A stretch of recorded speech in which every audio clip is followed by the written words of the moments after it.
Hi, welcome back guys. This is your friend, the D and WhatIf, with another fanfiction. This is the movie of What If Deku Was Half Cat. All credits for this video go to their respective authors. So please support the real author. Check out the link in the description for more details. Please give this video a like and subscribe to the channel if you want more videos like this. Now let's get into the fanfic. I'm sorry MS. Midoriya, but your son Iyi has a villain quirk. The doctor spoke quietly while side-eyeing the baby. I'm sorry, I don't quite understand what you mean. She couldn't think of how her 4-month-old baby could have a villain quirk, or how a quirk could be a villain one. We found out that he can control and talk to shadows, almost as if they're people. There might be other side effects to this. I'm sorry. Inko's eyes slowly went into a glare at the doctor. She didn't get how this was a bad thing. It meant that he was special. Thank you, doctor, but when can I take my son home?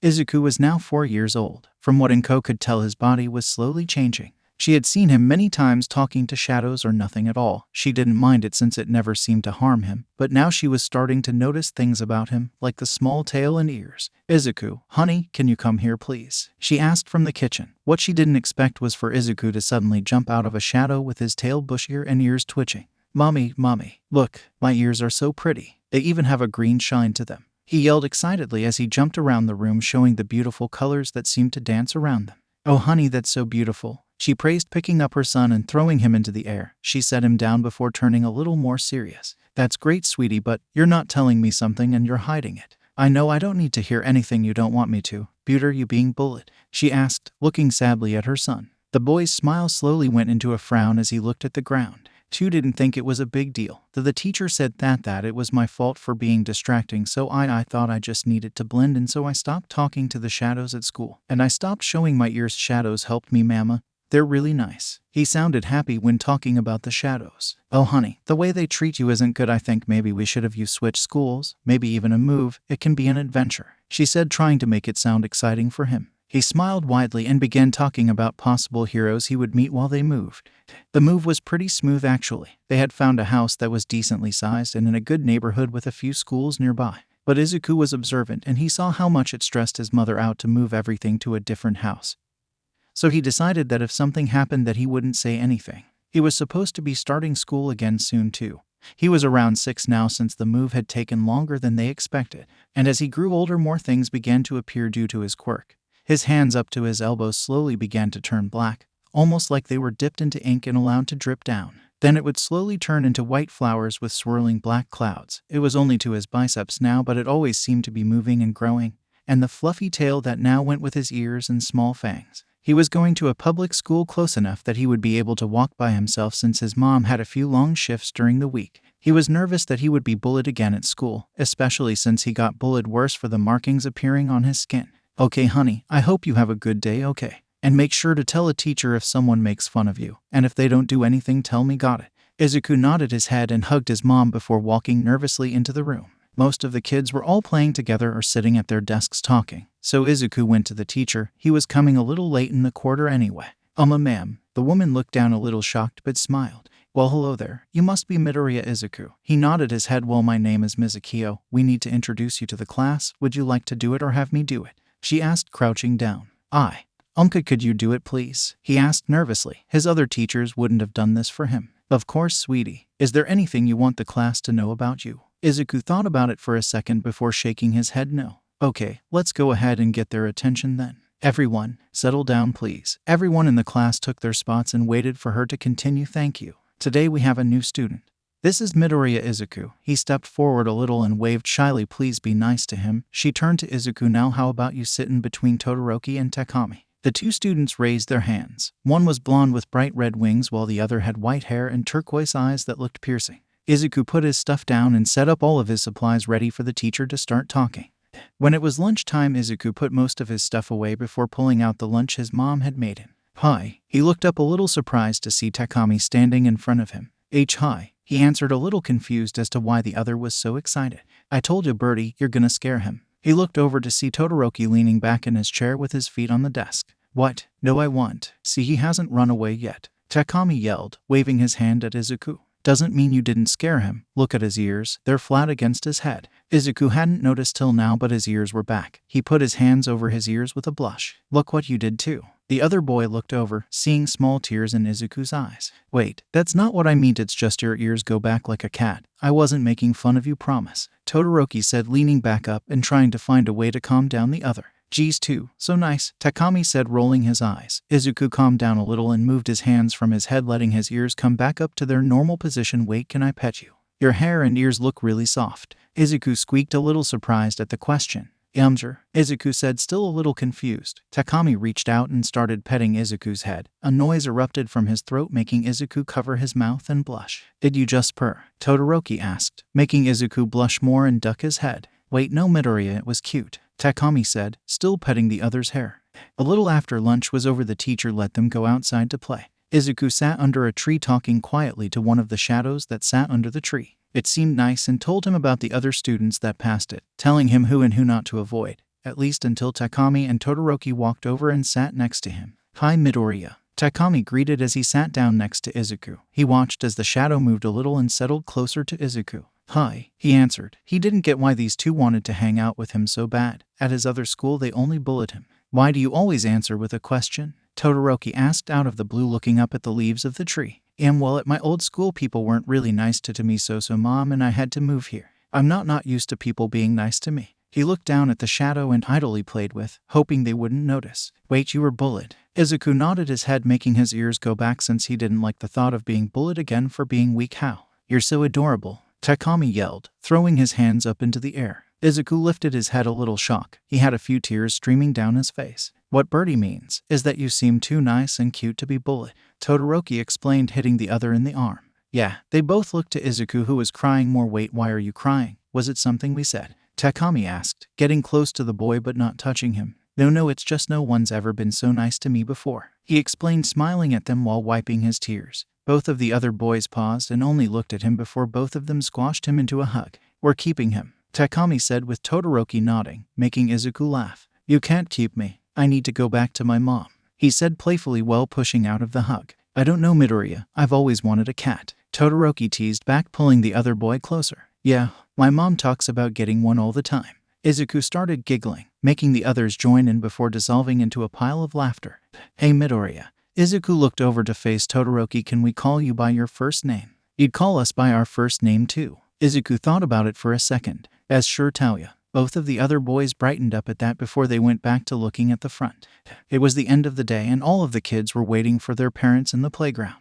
The three boys were sitting under the tree again, making it their unofficial spot, telling each other about their quirks. Mine's cremation. I have blue flames that I can create, but that's pretty much it. Izuku looked at him wide-eyed in interest. That's so cool, Taoya. Why, you could help people so much with a quirk like that. You could get rid of rubble and take down the enemy quickly by scaring them or making them overheat. Taoya blushed a little at the praise but didn't say anything else. Oh, my quirk's called Fierce Wings. It lets me fly and I can control my feathers really easily like this. He then pulled one of his feathers out, letting it fly around Taoya and Izuku like it was being controlled by wind.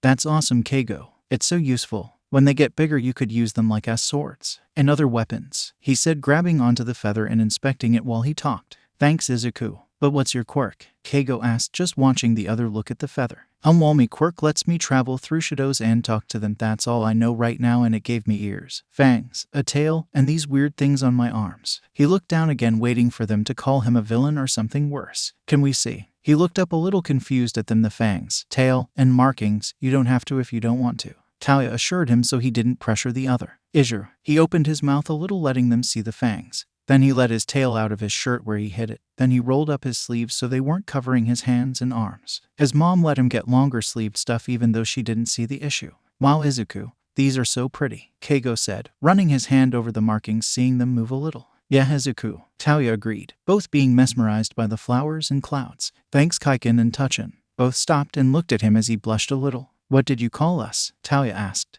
Izuku could feel the other tightening his grip on his arm.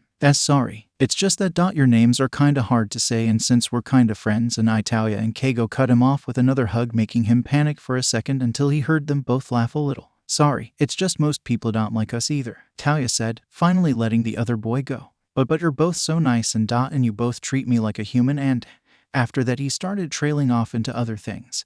They heard most of it, but they started laughing a little before petting him, making him stop. It's fine, Izuku. It's more of the fact that we're the weird kids is all. The three then started messing around more, waiting for their parents to come. Though Izuku knew that when both of the other two left he would be walking home since his mother had a long shift at the hospital. It wasn't long till both Tauya and Keigo's moms showed up, talking lightly before stopping to see the three boys sitting under the tree with flower crowns on.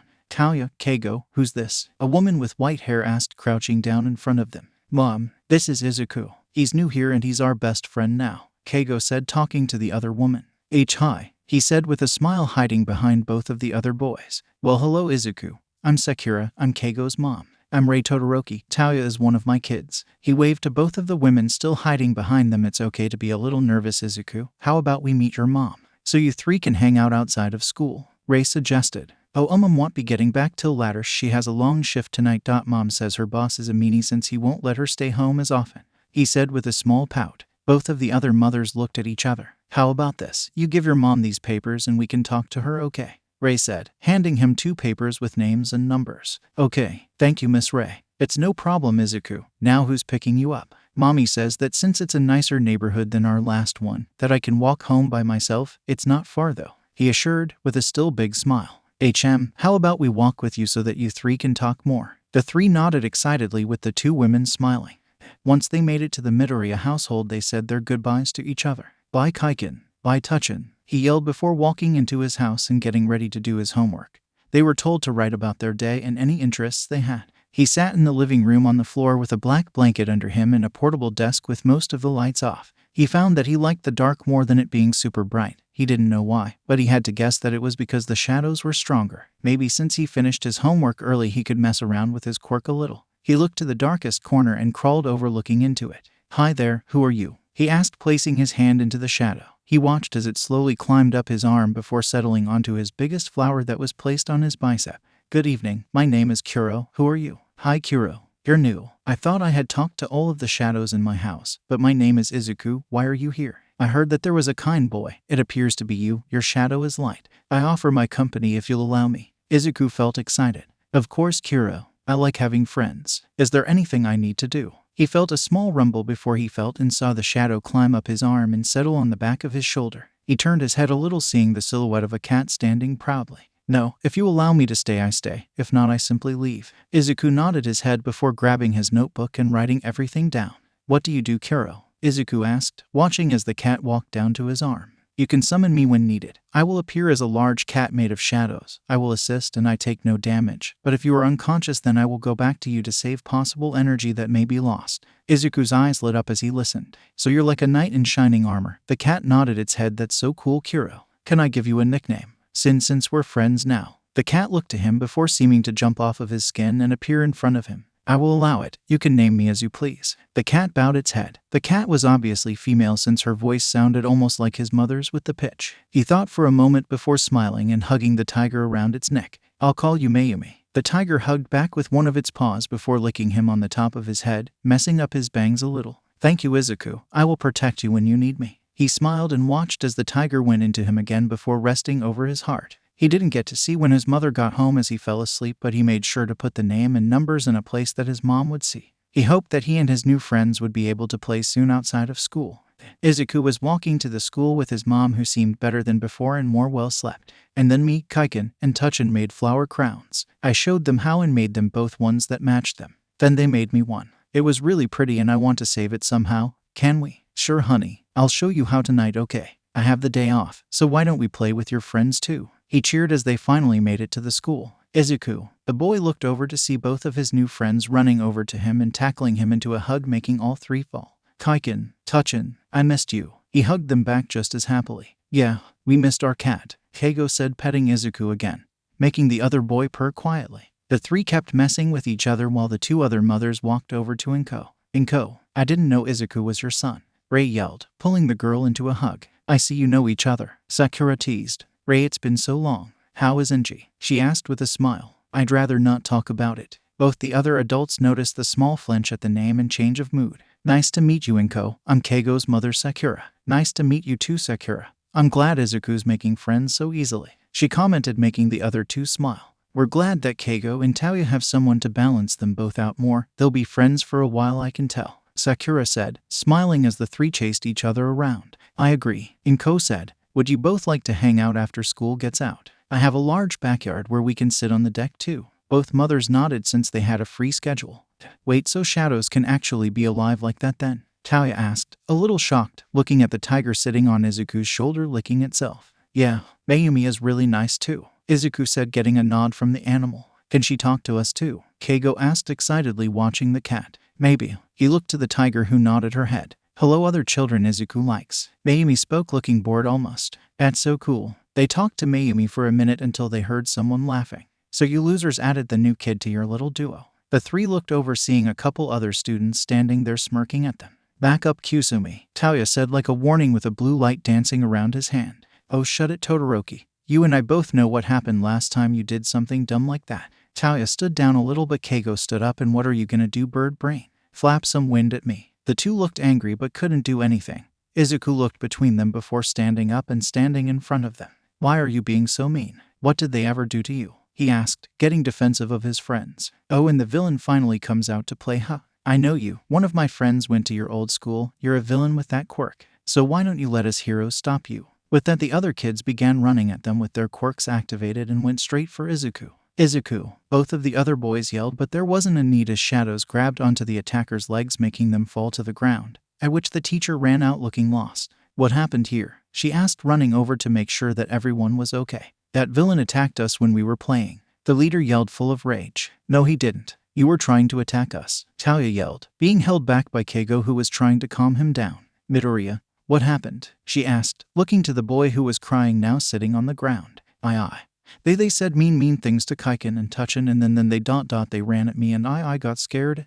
He broke off into more sobs, making both Taoya and Keigo run over to try and calm him down a little. "Kusumi, you and your friends to the principal's office now." The group looked shocked but didn't argue as they all walked away. She then walked over to the three and looked them over. "Are you three okay?" "I'm sorry I couldn't stop them before," she said, still making sure they were okay. "We're okay, Mizukio, I think." She looked at them longer, then nodded her head. "I'll walk you three to the office as well. The principal will want to hear about this, and I'll call your parents so you can go home early." The three nodded, running back into the room to grab their things. The three boys waited in the office, waiting for their mothers to come get them. Izuku was still crying, and the other two were still trying to calm him down. "Izuku, what's wrong?" Keigo asked. He was always better with emotions than the others. "Am I a villain?" he asked, not lifting his eyes from his pitch-black hands. "Izuku, you're not a villain," Taoya said, sounding almost outraged that he would think that. "But I am. I used my quirk to hurt them and they called me that, didn't they?" Izuku was crying harder now. Keigo looked at his friend in shock while Taoya got off the chair and sat in front of Izuku. "Izuku, look at me." The boy didn't lift his eyes. "Come on, kitty, look at me." The boy looked up at him, but barely. "You used your quirk to save us and yourself. They're the villains." Taoya then hugged Izuku tightly, with Keigo doing the same. The boy was still crying but seemed to calm down a little and was breathing more steady. "Did you call me kitty?" Izuku asked with a little amusement in his voice. Taoya jumped but didn't pull away. I did. If you don't like it, I won't call you it." "No, I kinda like it."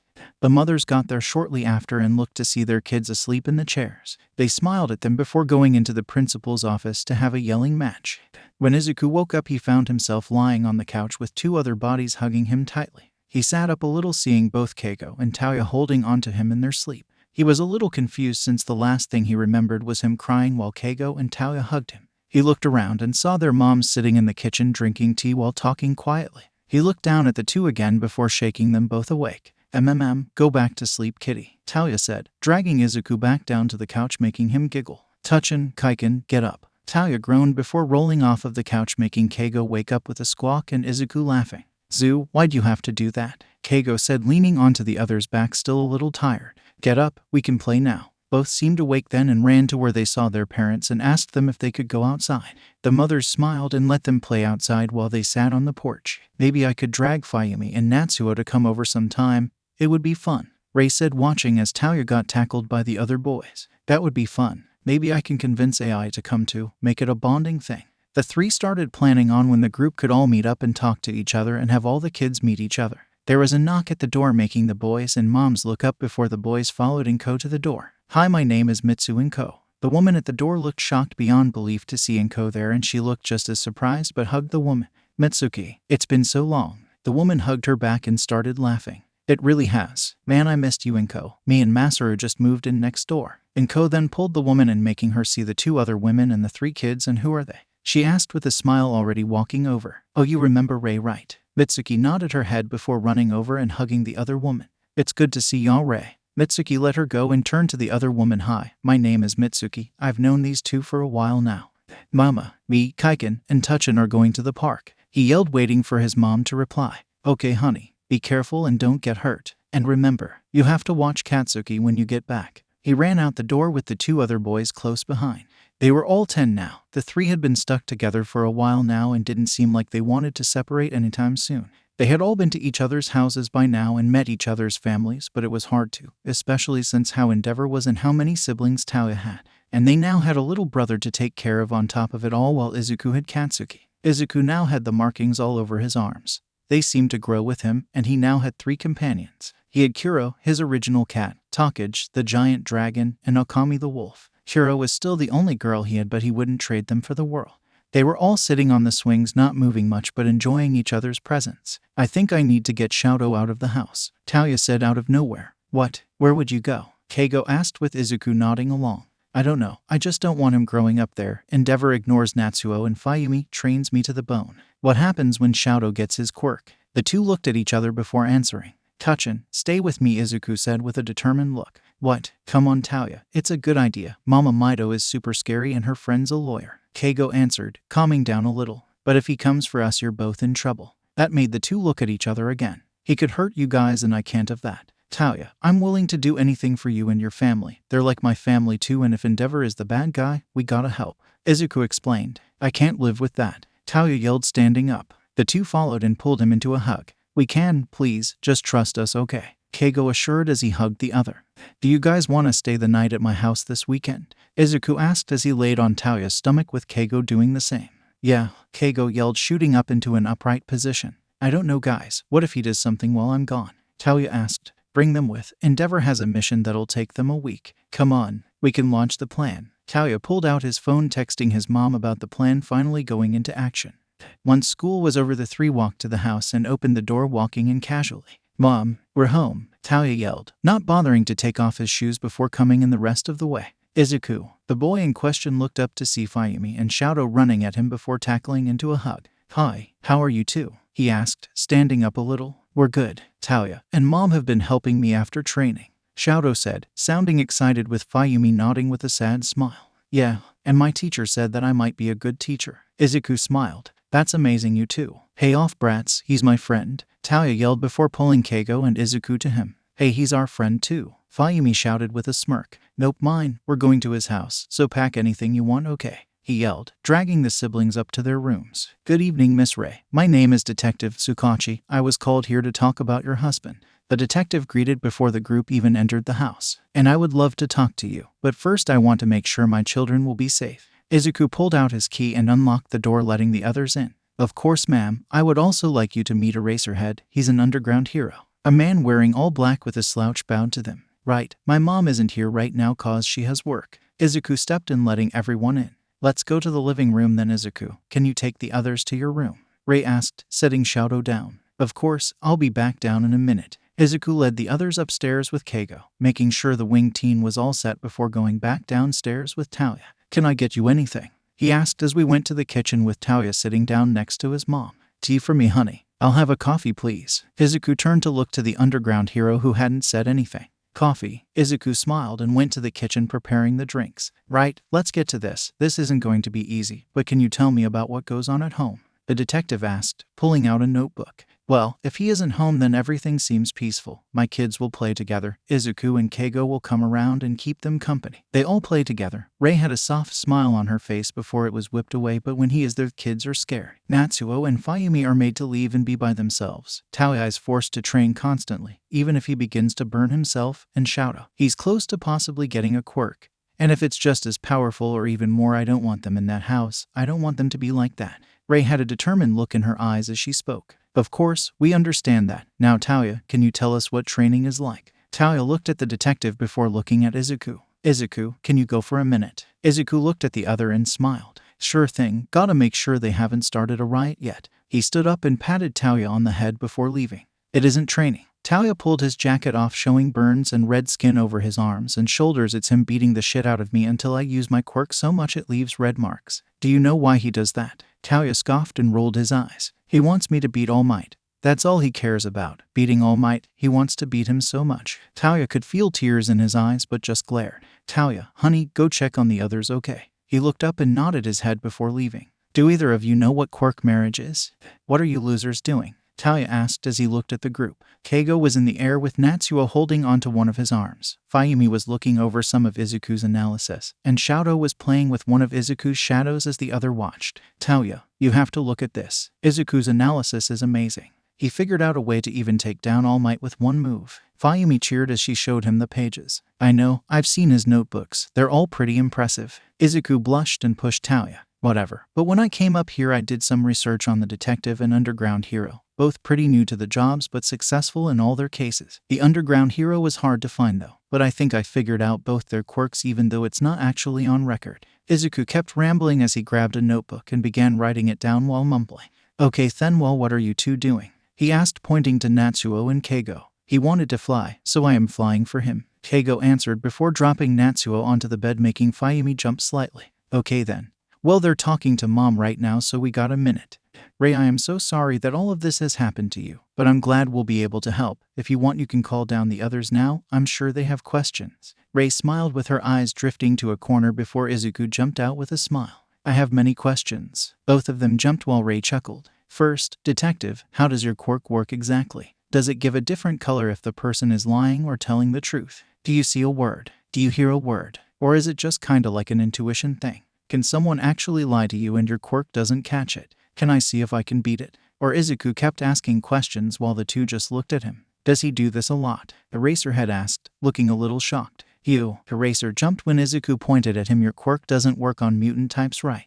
But what counts as a mutant type? Could you cancel out my quirk even though it shows as a mutant? Could you turn off Kaiken's quirk since it's also similar to mutants? Or, wait, how do you know what our quirks are? Izuku stopped and looked at them. There's footage of you going against someone. It's short, but I could tell what exactly happened and was able to map it out and could see your technique. It's actually interesting to see you fight with your capture weapon.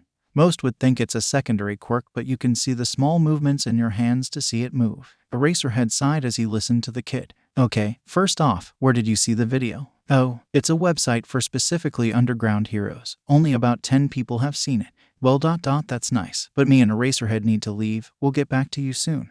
Hi honey, I'm back. Oh hello Rei, when did you get here? Inko asked as she set down some groceries bags in the kitchen. Hi Inko, I got here a little after the boys got out of school. We've decided to put the plan into action. Inko stopped and tackled Rei into a hug. Oh my gosh, that's amazing. You and the others can stay as long as you need. The next day was pretty relaxing. Izuku, Keigo, and Talia had training that day, so the younger siblings, along with Katsuki, had decided to come with and watch them. It was 1v1 since they all needed to work on hand-to-hand. Though Izuku was beating them both right now. Come on Talia, kick his butt. Natsuo yelled as he flipped Izuku over his shoulder. Yeah Deku, get him. Katsuki yelled as Izuku managed to pin both Keigo and Talia to the ground.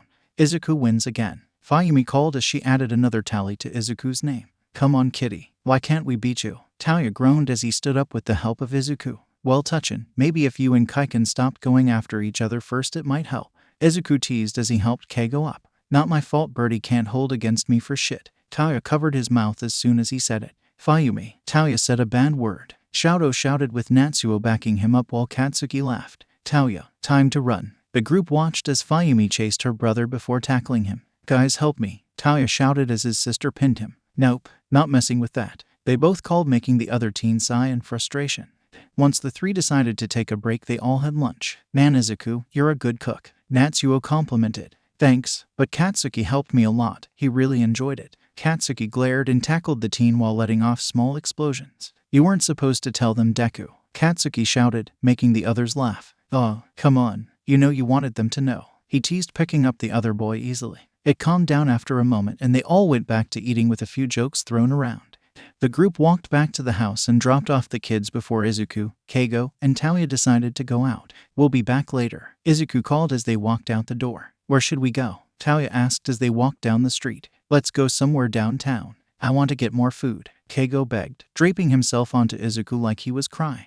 Jesus, pretty bird, all you do is eat. Taoya complained even though he was hungry himself. Come on, touchin'. It'll be fun. We can go get some food and maybe shopping. Both smiled at their friend's excitement. They walked down the street, passing by a few shops that they stopped in and bought a few things. But no, Shadow ended up falling and Taoya was cut off as a girl ran into Izuku, knocking him over a little. Whoa, he caught the girl, who looked scared. Are you okay? She nodded her head but jumped when someone shouted. Where'd she go? They looked and saw 3 other kids looking around the area. Izuku caught on quickly and picked the girl up with a smile. Hi, my name's Midoriya. How about we go in here? Izuku dragged the other 2 into the store with him. The 3 slipped into the store and began looking around like nothing happened. It confused the girl that Izuku was still holding. You okay? Izuku asked, looking at her, which seemed to shock her even more. Why yeah, why are you helping me? She asked in a shaky voice. He smiled at her again. Because, now what do you like? He asked her, turning so she could see the full store. I really like cute stuff. He nodded his head and began walking towards the girls' section.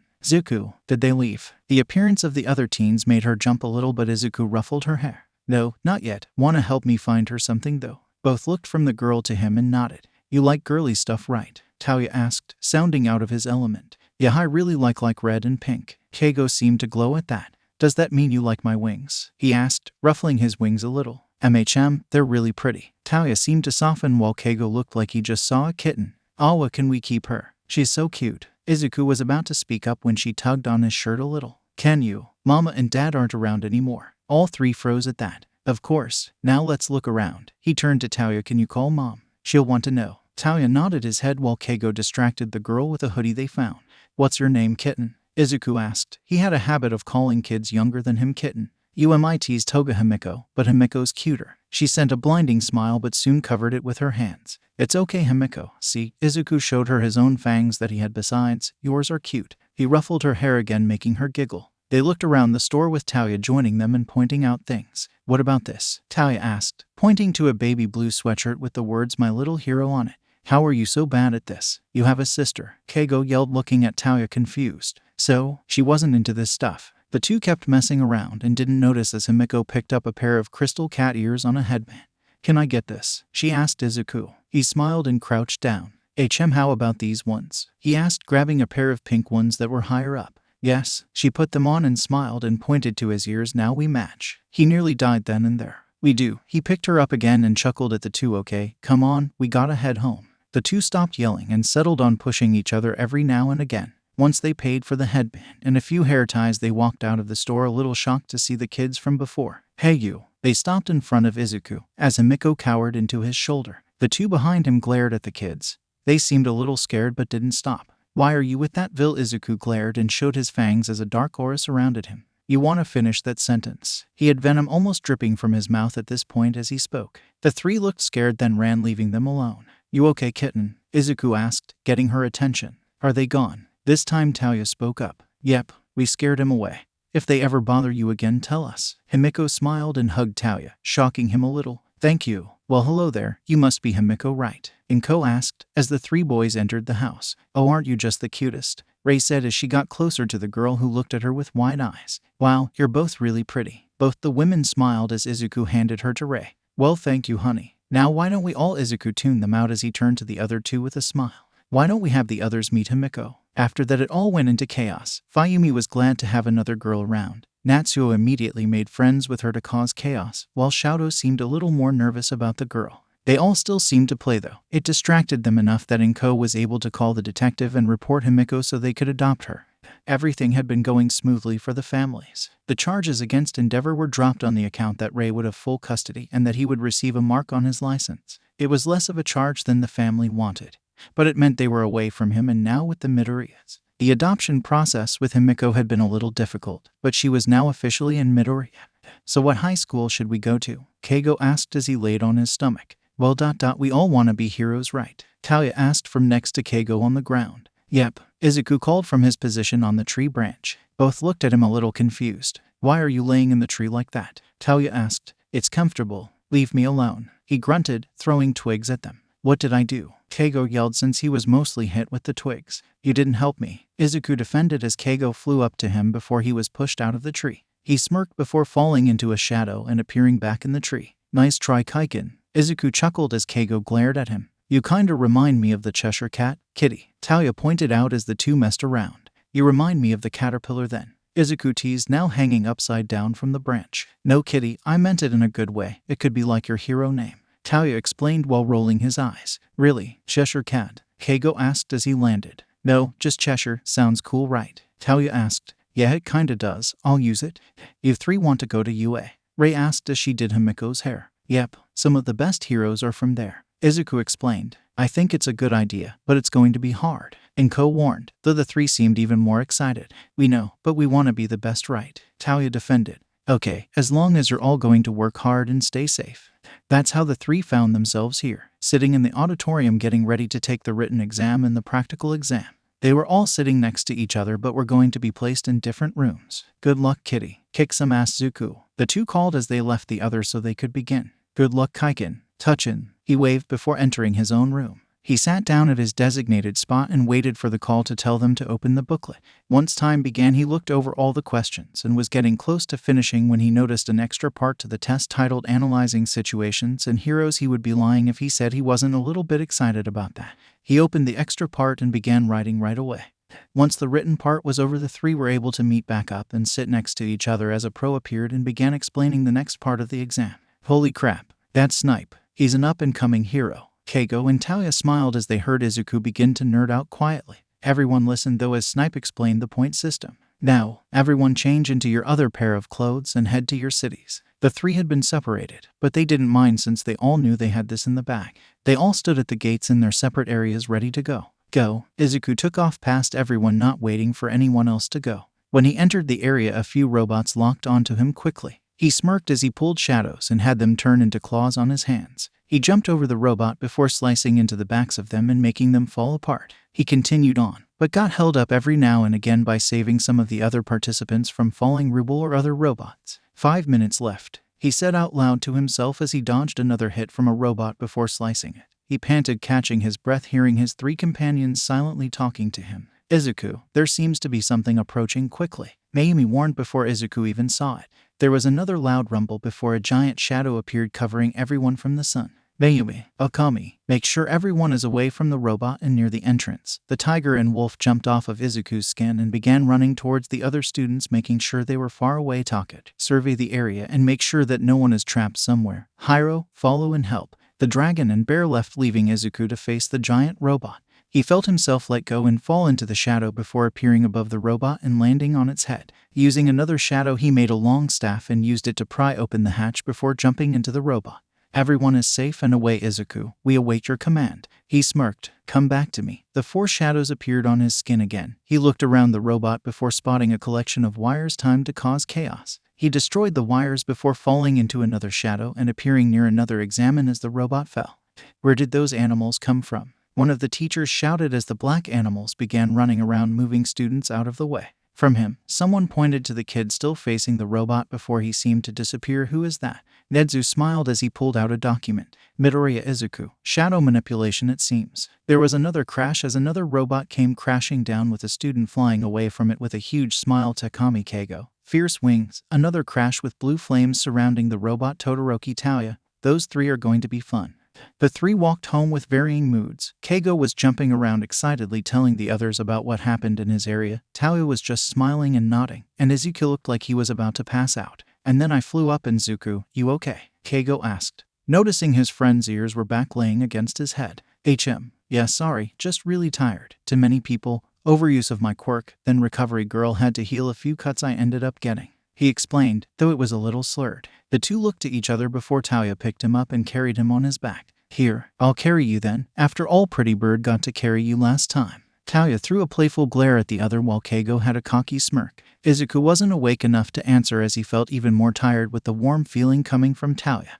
When he woke up again, he was a little surprised to see he was on the couch with Keigo and Talia wrapped around him, Himiko and Shadow both sleeping on his chest, and Natsuo and Fayumi next to their older brother. He slowly sat up, making sure he hadn't disturbed them when he did, and went into the kitchen to grab some water. He knew that Rei and his mom wouldn't be there since they were both likely at work since Rei had just gotten a job at a small cafe. He saw that it was almost dinner time and heard a knock at the door. He walked over and saw some of the others begin to stir awake. Izuku, how are you, kid? Feels like forever since I've seen you. Mitsuki dragged him into a bone-crushing hug. Honey, let him go. He can't breathe, Masaru pointed out as the woman finally let him go, but he was soon tackled again by Katsuki. Deku, did you win? He smiled at the other boy as he let them all in. I don't know yet, Kaken, but I'm sure I did great. Good. If I have to follow after you, then you have to be the best. Izuku chuckled as he saw the others getting up. Morning to you all too. He joked as the older ones just groaned at him, while Shadow and Himiko looked happy to see the blonde in his arms. Katsuki both cheered before Izuku put him down so they could tackle him into a hug.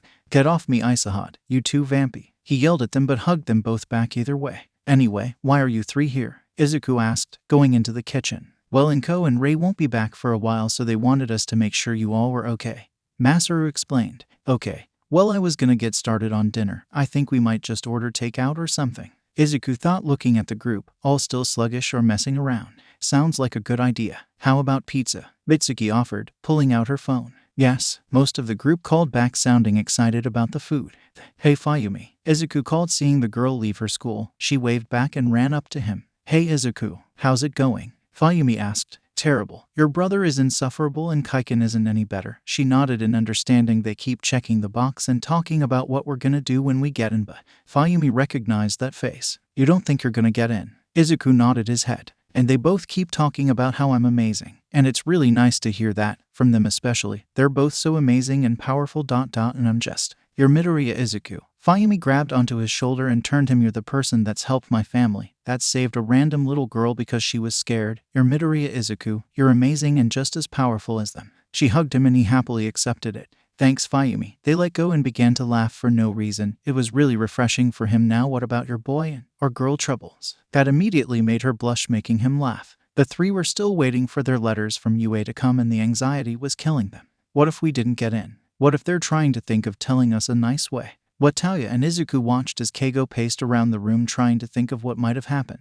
He totally picked up the mumbling from you, kitty, Talia said, pointing a finger at Izuku. The other smirked and rolled his eyes before standing up and stopping Keigo's pacing. Calm down, Kaiken. It'll be okay. Got it? If we didn't get in, then we go somewhere else. When we get the letters, though, we open them together. Keigo seemed to calm down and hugged the other. Awk, we got this. He let Izuku go with a wide smile.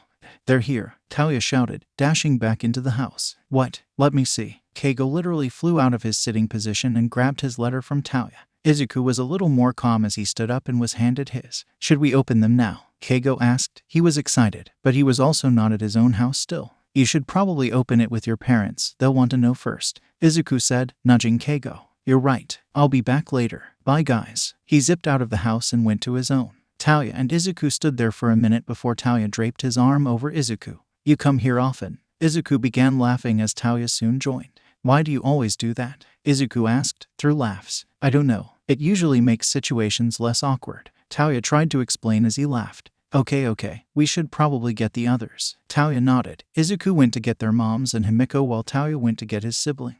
Once everyone was in the living room, the two looked at their letters. Blah blah blah ... We are pleased to say you'll be in class 1 of the hero course. Talia cheered as he finished reading it. The rest of the family began clapping and cheering while Izuku read through his own. Tears began to fall down his face, making them all panic. Izuku, is it bad? Inko asked, touching his shoulder. I made it.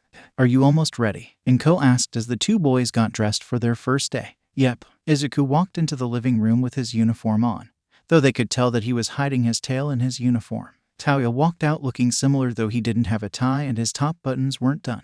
Touchin'. Izuku glared at him. What? I didn't want the tie. Izuku rolled his eyes before turning back to his family. You both look great, but remember after school you need to pick up Himiko, Shadow, and Katsuki, okay? Inko reminded the two just as the door burst open. Come on, slow pokes. Time to go, Keigo called as he dashed into the living room. Bye, boys. Have a good day, both mothers called. Bye, moms. The three stood outside the door, though they could already hear people all talking in the classroom. Talia was the first to open the door, but it didn't seem to deter any conversations as the three walked in and walked to their seats in the back. They felt like they were back in elementary again since Talia and Keigo were on either side of Izuku. Wonder what everyone here's like, Talia said, his eyes scanning the room of everyone. They likely all have combat-based quirks since the exam is tailored to people with those quirks, Izuku pointed out. I'm sure it's fine. Not long after the door opened, getting the three and two other girls' attention. The five watched as a large mouse walked into the room with a smile. He climbed up onto the podium and stood there for a moment. The five were still silent, but the class kept talking. Hello. That got the others' attention as they all turned to him. I am Nedzu. I will be your homeroom teacher this year. Izuku was silently geeking out. Of course he knew who the mammal was. He was an incredible hero when it came to strategy and planning. Now, if you all will follow me, we have an orientation to attend. Throughout the orientation, Izuku could hear some of his classmates talking about their teacher and glared at them each time they did. He noticed a girl with a bunny quirk doing the same and sending him a smirk. Once it was over though, they were sent back to class to get to know each other. The three boys realized though that they weren't fans of most of the class. Hi there. The girl with the bunny quirk and another girl walked over and smiled at the three. My name's Rumi Yuzujiyama. My name is Ruko Tatsuma. Pleasure to meet you. Name's Todoroki Tauya. Izuku Midoriya. Keigo Takami. The five seemed to connect right away and began talking about what their quirks were. Wait, we're animal buddies, Keigo declared, pointing at Rumi and Izuku. Izuku playfully rolled his eyes while Rumi grabbed them both. Hell yeah. They all laughed for a moment, until Izuku and Rumi heard someone talking. Wonder if the freaks over there are just like the teacher. Both glared, but Rumi spoke first. What was that? She asked with a slight growl. The other three looked confused at their friends since they didn't hear it. Nothing, one of the people answered quickly. Izuku spoke up this time. If you're gonna insult Nedzu-sensei or us, own up to it. Izuku was standing next to Rumi with a glare and his ears back. Fine, we called you freaks. Happy? Rumi glared and bared her teeth. Tauya and Ruko stepped forward, though Tauya had his hand on fire while Ruko's nails became sharper. Wanna repeat that, asshole? Some of the students back up at the sight of the fire and claws, but a good chunk didn't move. Aw, you think you can beat us with a light show? Besides, if you did even try to attack us, no one would believe we did it first. They all got defensive again, ready to start the fight if they needed. Now, everyone turned to see Nedzu watching the situation. I believe this is unnecessary at the moment. The class looked shocked. Will you all please follow me to the office now? The group that first insulted them had been pulled in first, leaving the five to all sit in the hall at the moment. Do you think they'll expel us? Izuku was panicking a little, with Keigo soon joining. Now Midoriya, I'm sure this will all be sorted out. They have no reason to punish us, Ryuko explained with a small smile and a hand on his shoulder. Ryuko's right. We didn't do anything, Rumi defended, standing now. The ladies are right. Besides, our moms would raise hell if they did that to any of us. Tauya chuckled, seeming to calm down the others. That makes sense. Izuku spoke as he finally stopped pacing. I assume you three knew each other before UA? Ryuko asked. Yep, we've known each other since we were little, Keigo explained with a blinding smile. Same here. Me and Ryuko have been best friends for a while, Rumi explained, slinging her arm over the other girl. Will you five please enter now? Nedzu asked as the other group left, all glaring at the five. They all stood up and walked into the office before sitting down. Now, I am aware what happened. I saw and heard everything, and I would like to thank you all for defending me and your friends. Rumi and Tauya smirked with an evil grin. The other three simply smiled. Of course, Nedzu-sensei. No one deserves that shit, Rumi declared with a fist in the air. Of course, now you five go ahead and head home. Class will be over soon anyways. The five left the room before all talking to each other. We have to exchange phone numbers, Keigo declared, pulling out his phone. It would be fun. Soon they all exchanged phone numbers before splitting off. It had only been a weekend and Izuku could already tell who his friends were going to be through the years. The five of them stuck like glue. They all ate together, trained together, and would randomly text each other at odd hours for advice, like how Izuku was texting Rumi and Ryoku now. Anger bun. All I'm saying is that they both give you nicknames and you all have nicknames for each other. Cat thief, but we've all grown up together. Isn't that normal? Dragon princess. In certain moments maybe, but me and Rumi see how they both look at you, how you all look at each other honestly. Anger bun. Yeah, I thought you and Bird Boy were gonna start drooling when Fire Boy used his quirk and then kicked that other kid's ass. Cat thief. Not gonna lie, not my proudest moment, but did you see him? Anger bun. We all saw him. Was kinda hard not to since he was the only thing on screen. Anger bun. We also saw you two fucking losing it and looking like love-struck idiots. Cat thief. Mom, she's bullying me. Dragon princess. Why am I mom again? Cat thief. You equals function, the rest of us equals disasters. Anger bun. The fact you typed that out proves a point. Cat thief. Exactly. The group was at Izuku's place since it was the biggest and were all studying for the next few tests, or at least trying to study. Himiko no, Izuku shouted, standing up again and picking up the girl who was laughing while covered in red paint. Next thing they know, Shadow ran out with the left side of his face covered in red paint, making it look like a scare. Okay, brat. Tauya stood up this time and picked up his little brother. Hey Fayumi. Natsuo, can you watch the brats so we can study? Tauya yelled down the stairs where he knew at least one of them would be. Yeah, sure. Fayumi ran upstairs and took the two from the boys. Thanks, sis. Thanks, Fayumi. Izuku looked to Rumi and Ryoku, who were staring at Fayumi. I'm sorry, Butte, are you two staring at Fayumi? Izuku asked with a slight teasing tone and a laugh. He knew Fayumi couldn't hear them now. Are you fucking my sister? Talia yelled in outrage, making Izuku and Keigo fall over laughing. No, we're not fucking anyone. Rumi shouted back, ready to tackle the boy. Oh, you wanna go, bunny? Bring it, crispy bitch. The two began fighting on the ground while the other three just watched. She is correct. We weren't looking at her like that. She just seems very sweet, caring, kind, and beautiful. Izuku and Keigo awed while the two still tousled on the ground. She's younger than you both. By a year. Izuku rolled his eyes and stood up with Keigo and Ruko following. Okay, you two. Keigo and Izuku pulled Talia up while Ruko grabbed Rumi. Can't you two go 2 minutes without fighting? Keigo asked in a joking manner. Talia got an idea and smiled at both of them. Anything for you two. The two blushed and dropped him in their shock, making him yelp as he hit the ground. Aw bitch, how does the ground taste? Ruko dropped Rumi too, but it was more of to prove a point. Oh. Ruko, what the hell? The girl smiled before actually helping up the other girl. You're both children. Talia got up on his own and saw that Izuku and Keigo were both frozen still. They both snapped out of it and Izuku pushed Talia while Keigo punched him in the shoulder. Oh, stop hurting me. Talia yelled like a child. That seemed to break the air again as they all laughed before sitting back down and getting back to study. They were going to begin their actual hero training finally. They had to wait for everyone's costumes to be done first before they could though. None of them knew what they were going to be doing exactly, but the 5 were excited.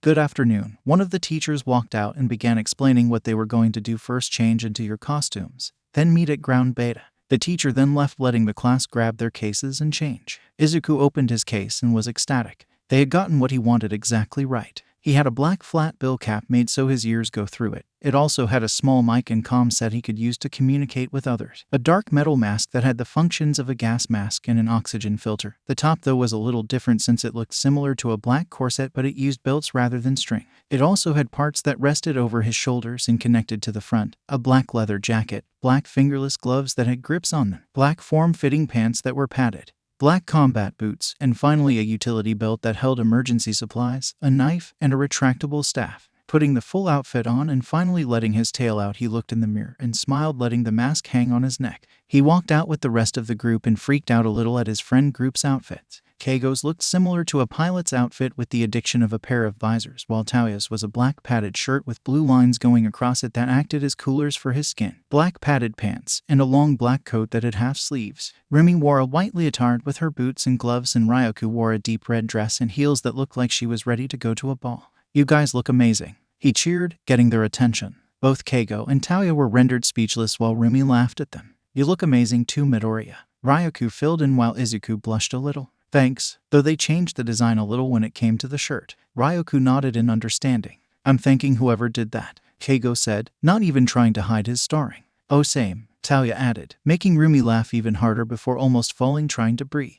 Today you'll all be playing a sort of game of capture the flag. That got most of their attention. A group of you will play the villains, another group will be the hostages, and the final will be the heroes. Everyone cheered a little excited. Once everyone was grouped together, it ended up with Rumi and Izuku being on the hero team, Keigo on the villain team, and Ryuko and Talia as some of the hostages. Each group had 6 except the hero team, who only had 5. The villain team all had to go into the city and decide where they wanted to set up shop and hold the hostages, while the hero team planned. The hero team didn't seem to get along though. The 3 that were with Rumi and Izuku wouldn't listen to what either team thought. That's it. Rumi had gotten fed up since they weren't even trying to include them in the plan. The hell is your problem? Izuku just glared from behind her. You guys got 3 people expelled on the first day because they didn't agree with you. We'd like to avoid that, thanks. The other girl explained while glaring at Rumi. Oh, you're gonna? Izuku grabbed onto Rumi's arm and stopped her. She glared at him for a moment before seeing the smirk on his lips. They're right, let's go. Rumi went with him even though she wanted to beat the other girl into the ground. Okay, Midoriya, what's the big idea? Izuku smirked and pulled out an extra common mic and handed it to her. He put his own on and covered the mic with the mask. If they think they can beat the villain team and save hostages by themselves, let them. Once they're caught, we'll deal with it, so let's start planning. Oh no, villains. We're so scared, Talia teased, getting a laugh out of some of the others. Laugh it up, Talia, but the heroes aren't gonna save you now, he declared, making a few of them laugh again. Okay, Takami right. We gotta think of how to keep the heroes back, one of them stated as they all stood in a circle. Well, we chose this really close place so they might not find us right away. They all nodded along until Keigo added, the only problem is that Midoriya can transport the hostages out of here. All he needs is some form of a shadow and to be touching them. The group tensed a little at that. That will pose a problem. Let's see if we can find any lights to try and block any shadows. You three watch them. They were told in the beginning that there would be an announcement if anyone was out. So when Rumi and Izuku heard 5 names get called, they figured 2 were villains while the rest of the hero team had been taken out. Ready? Izuku asked. He had already sent out his familiars to scout. The group was in the building across from them at the moment, and they were on the top floor with the hostages in the left corner. Hell yeah. Izuku smiled before the 2 hopped over to the other roof. Once they landed, Rumi brought her foot up and slammed it down, making a hole in the ceiling and taking down 1 more villain. He wasn't super hurt though. When Izuku saw the lights though, he smirked. "Oh, Kaiken, you remembered." Izuku chuckled before pulling out his staff and swung it at the other team. "Of course, Zuku, how could I forget?" Keigo dodged once, but Izuku had grabbed onto his arm and dragged him forward before kneeing him in the stomach and making him go down. Rumi tied up the last of the villain team as Izuku used his knife to free the hostages. Hero team wins. The group of 5 were all at Izuku's place again, with the rest of the siblings sitting around on the floor while the 5 took the 2 couches with Fayumi sitting with Rumi and Ryoku. "Why am I your guy's heater?" Tauya asked, looking at the 2 teens laying on him. Izuku was laying across both of their laps while Keigo was cuddled up to Tauya's side. "'Cause you have a fire quirk," Keigo explained, not even looking away from the TV with the news playing at the moment. Izuku didn't answer though, seeing as he was asleep curled up on both of them. "How come you get to hog Izuku?" Himeko yelled, standing at the edge of the couch. "'Cause we're his friend's brat," Tauya called back with a playful smirk. "He's my brother though." Shoto and Katsuki were both now close to the edge of the couch too. Izuku stirred slightly, making both Tauya and Keigo jump a little. "Fine, you guys can sit with us, just don't wake up the kitty." The 3 then climbed onto the couch and huddled close to each other and laid down on Izuku's chest. "Why is Midoriya so tired recently?" Ryoku asked. "Probably cause the boys keep him awake." Both Tauya and Keigo blushed before Keigo threw a pillow at the other girl since Izuku wasn't fully on him. "Shut up. And no, he's just been having a few bad nights is all." Rumi and Keigo didn't listen though, as Ryoku and Fayumi had to make sure she didn't attack Keigo. "Of course, I'm sure he'll be fine." Big surprise. Izuku wasn't fine. Ever since the hero training exercise and others like it, he kept being reminded of when he was alone and got bullied all the time. Before he met Keigo and Tauya, he slowly began waking up and uncurled a little and stretched. "Cat boy's awake," Rumi yelled, even though she was just on the other couch. "Morning sleepy kit," Keigo teased, poking Izuku in the face, who just swatted his hand away. "Feel better?" Tauya asked, a little nicer. Izuku groaned and sat up a little and was surprised to see the 3 youngest now sitting on his legs. "When did they jump up here?" Izuku asked in a tired voice. "The big babies were sad we were hogging you," Keigo explained, making Katsuki glare at him. "Did either of you get a single word in the English class?" Tauya asked, looking at the paper like it was in a different language. "Well, it was." "I did. I'll help," Keigo chirped before looking at the paper and beginning to explain some of the words and meanings. Izuku ignored them as he looked over the math homework for that week. He turned upside down and slowly started sinking off the couch until his head was hanging off. "Zuku ... what are you doing?" Keigo asked, now seeing the boy hanging off the couch. Izuku grunted but didn't answer and only glared at the paper before he threw it and groaned. "Are you dying? Is that what's happening?" Keigo asked again. Izuku closed his eyes before sitting up quickly and looked at them. "We should go for a walk." They both stared at him, a little shocked and confused. "Come on." "And bored. Kitty, do you have a fever? Normally you're getting on us about doing homework," Tauya joked, making Keigo laugh. I know, but please. We haven't been out and about in a while, just the 3 of us." Keigo and Tauya looked to each other. "I don't see why not." "Thank you." He tackled them both into a hug, making them all fall off the couch in a pile of laughter. The 3 walked around aimlessly and just talked about random stuff they had been doing, which wasn't much since they all did everything together for the most part. "I don't know, you guys nervous about the sports festival?" Keigo asked. "A little, yeah. I think a lot of our class is gonna go after us," Izuku explained with a shrug of his shoulders. "Not like it's gonna do much, we'll kick their asses anyway." Keigo and Izuku both rolled their eyes at Tauya, who was as cocky as always. "Yeah, but what happens when we have to fight each other?" Izuku asked while crossing his arms. "I'm sorry, what?" "Touchin'... You know there's the 1v1s every year, so when we get to that point we might have to fight each other to win." They were all silent for a moment. "Well, I'll just have to kick your guys' asses too." Keigo and Izuku looked to Tauya with a glare. "Sure, Tauya, we'll see," Keigo teased, nudging the other before they both began fighting. They were all sitting at the park relaxing under a tree. Well, Izuku was in the tree again. It was silent, none of them were talking, and it was the most relaxing thing they had done in weeks. "Boys, get up," Inko shouted from the kitchen where her and Rei were making food. Izuku woke up with Keigo next to him and Tauya on the ground since Keigo kicked him off in a panic when they woke up. "Pretty bird, why'd you kick me off?" Tauya shouted, trying to stand up. Izuku laughed at him as Keigo rubbed his eyes confused. Why are you on the ground? Izuku broke down at that and laughed so hard he fell off the bed. Cause you kicked me down here. Izuku finally calmed down and took a few breaths before walking out of the room and going to wake up the others. He knocked on one of the doors before opening it. He saw Shadow, Katsuki, and Himiko all laying on the bed together in a nest of blankets. Get up guys, breakfast. He picked up Himiko as he petted the other two's hair. All three woke up calmly and smiled before the other two climbed onto Izuku, Shadow in his other arm with Katsuki on his shoulders. They were all still slightly sleepy though. He walked downstairs seeing the others already getting food before going to the living room. Oh look, Mama Kitty finally came down with all his kittens, Keigo teased, making Izuku blush. Shut up Kaiken. He set the three down as they all walked to the kitchen and got food. He sat on Tauya and Keigo, laying across both of them. Hey, Zuku, they both shouted, making him yell. It's what you get for teasing me. He shouted, getting comfortable on them. After a moment though, they settled back down and watched the TV. It was just playing some movie that none of them knew. At some point the other three came back and sat on one of the open chairs together. Keigo petted Izuku's hair while Tauya played on his phone. How was your guys' sleepover? Rumi teased, sitting down with Ryuko. The best. Like always, Keigo sassed back, lightly punching her in the shoulder. Ryuko smiled watching the two play fight. I'm glad you three enjoyed yourselves. Me and Rumi went to the mall. Really? What you guys get? Izuku asked. Him and Ryuko got along well since they both liked similar things. Nothing much really. We just went there to walk around. Ryuko blushed a little. Oh, glad you guys had. Izuku cut off as he looked over. Keigo, Rumi, and Tauya were now all play fighting. I'll get mine. You get yours. She nodded her head before they both walked over. Izuku sighed as he grabbed onto Keigo and Tauya's arms. Can you guys please calm down? Both stopped and looked at him. Sorry Kitty. Sorry Zuku. He smiled and let them both go as they all sat down as Nenzu walked through the door. Good morning everyone. Today we announced the sports festival.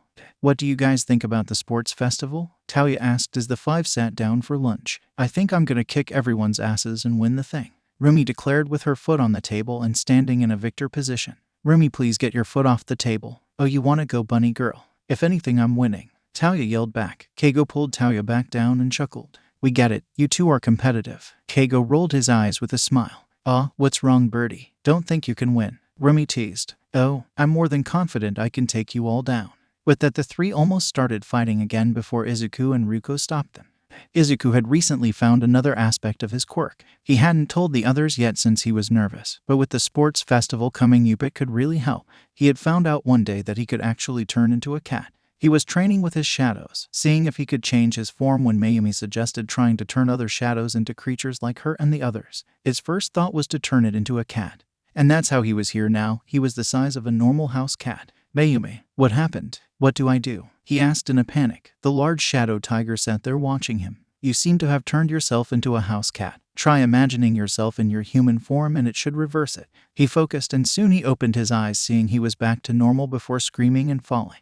Mayumi, I turned into a cat. How? Why? He was trying to think of how it could happen. As he mumbled, the clouds and flowers on his arms moved around in a quick manner along with his ears going back, meaning he was still panicking. Izuku. The boy stopped and turned to the tiger. It may just be another aspect to your mutation. Since you act and behave like a cat and have the qualities of one, it makes sense that you would somehow be able to turn into one. Izuku thought about it for a second. Do you think I could change how big I am? Or what kind? Izuku asked. The shadow shrugged her shoulders. Try focusing and see if you can. He nodded his head before sitting down into a meditative position. He took a few breaths before feeling himself change. It wasn't painful or anything. It just felt like when he was traveling through shadows. He opened his eyes and looked down at himself. While he didn't look different from his house cat he felt different, almost like he was stronger. Looking to the tree, he dug his claws in it, easily climbed to the top before jumping down and changing back. Mayumi, Akami, Takage, Hiro, did you see that? The tiger Mayumi and bear Hiro nodded while Takage the dragon and the wolf Akami jumped and slithered around excitedly. That's really impressive, Izuku. Akami cheered while Takage slithered up his arm and sat there. Thanks, but we should probably head back home. The class all stood in the prep room, all seeming to talk excitedly or messing with each other. What do you guys think the rounds will be? Do you think we'll get to work together? What if we, the group of four, listened as Izuku rattled off questions and ideas he had about the festival? While they were all excited, it seemed like Rumi, Izuku, and Keigo were the most excited, or as they like to call themselves, Animal Gang. Calm down, kitty, we'll find out soon, Tauya said while leaning against the lockers. Shut up, Tauya. This is gonna be so fun, Keigo shouted while jumping excitedly with Izuku. I'm gonna kick everyone's ass, including yours, flame bitch," Remy yelled, punching the boy in the shoulder. Talia glared and punched her back, which would have resulted in another fight if not for the announcement to go out to the field. They all stood out in the field while someone from their class gave a speech about the festival. Though none of them really listened, they just wanted to get on with the competition. "Thank you for that great speech. But let's get to the real fun." A giant board was shown and it began cycling through things like a slot machine before stopping on something. And the first round is an escape room race. Izuku was a little shocked. He hadn't ever seen something like this in the other sports festivals. Each person will be put into their own room. Each room is the exact same for all students, and there is a time limit to make it through each room. There are 5 rooms in total. The first 42 to make it through move on to the next round, or the 42 closest to finishing move on. The rooms were made by our very own Netsu. Once everyone was in their rooms, the lights turned on and the cameras showed everyone. Room 1. Situation Awareness. This room has traps ready to fire at any time if the students aren't careful. Izuku looked around the room first. It looked like a normal office, but something was wrong with it. He couldn't tell what but decided to stay on his toes. He could already see a few things almost out of place. There was a lockbox that needed a key, a safe under the desk, a computer, and the other door. He was about to take a step when something in him stopped him. He looked down and noticed small bumps on the floor. First obstacle is the mines. If stepped on, they won't cause damage, but they'll scare you. He noticed some others, spaced weirdly so it would be difficult to take a step if you were a normal person. He shifted to the house cat form and avoided all the bombs. He walked up to the safe and saw it needed a 5-digit code. He jumped onto the rolly chair to see the computer. Its screen displayed a sentence: "Check the chair." He stepped off the chair before changing back to his human form. He looked around the room more and at the chair. There were rails on the ceiling that someone could grab onto, and it looked like the chair had a switch near the wheels. He pulled himself up before hooking his legs and hanging upside down.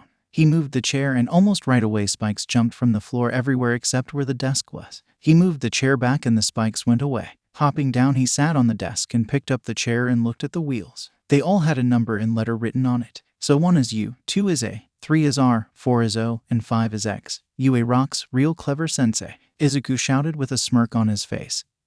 He put the chair back before going to the safe and typing out the code. The safe opened and showed 2 keys. One was black with a white lightning bolt on it while the other was white with a black X on it. The symbols have to mean something. He took a step back and walked to the door. The doorknob had a lightning bolt on it over the keyhole, so that key goes there. Where does the other go? He looked at the lockbox. It had an X, but it was in red. That has to mean don't open, not just a color choice. So then the lightning key is the right one. He tried to pick up the key, but it shocked him. He dropped it with a yelp and cradled his hand. Maybe not. He walked over to the doorknob and looked at it. He was about to touch it when he felt the same tug as before, telling him not to. "Oh, you're clever." He used some of the shadows and wrapped them around his hand before picking up the key. The shadows absorbed the lightning so he could unlock the door and not get shocked. "That's right. In the lockbox lies a small robot that will attack you. You need to figure out how to unlock the door with the shock key." Izuku was about to leave the key when he noticed something on it. In small writing, he saw the number 1 on it. He pulled it out of the door and realized it wasn't shocking him anymore. He stared at it before deciding to keep it on him. As he entered the next room, he heard something activate. He didn't notice it at first, but the room in the middle began to expand while the room on the outside began to shrink. Okay, there has to be something to activate a door to the middle room. He looked at the ground and saw a few tiles that had small scratches on them. He avoided them as he looked for something. Though he was running out of time. Come on. If I was a secret door, where would I be? He stopped in front of one of the walls. He could see the outline of a door. He felt around the wall before pushing in on a certain part. The door pushed itself open slightly. He pushed against it and slowly opened the heavy door. As some of our students have realized, the scratch tiles in the second room trigger an Iron Maiden to fall and trap them. Once he entered the room, there was a giant hole in the middle. There was another noise before the room he was in began shrinking again. He looked around for a moment before spotting a hook on the ceiling and a rope nearby. He hooked the rope to the hook and tugged slightly. He noticed a number 2 written on the hook. He didn't get time to think about it though as he jumped down the hole. If they don't find the rope and force the room to push them in, they waste time. The rope stopped just a little above the ground in the next room. Izuku quietly got off the rope before tugging on it hard enough for the hook to come out. He caught the hook and rope. The numbers have to mean something. He put the hook with the key before tying the rope around his waist in case he needed it later. He looked around the room and noticed a robot that seemed to be deactivated. Red lasers around the room like a spy movie, and a glass case holding a big diamond. The third room is stealth. If they wake the robot, it fires a BB gun at them. If they touch a laser, it burns them. They need to get the diamond and get out. He did another look around the room before waking up to the lasers. He got his hand close, but he felt the same tug that told him not to touch it. I could shift again. He looked at them all. They seemed close to the ground for that, though it would be easy to move in this form though. Takage, go ahead of me and see if there are any more traps. The dragon nodded before slithering on the ground to where the diamond was and checked everything. In the meantime, Izuku got around the lasers, only getting burned a few times but never waking the robot. Once past them, he looked to Takage. The diamond has a pressure plate on it. If lifted, it will be trapped in a metal box and wake the security. I suggest using the rope. There is also a false door. If opened, something bad will happen. Izuku nodded while taking the rope. Thank you, Takage. The dragon nodded before going back onto Izuku's skin. He walked up to the diamond and stared at it. Let's hope I get this right. He put the rope in one hand and quickly switched it with the diamond. Nothing happened. He breathed out and looked at the diamond. It had the number 3 on it, so the numbers did mean something. He looked at the door before taking a step back. Takage said not to go to that door, so he looked to where the security bot was and another door was there. Let's go back then. He put the diamond with the key and hook before he went back through the lasers, getting a few less burns than before. He looked at the door and saw it needed someone's hand to scan. It obviously wouldn't work on him, so that left the robot. He looked at the robot and saw a gauge labeled oxygen, so if that could work. He quickly wrapped his arms around the robot and covered its speaker. It thrashed in his hold as he watched the gauge go down. Once it stopped moving and the gauge was low enough, he let go and grabbed its hand and scanned it. The door to the next room opened. Any student that goes to the wrong will be chased by a boulder, but it looks like one is pulling ahead of the rest. A screen showed Izuku walking to the 4th room. The room was a long hallway with the design of an ancient tomb. There were markings on the wall, and the floor seemed to have tiles missing. Notes played in the background and seemed to be repeating themselves. He looked and saw the missing tiles in a pile. About 10 of them exactly. The music has to mean something. He picked up one of the tiles and pushed on it, causing it to make a note. That's it. The tiles relate to the song. You need to put them in the right order, then play them. He began listening closely to the song as he pushed the tiles until he got it right. Once he did, he placed them in their spots. He shifted into his cat form and jumped on each of the tiles to the music. Once he did that, a pillar appeared with a shark tooth on it. He shifted back and grabbed onto the shark tooth, seeing 4 written on it. He walked out the door into the final room. Most of the students have made it to the 4th room, where they have to solve the tile puzzle for problem solving. But it looks like one of us has made it to the final room. This room is a combination of traps from all the other rooms. He saw lasers around the room, small bumps like the one from the 1st room, and if he wasn't wrong, then the walls were very slowly closing in. He looked around the room and saw small things on the walls, a lock for the key, a hole for the hook, and a tile for the shark tooth, but where was the diamond place? He ignored it for now and got through the lasers and bumps as carefully as possible. He put the key in the hook, making the bumps disappear and the walls stop. So each part deactivates a trap. So the diamond deactivates the lasers, but what does the tooth deactivate? He didn't remember any traps from that room. He looked to where the tooth went. Something didn't feel right. If they were numbered, then weren't they meant to go in order? He couldn't put it in order though, since he didn't know where the diamond went. God, I hope this gives me something to work with. He put the shark tooth in the tiles and everything stopped. The lasers went away. He took a breath of relief until the room flooded with water. Crap. Where does the diamond go? The room flooded quickly, forcing Izuku up.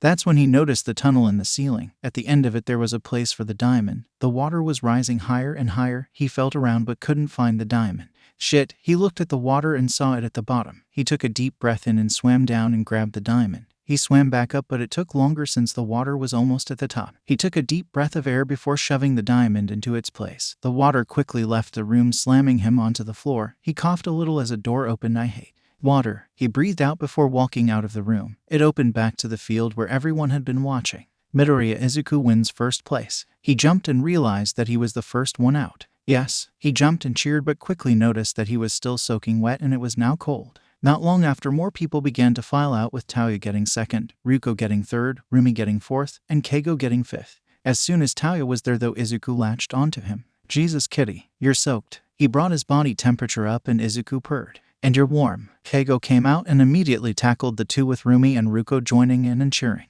Once the timer ran out and they cleared everything, everyone that passed stood in front of the hero from before, waiting to hear about the next competition. Next we have. They all waited for the screen until it showed capture the flag, capture the flag. In this game you'll work in groups of 3 or more. Each team will have their own spaces and points to protect. Everyone will also be wearing a belt with your team's color of cloths. If the cloths get taken off, you are out of the game. But if only 1 or 2 get taken off, then you have to wait in that team's prison until another teammate gets you. Izuku was already thinking of who he wanted on his team, and here's everyone's points. Oh no, Izuku was fucked. It showed him having 1 million points since he got first. Now he really couldn't ask Keigo or Tauya to team up. Everyone then split up into groups. Midoriya, let's team up, Rumi shouted with Ryuko following her. Are you guys sure? We'll be the biggest targets. Rumi cheered while Ryuko nodded. Of course, it's better if we work with friends. Izuku almost cried but hugged the two. I love you both so much. You too, Midoriya. Should we ask Todoroki and Takami? Ryuko asked. Izuku shook his head. Why the fuck not? You three hardly ever leave each other's side. Rumi shouted. We're all really competitive. They'll want to try and beat me or each other before we even think about teaming up. To emphasize the point, Izuku looked to Tauya and waved. The other then moved his thumb across his neck. Izuku returned the gesture. He did the same to Keigo, who only stuck out his tongue and made an L with his hand. God, you three are weird. They had the area separated for all the teams and gave them all everything they needed. Izuku, Rumi, and Ryuko all had chosen red for their color. So Midoriya, what's the plan? Rumi asked as they all huddled up. We need to protect our points. He picked up a ball that had their collective points on it, so we should put it in the far back, but not too close to the prison. The two nodded as they began setting everything up. Once they were done, they talked a little more strategy and situations, but once the timer finished, it was all-out war. A good portion of the groups all ran to Izuku, Rumi, and Ryuko. Izuku had his shadow animals help guard the points in case someone did get past them. The three had gotten a good portion of the competition in their jail already, with their teammates joining them soon after. The only issue was that if the entire team was in jail, then they lost. Yuzujiyama, I'm going for the open teams, Izuku called. Rumi nodded while taking another person's cloth. He ran and jumped over people trying to get to an open area. Once he crossed the way, he was running towards the points when someone stepped in front of him. Come on, Zuku. I figured you would have noticed me coming, Keigo shouted while in a battle position. Sorry, Kaiken. Didn't expect you in someone else's area. He didn't stop running though and slid under Keigo's legs. Keigo didn't give him time to think though, as he sent large feathers his way. Izuku jumped and dodged. If he wanted to win, he needed to distract Keigo. Izuku turned and started running back towards Keigo. The other teen was shocked and flew up. Luckily, that's what Izuku wanted. He jumped into the shadow created by the other and appeared in the shadow caused by the ball. He picked it up. Akami, catch. He threw the ball as hard as he could to his own area. He saw Akami jump up and catch it in their mouth before running and putting it with the other points. Wow, that was clever, Zuku, Keigo shouted from his spot in the air. But you left yourself open. Izuku jumped and barely dodged Tauya's fist before having to also dodge his foot. Touchin', Izuku shouted, jumping before flipping away. Hi Kitty. Izuku had to start dodging feathers, fists, and kicks now while trying to get back to his team that had mostly been left alone at this point. You guys teamed up. Keigo landed and used one of his bigger feathers to try and trip Izuku up. It didn't work though, as Izuku just caught it with his hands and a clap before shoving it to the ground. He jumped just as Tauya was about to slam his leg down and flipped before letting go and running. And time's up. Just as it was called, Izuku stopped running and took a breath. Thank God. He turned back to the two others who had stopped chasing after him. I didn't know if I could beat you too, or if I wanted to, he joked. The other two smirked before Keigo wrapped his arm around Izuku's neck and started rubbing his head.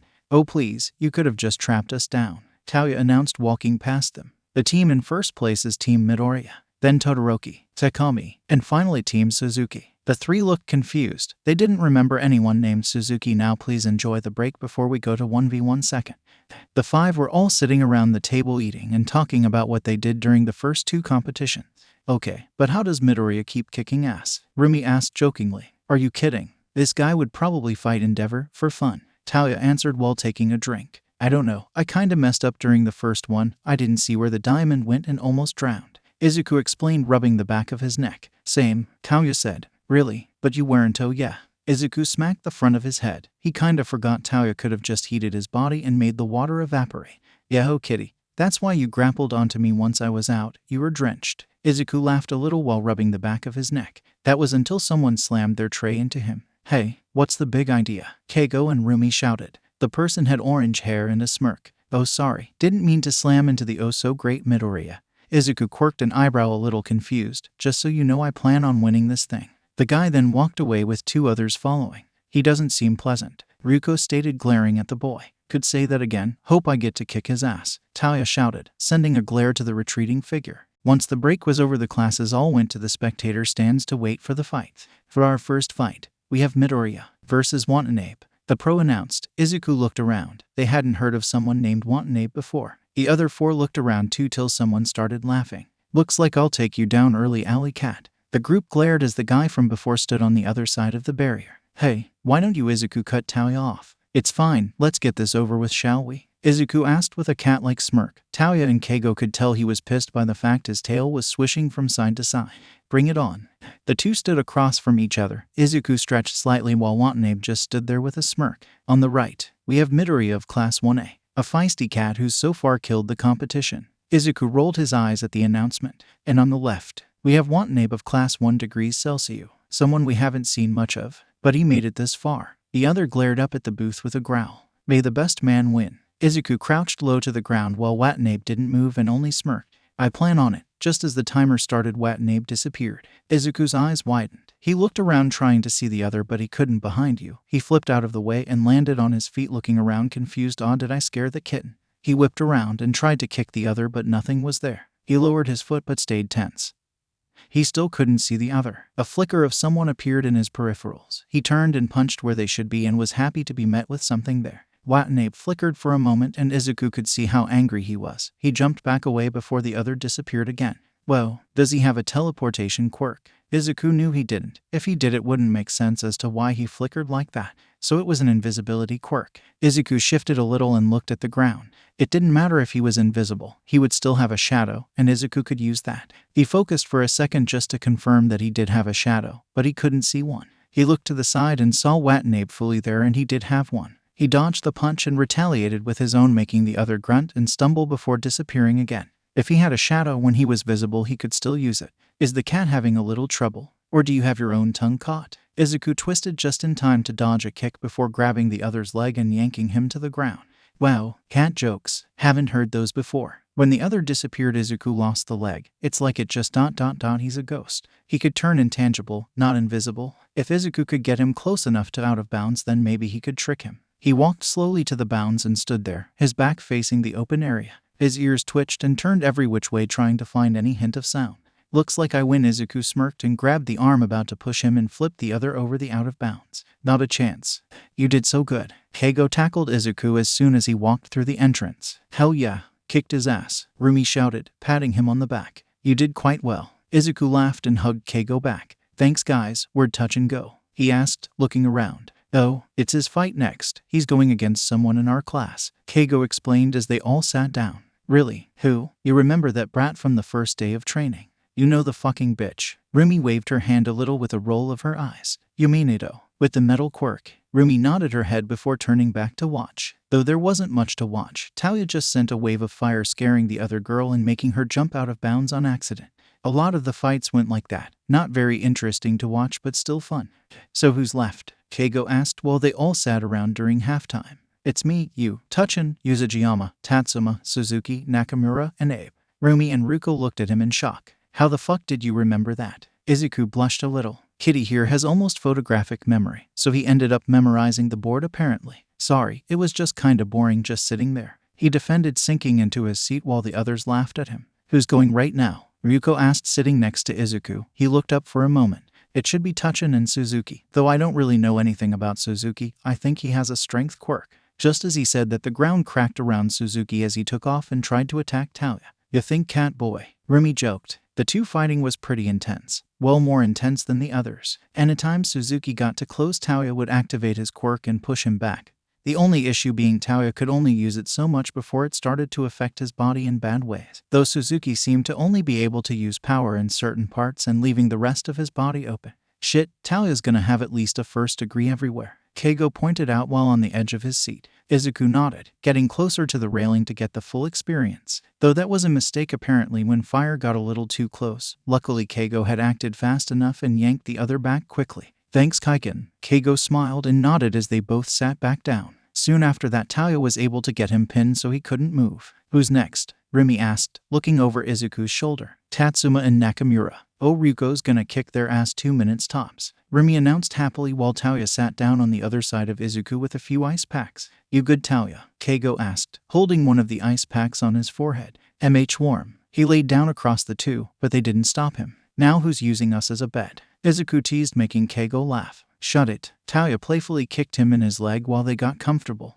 After the first 3 rounds with Talia, Ryuko, and Rumi winning, it was finally Keigo and Izuku's turn, though it was against each other. You know, Zuku, if you drop out now, no one will hold it against you. Izuku rolled his eyes. Sure, Kaiken, and no one will be angry you lost now, will they? The two got into fighting positions waiting for the timer to start. As soon as it went off, the two took off at each other. Keigo took one of his longer feathers and prepared to swing while Izuku dodged and slid in between the other's legs. He stood back up and tackled Keigo, though it didn't work as Keigo decided to lift himself off the ground and go into the air. If you wanted to fall for me so bad, you could have just asked Zuku. Izuku smirked before letting go of him and deciding to fall. Keigo knew he was gonna be okay, but he still tried to fly down fast enough to catch him. Izuku laughed a little when he fell through the shadow Keigo created and waited a moment before jumping out again. He dodged Keigo's feathers again before tackling him and flipping him over his shoulder. He grabbed Keigo's arms and pinned them to his back. Takami, can you move? Keigo smirked before relaxing his muscles a little. Nope,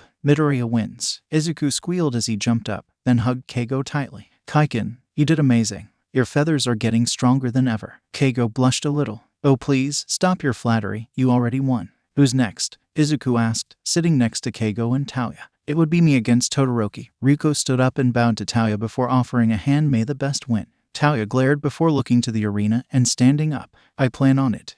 The two stood across from each other, Talia looking bored but angry and Ryuko looking blank. Start. Ryuko took off first, starting to shift to her dragon form and aiming a slash at Talia. He smiled and used his fire to push him up and over her. That's a little risky. He used his fire and sent a powerful blast towards pushing her a little. And you're being risky as well. You'll burn out before this is over. Talia knew she was right. He was already bad from the last few fights and this one might tip it over. Doesn't matter. He sent another powerful blast but she simply took it. He smiled wider before sending another wave of fire. It's useless, Todoroki. I'm immune to fire. He ran at her with his arms lit up in a wide smile. But you aren't immune to force. He sent another powerful wave pushing her even further. He added more force to it though he could feel the burns setting in.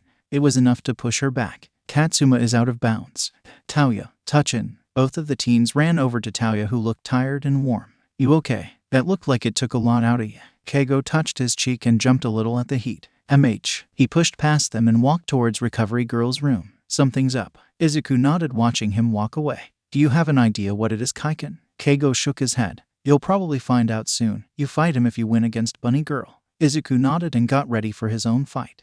Next up, our very own Izuku Midoriya and Rumi Uzujiyama. The two walked out into the ring and smirked at each other. You ready to get your ass kicked, cat boy? She was stretching her legs as she spoke. You wish. He got in a low position already having a solid idea of how it was going to play out. Oh really? Well then game on. And go. The two ran forward with Rumi attacking first, aiming a kick to his face. He ducked and swung his own legs out trying to trip her up. They both jumped back when neither attacked work and stared at each other for a moment before they both pounced. Izuku dodged a series of kicks from her, sending him back a little. He could see the line not too far away and knew if he didn't push back soon he would be pushed out. Dodging another kick, his back was up against the line. Seems like you're gonna get out early. He looked between her and the line before coming up with an idea. Not yet. He shifted to his cat form and jumped over her. It confused her so much she was frozen in place, letting him push her out of the ring. What the fuck? Izuku was trying not to laugh. He hadn't told any of the others he could do that yet. What the hell did you just do? He was now laughing like a madman as she shook him. I am sorry. I learned I could turn into a cat. She pulled him into a headlock and started messing up his hair and ears. Stop it.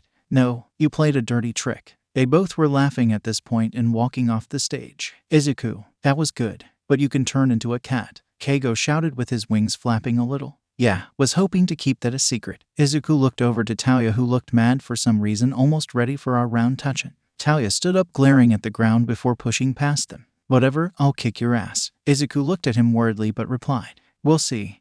Next up, Talia Todoroki versus Izuku Midoriya. The crowd started going wild as the two walked up. Izuku was still worried about him since he seemed even angrier now. Touchin, what's going on? Talia didn't look up but smiled wildly at the ground. Get ready. You're about to lose, kitty. Go. As soon as it was called, Talia raised his hand, small blue flames dancing on his palm before it almost exploded with fire. It rushed toward Izuku who looked only in shock before jumping out of the way. Touchin, don't do that. You'll get. Izuku was cut off as another burst came rushing at him. Talia only laughed a little. What's wrong? Think he'll lose to me? He set two more bursts at Izuku. He could already see the burns getting worse by the second. Izuku growled and used some shadows to wrap around Talia's feet and yank forward, making him lose his balance. Stop. You'll hurt yourself. Talia stood up on slightly shaky legs, but with a wild smile. Isn't that the point? To beat anyone at any cost, even if it means hurting yourself. He sent another burst that Izuku couldn't dodge fully in time, getting a small part of his arm burned. He grunted and held it close to him. He saw Talia pause in fear before growling and getting ready for another attack. Izuku used the shadows again and wrapped them around the other's arm to try and stop him and give Izuku time.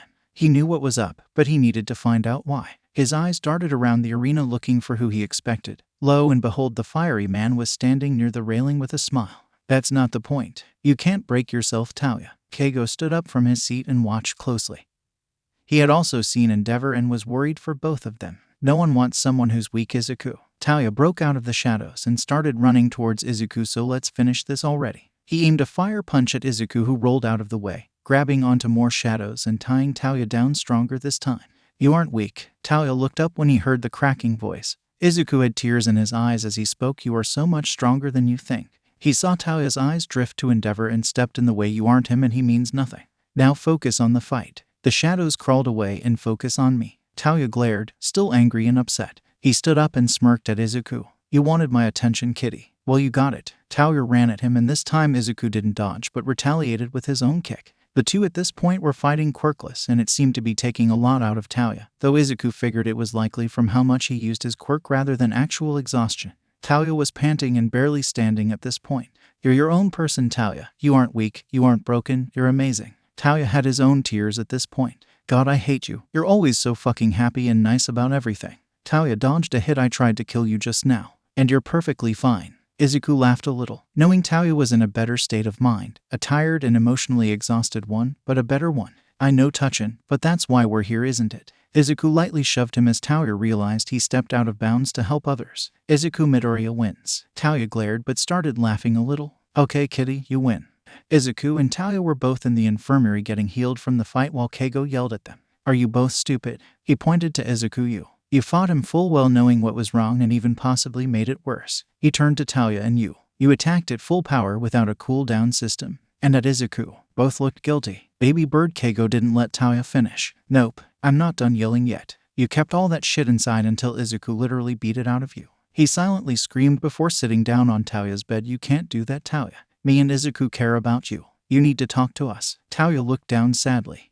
I know ... but he got into my head, made me think you only liked me because I was strong and would leave when you found out I was weak. Izuku stood up and sat next to Keigo on the bed. Touchin', we wouldn't do that. Talia sighed and leaned back with an arm over his eyes. I know that, but... Keigo sighed and finished the sentence for him. But it seems real to you. Keigo sighed again before cuddling up to Talia's left side. Come on, kitty. What are you doing? Talia asked as they both laid down. We're gonna kill you with love and affection. Izuku answered, pulling them both closer to each other. Oh no, please, I have a wife and kids. They laughed a little before getting comfortable and falling asleep. The three had seemed closer after the sports festival. The group as a whole was closer, especially when it came to messing Izuku in his cat form. Stop it, Izuku yelled, running from Rumi, who only cackled. Never, cat boy. It's official. If you can turn into a cat, you're our pet. Izuku ducked and rolled out of the way only to be caught by Keigo. Kaiken, he yelled at the other, who only held him tighter and giggled. Come on, Zuku. It'll look cute. Izuku grumbled but melted into the arms nonetheless. Besides, remember when we were younger? Me and Talia already called you our pet. Izuku blushed and glared at the blonde.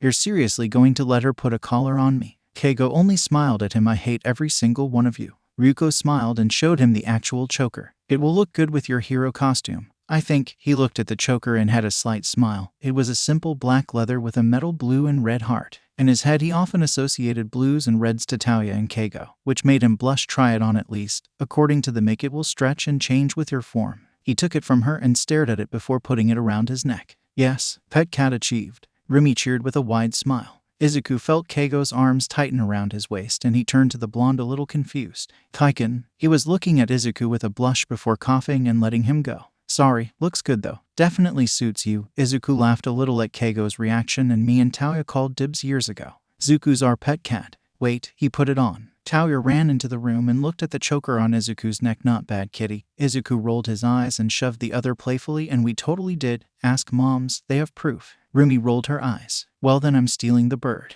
You already have a pet dragon. What more do you want?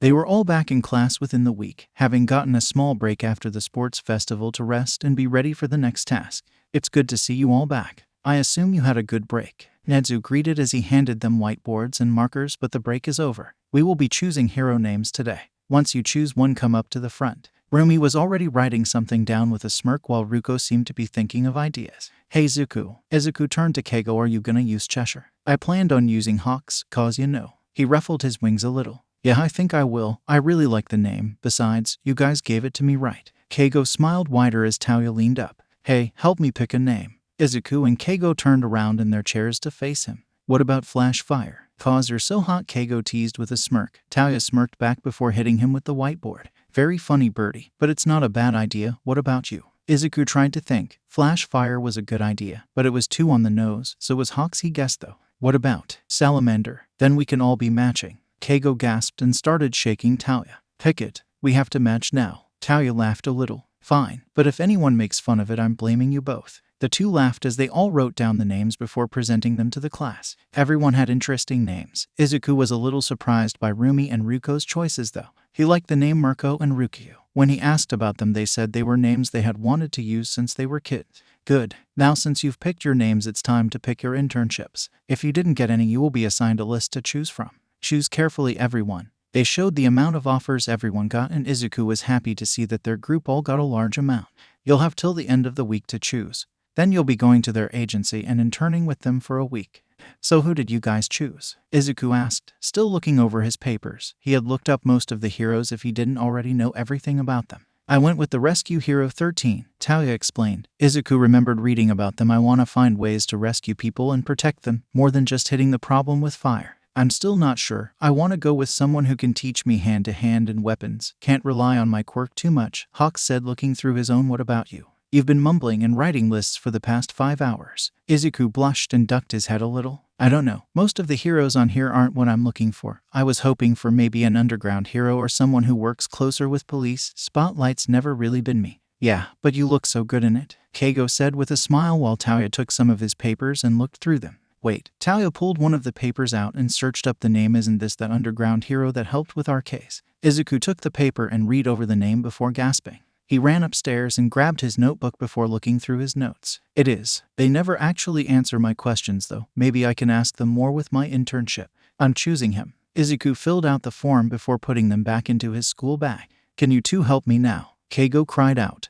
So who did you guys choose? Rumi asked as they all walked to class. I went with 13. They seem cool. Ruko seemed to brighten up. I went with them too. Tauya smiled. Hell yeah.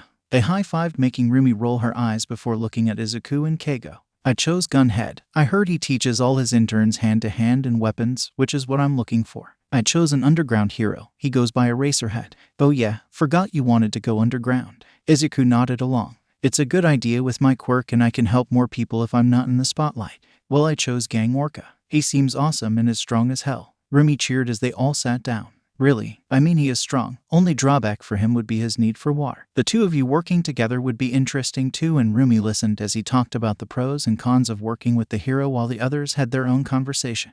Hey Ruko, you like making jewelry, right? Keigo asked the girl. She nodded her head a little confused. Well, I have an idea for something and wanted your help. Think you'd be up to it. Of course, what is it? He pulled out a piece of paper and handed it to her, not letting Tauya look at it. I see. Of course I'll help. Thanks so much. If it weren't for you, I'd be dead. Jesus, birdie, it's not the end of the world. Yes, it is, Tauya. Izuku and Tauya were sitting on the couch while Shadow, Himiko, and Katsuki sitting on the ground and doing their homework. Where are Fayumi and Natsuo? Izuku asked, looking up from his notes. They went out with moms, remember? Something about a shopping trip. I don't remember. Where's Bird Boy? He's with Ruko and Rumi. Said he was working on something with them. Tauya looked up from his phone confused. What? Those three rarely hang out without us. Maybe they're changing that. Tauya sat up and looked to the three on the ground. Brats. Katsuki glared at him and threw a pencil that Tauya caught. You know what's up with Keigo? Himiko raised her hand. Tauya pointed at her to talk. Kei said not to tell you because it's a secret. She looked proud of herself. Tauya glared harder and crossed his arms. Why's it a secret? Shadow raised his hand this time but didn't wait to talk. Because you're nosy. Katsuki burst out laughing while Himiko giggled. Izuku was trying to hide his laughter but was failing miserably. Oh, you think so, brat? Tauya stood up and started chasing after Shadow, who was giggling. Come back here. Tauya caught him and started tickling him. And no, stop it. Shadow was in tears. He swatted at Tauya's hand but jumped when Tauya's hand was frozen in ice.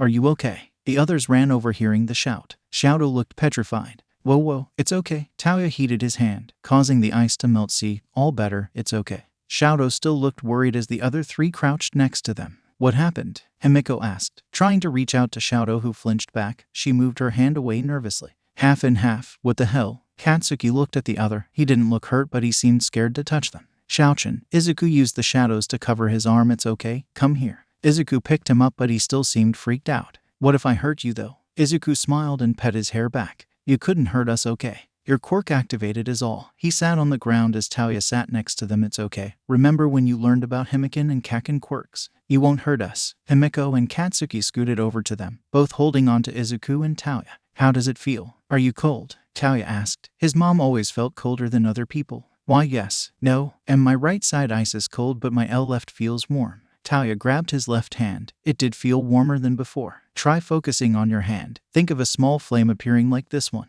Taoya created a fire in his hands and showed it to Shadow, who closed his eyes and scrunched his face. A second later his hand caught on fire, though it wasn't blue like Taoya's. Look, I did it. Katsuki and Himiko started cheering excitedly as Izuku and Taoya smiled. You did. Now do the same thing with your right. But imagine an ice cube. Shadow did the same as before and an ice spike appeared. Good job. Izuku ruffled his hair. That's amazing, Shaochin. Does this mean I can be a hero like you? Shadow asked, looking at Izuku and Taoya. Of course, you can be whatever you want. Taoya encouraged. All three of you can if you want. Izuku gasped, getting an idea. We can train you guys. If you want, of course. I want to be like Izuku. Himiko cheered, starting to run around excitedly. Shadow wiggling out of Izuku's hold and chasing after her, making her squeal and run faster. Don't leave me out. Katsuki stood up and started chasing them both around the living room. The two teens laughed a little before Taoya got a serious look on his face. If we were still with that asshole. Taoya didn't need to finish the sentence. Izuku could already imagine where it was heading. But you're not. He grabbed Taoya's hand and pulled him into a hug. You're all with us, not there. The two stood there holding each other before Izuku pulled away. We have to tell the others. They'll be so excited. Taoya rolled his eyes as Izuku dragged him back to the couch and called their moms and Keigo. Do you really have to go? Himiko asked, tugging on his sleeve a little. Izuku chuckled and picked her up. I'll be back soon, okay? It'll only be for a week. Himiko puffed her cheeks up and crossed her arms. Awa. Himiken, don't be like that. He pulled her into a hug before gasping, wait, I'll tell you a secret. Himiko lit up. Tell me. He smirked and sat on the bed with her. When we were young I made Tuchin and Kaiken a flower crown. I still have the one they made. He nodded towards a laminated flower crown that was on his bookshelf in a frame. How about when I get back we'll go shopping and get you one. And make it out of fake flowers so you can have any color and it'll last forever. Really? Can we? He laughed a little and nodded. Can I make one for Sho and Kat? She was bouncing now, making him laugh again. Of course. So while I'm away you think about the flowers and colors you want, okay? That way when I'm back we can start right away. But keep it a secret. He whispered the last part with a finger over his mouth. I'm good with secrets. SHHH. He ruffled her hair and picked her up. That's right. SHHHHH. Now let's go say bye to the others, okay? I have to meet my class at the train station soon. Saying goodbye to everyone was an experience. Fayumi, Natsuo, Rei, and Inko had all been excited and wished him luck. But Shadow, Himiko, and Katsuki had all been close to crying when they left. Can't believe the brats cried when we left. Taoya laughed a little, but Izuku could see he was just as nervous to leave them. They'll be fine. I'm sure they'll annoy Natsuo and Fayumi a lot for us. He nudged the other, making him smirk before pushing him back. Kaiken. Izuku ran over and pulled the blonde into a tight hug, who hugged back. Zuku, too. I have a present. Izuku pulled back a little confused as Taoya joined them. A present? Is it why you've been secretive lately? Keigo blushed a little and nodded his head before pulling out two black boxes. Just open them. The two opened the boxes and pulled out a gold chain. On the end of it was a small red feather. Keigo. Is this? Taoya held it carefully in his hand, inspecting it. Keigo lifted his hand a little, making both of the feathers start floating. Well, I just thought. Keigo rubbed the back of his neck before taking a deep breath. Look, I like both of you a lot, and oh god, I'm bad at this. He covered his face as Taoya started laughing. Fuck you, Taoya. Keigo punched him in the arm, only making him laugh harder. Izuku giggled before getting their attention. I like you both a lot too. He put the chain around his neck. It somewhat matched the choker he kept, but this is not a good place to confess. He was blushing like a madman since he could see their classmates not too far away. Kitty's right. How about this? Taoya slung an arm around both of them. When we get back we'll go somewhere nice, just the three of us, and then after we'll see where it leads. The two stared at him before Keigo spoke. Wow, you sound smart for once. Taoya glared and smacked him upside the head. That's the last time I give a good idea. The two started to play fight as Izuku rolled his eyes and walked over to Rumi and Ryuko. Did he actually confess just now? Rumi asked with a large smirk on her face. Izuku blushed and nodded his head. As sorta. Touchin said we should go out when we get back and actually confess, you know, not in front of a train. Rumi started laughing hysterically as Ryuko nodded her head in understanding. Fuck you, bunny. Taoya raced over and tackled her as the two started fighting with Keigo cheering Taoya on. Students. The three messing around stood up straight hearing Nenzu's voice. I'm glad to see you're excited. Let's get going then. You all know where you need to be. The students started walking to their trains or towards their agencies. I hope you all have a good time and learn a lot. Ryuko hugged them with Taoya hugging Keigo and Izuku before punching Rumi in the shoulder. See ya, losers. Get ready to lose when we get back. Rumi flipped them off before turning to the other two. You heard the burnt bitch. Prepare to lose when I get back. I'm training with the best. Rumi waved and ran to her train. Good luck, Zuku. I'm sure you'll be amazing. Keigo left to go to his bus before Izuku went on his own.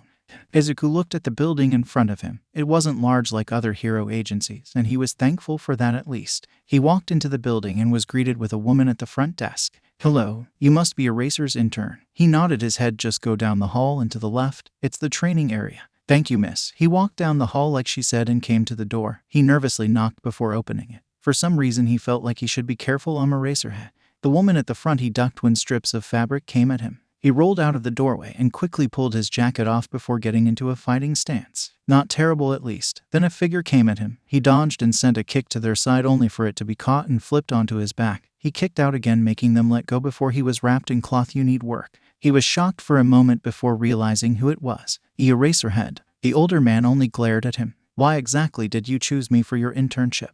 And don't even think about lying, I'll know. The cloth around him tightened at the question. Oh, well, I remembered you from back when you helped Touchin and his family. And Wand, you work with the police it seems, and an underground hero. It's the kind of hero I want to be. Eraserhead stared at him for a moment before letting him go. You have some potential. Izuku smiled wide, getting a small glare. You have 2 days. If you don't show any improvement, I'm sending you back to Nenzu, understand? Yep, I'm ready. Eraserhead smirked before swiping Izuku's feet out from under him. Izuku flipped and landed back on his feet with a smile. Good. Lesson 1. Always be prepared.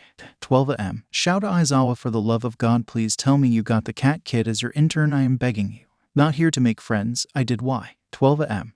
Hisashi, you owe me 2,000 yen. Damn it. Shuuuuo. Not here to make friends. Did you seriously bet if I would take him on or not? Maybe. 12 a.m. Most definitely. You really like cats, show. Not here to make friends. That is not why I chose him, and you know it. 12 a.m. Completely irrelevant. You like cats and he's a cat. Not here to make friends. I regret every decision that led me to you. Good, you're done. Izuku nodded as he adjusted his gloves. Eraserhead walked around him before nodding. You have weapons too? Know how to use them? Izuku nodded again and pulled out his staff before making it full size and spinning it a few times. I've been learning it for a while. I also know how to use the knife. He spun the knife in his hand before putting it back, and I can also create weapons from shadows. He pulled shadows from the corner of the room and wrapped it around his staff to create a battle axe. And it does damage. Izuku smiled, took his glove off and touched the blade before pulling away and showing a small amount of blood. Let's see how well you fight with the staff. No quirks. They both walked to separate areas of the room before lunging at each other. Izuku ducked under the capture weapon before spinning the staff and aiming for his legs. Eraserhead jumped before aiming a kick at Izuku, who blocked it with his arms. He grabbed onto one of the other's legs before dragging him down a little. Eraserhead kicked out before switching to hand. Izuku dodged a punch and sent one of his own that was caught before Izuku twisted out of it. They stood away from each other, catching their breath before jumping at each other again. Keigo looked at the agency before walking in. He looked around for a moment before someone got his attention. Good, you made it safe. He smiled and jogged the rest of the way to Gunhead. Are you ready to get started? Yep, I'm super excited. He pumped his fist into the air. Gunhead smiled and did a cutesy pose. Fantastic. Keigo only smiled wider, trying not to laugh at the hero. He would need to tell Izuku and Taoya about this later. First, I'll give you a tour and show you how we do things around here. Then we'll get a gauge on your skills. Keigo nodded and followed after Gunhead as they began walking around the agency. So are you and Rumi ever gonna be a thing? Taoya asked Ryuko as they sat on the train. I'm not sure. We have been close for a very long time. But I don't think it's the same as you three. What you three have is very special. Taoya blushed a little and rolled his eyes. Yeah, I'm lucky to have them. Ryuko smiled before standing up. I believe this is our stop. They both stood up and walked out, quickly finding their way to the agency, seeing 13 waiting for them. Hello, I see you both made it. Ryuko shook hands while Tauya nodded to them. We'll head inside and do a quick tour before going through some questions. The two nodded before following 13 inside.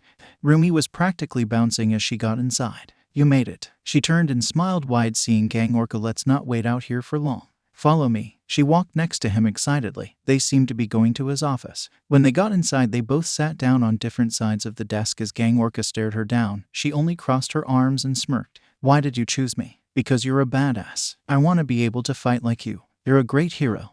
Why did you choose me? So I can still fight without using my quirk. Can't be a one-trick bird.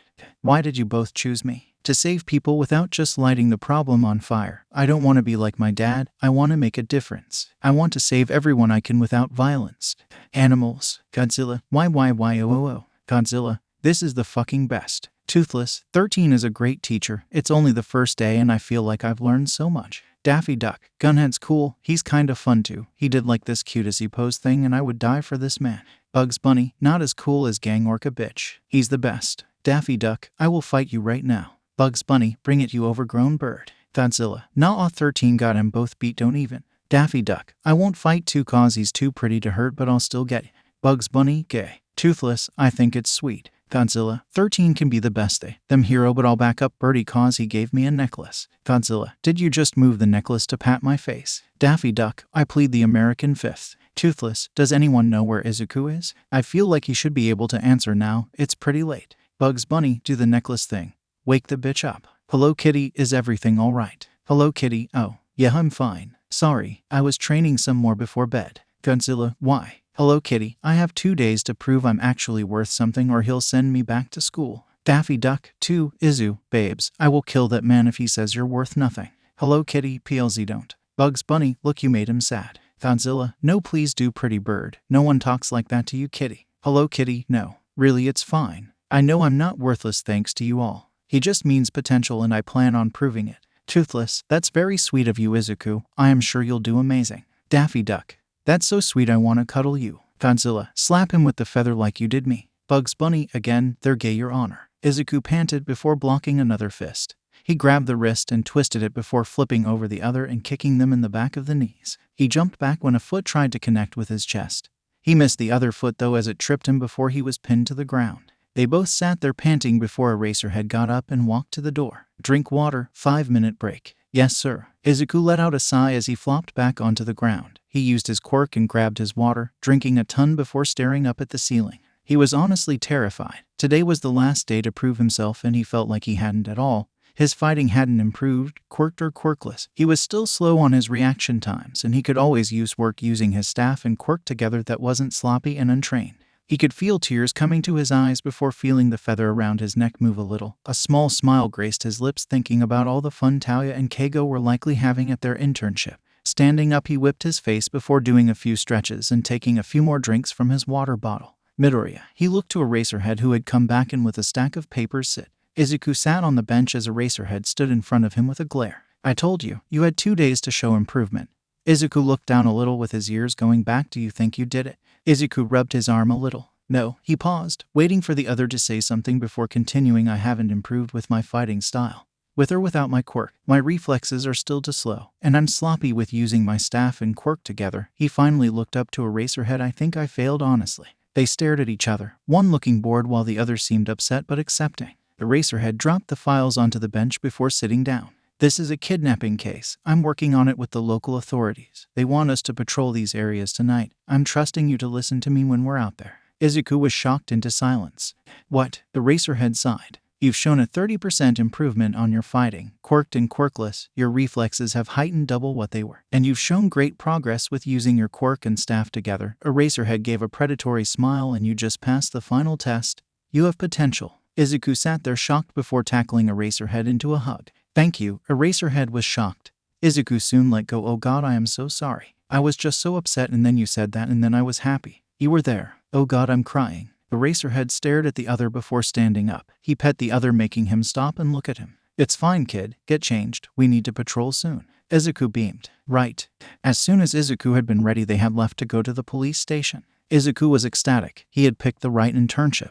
When we get there, don't wonder. Got it? I don't want to hear about how you messed up evidence. Yes, sir. Eraserhead nodded at him as they walked in. Izuku looked around the area and waved to some of the shadows and people when they looked at him. As they were walking, he could hear people yelling. He recognized one of the voices right away as the detective that had helped with Tauya's case. Tsukachi. The detective looked over and sighed. Erasure, good to see you. He looked to Izuku and smiled, offering a hand. You must be his intern. You go by Cheshire. Izuku nodded. He looked around the room a little and saw papers, pictures of the scenes, different theories, everything. It looked like his room when he got really into analyzing things. Let's not waste time. What do we know? He let go of Izuku's hand and grabbed some papers, explaining and showing them to Eraserhead.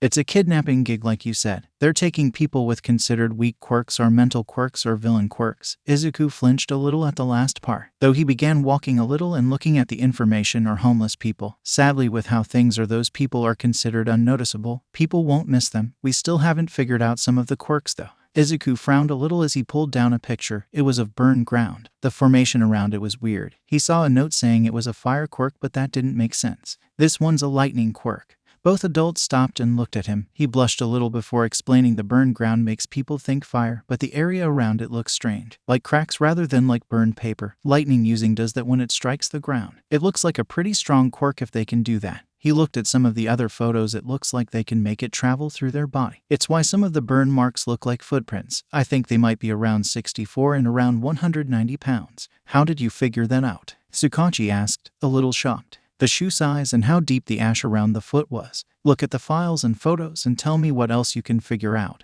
Better yet, write it in this. Tsukachi handed him a notebook and pen. Izuku smiled as he started looking through everything. I'm so glad you kept him. Eraserhead smirked. He has potential. A couple hours later, he handed the notebook back to Tsukachi. It was almost full with the quirks, heights and weights, and the weaknesses they may have.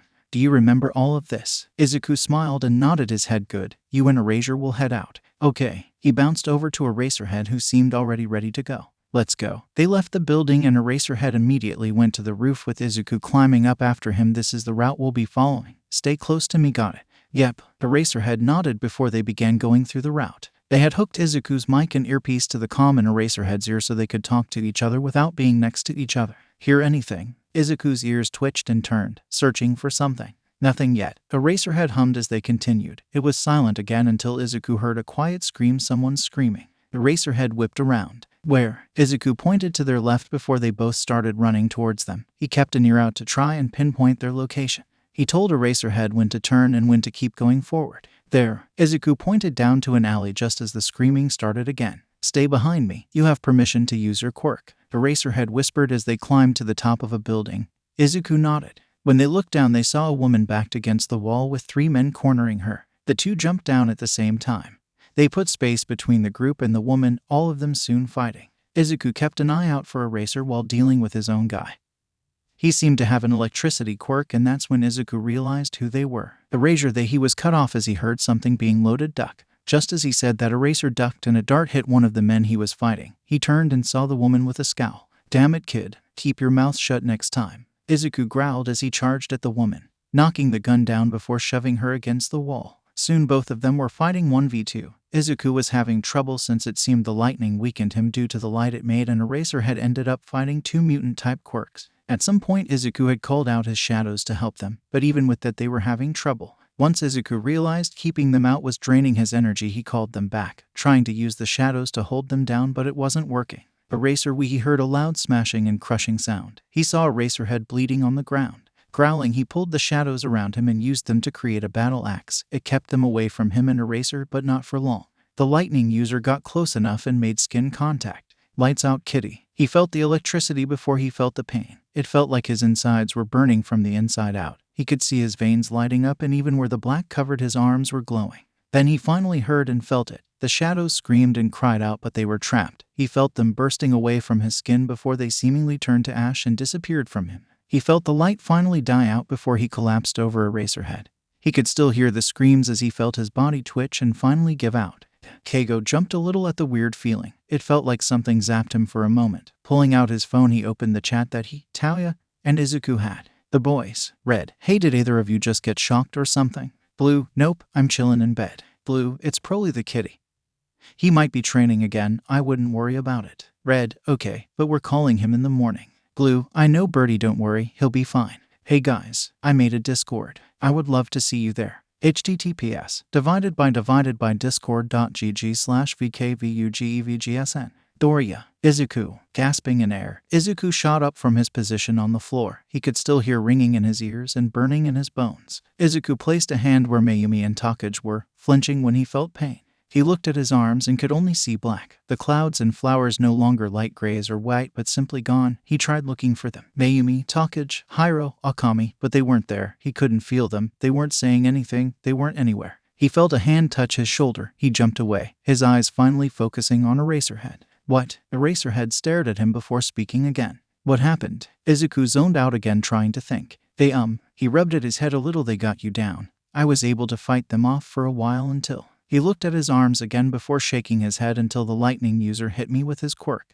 Eraserhead nodded, standing up. Izuku quickly noticed they weren't in the alley anymore. They were in a small cell with a dirt floor and something wrapped around their wrists. Quirk canceling, Izuku noted out loud as he stood up. He looked at his arm, this time at the lightning burn. It was close to his shoulder, then branched off towards his wrist and face, stopping just a little over his chin. How long was I out? I only woke up a few minutes ago, maybe 10, otherwise I have no idea. Izuku quickly noticed that most of their gear had been taken. He was left with his shirt and pants but nothing else. They had left Eraserhead with his own clothes and took his belt, scarf, and goggles. Feeling around his neck, he could feel the choker and necklace still there. He was happy he at least had those. Do we know what they want? Izuku had a pretty good guess. It wasn't hard to assume the worst. Eraserhead looked to him. It wasn't with anger or annoyance, just acceptance and sadness. Izuku looked back, but he didn't feel the same. He knew they were in the worst possible outcome, but he didn't care. He was going to make these people pay. Pay for what they did to those people, what they did to them, and what he did to his family.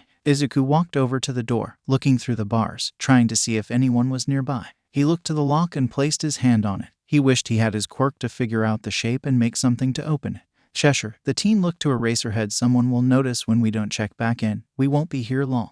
Izuku smiled. Eraser could see it was strained though. I know. Izuku looked at his arms again. The burns that drifted into the black part of his skin. It was white, like actual lightning going down his skin. His eyes drifted back to the bracelets he wore that were canceling his quirk. He twisted them a little and noticed they were loose enough. With a little help he could slip them off his wrists. Oh good, you're both awake. They both turned back to the door and saw the same woman and the man with electricity. Izuku backed up as Eraser stepped in front of him a little. No need to be so hostile. The treatment says otherwise. Eraser growled back. Izuku glared and lowered himself a little. Well, it can't all be a 5-star hotel now, can it? She smirked and looked at Izuku, who tensed further, ready to jump at any moment. I was only expecting you, Eraserhead. But imagine my surprise when you have a little cat with you. The red lipstick stood out against her pale skin. Is he your brother? Son, in turn. Eraser stepped into her view of him with a glare. Why were you looking for me? She looked back to him and smiled. Well, Eraser, you have an amazing quirk. We even have a buyer. What? He growled out. Izuku could practically hear his muscles tensing, trying not to attack the woman. It was actually quite easy. She took a cigarette out and twisted it between her fingers. Apparently they tried to get you when you were young, but your friend got in the way. Izuku watched as his whole demeanor changed. Heard he's still kicking. Maybe you'll see him soon. The two walked away as Eraser backed up into the wall before sliding down it. Eraser? Izuku asked cautiously. He crouched near the other but stayed a good distance. When the other's breathing picked up, Izuku got worried. Eraser, can you hear me? When there wasn't a response, Izuku moved to be in front of the hero Aizawa. That seemed to catch his attention. Can you hear me? The hero nodded a little. Okay. Can I touch you? It took longer than before for Eraser to answer, but he nodded. With the confirmation, Izuku carefully placed his hands on the other's shoulders and guided one hand to fall against his chest. I need you to follow my breathing, okay? He began taking exaggerated breaths. It took a while, but soon Eraser had calmed down enough to breathe normally again. Fuck, he rubbed at his eyes. I'm sorry. Izuku smiled. You don't have to be. You just learned something horrible. He looked to one of the walls with a glare. If I learned any of my friends felt that. He didn't say anything else but looked back to Eraser. Besides, when we get out, I promise we'll fix this. He offered a pinky, making Eraser look at him weirdly. The kids make me do it a lot. He rolled his eyes before they linked pinkies. Do you have any ideas? Eraser asked as they stood back up. If we get the door down, then we can run. But if we get lost, it won't mean much. Izuku twisted the bracelet around his wrist with a smile. I do actually. He walked into one of the corners and whispered. He had already seen the cameras and figured out the blind spot. They're planning something. They've been kidnapping people and talking about buyers. But she didn't mention anything about selling me, so they have a different plan.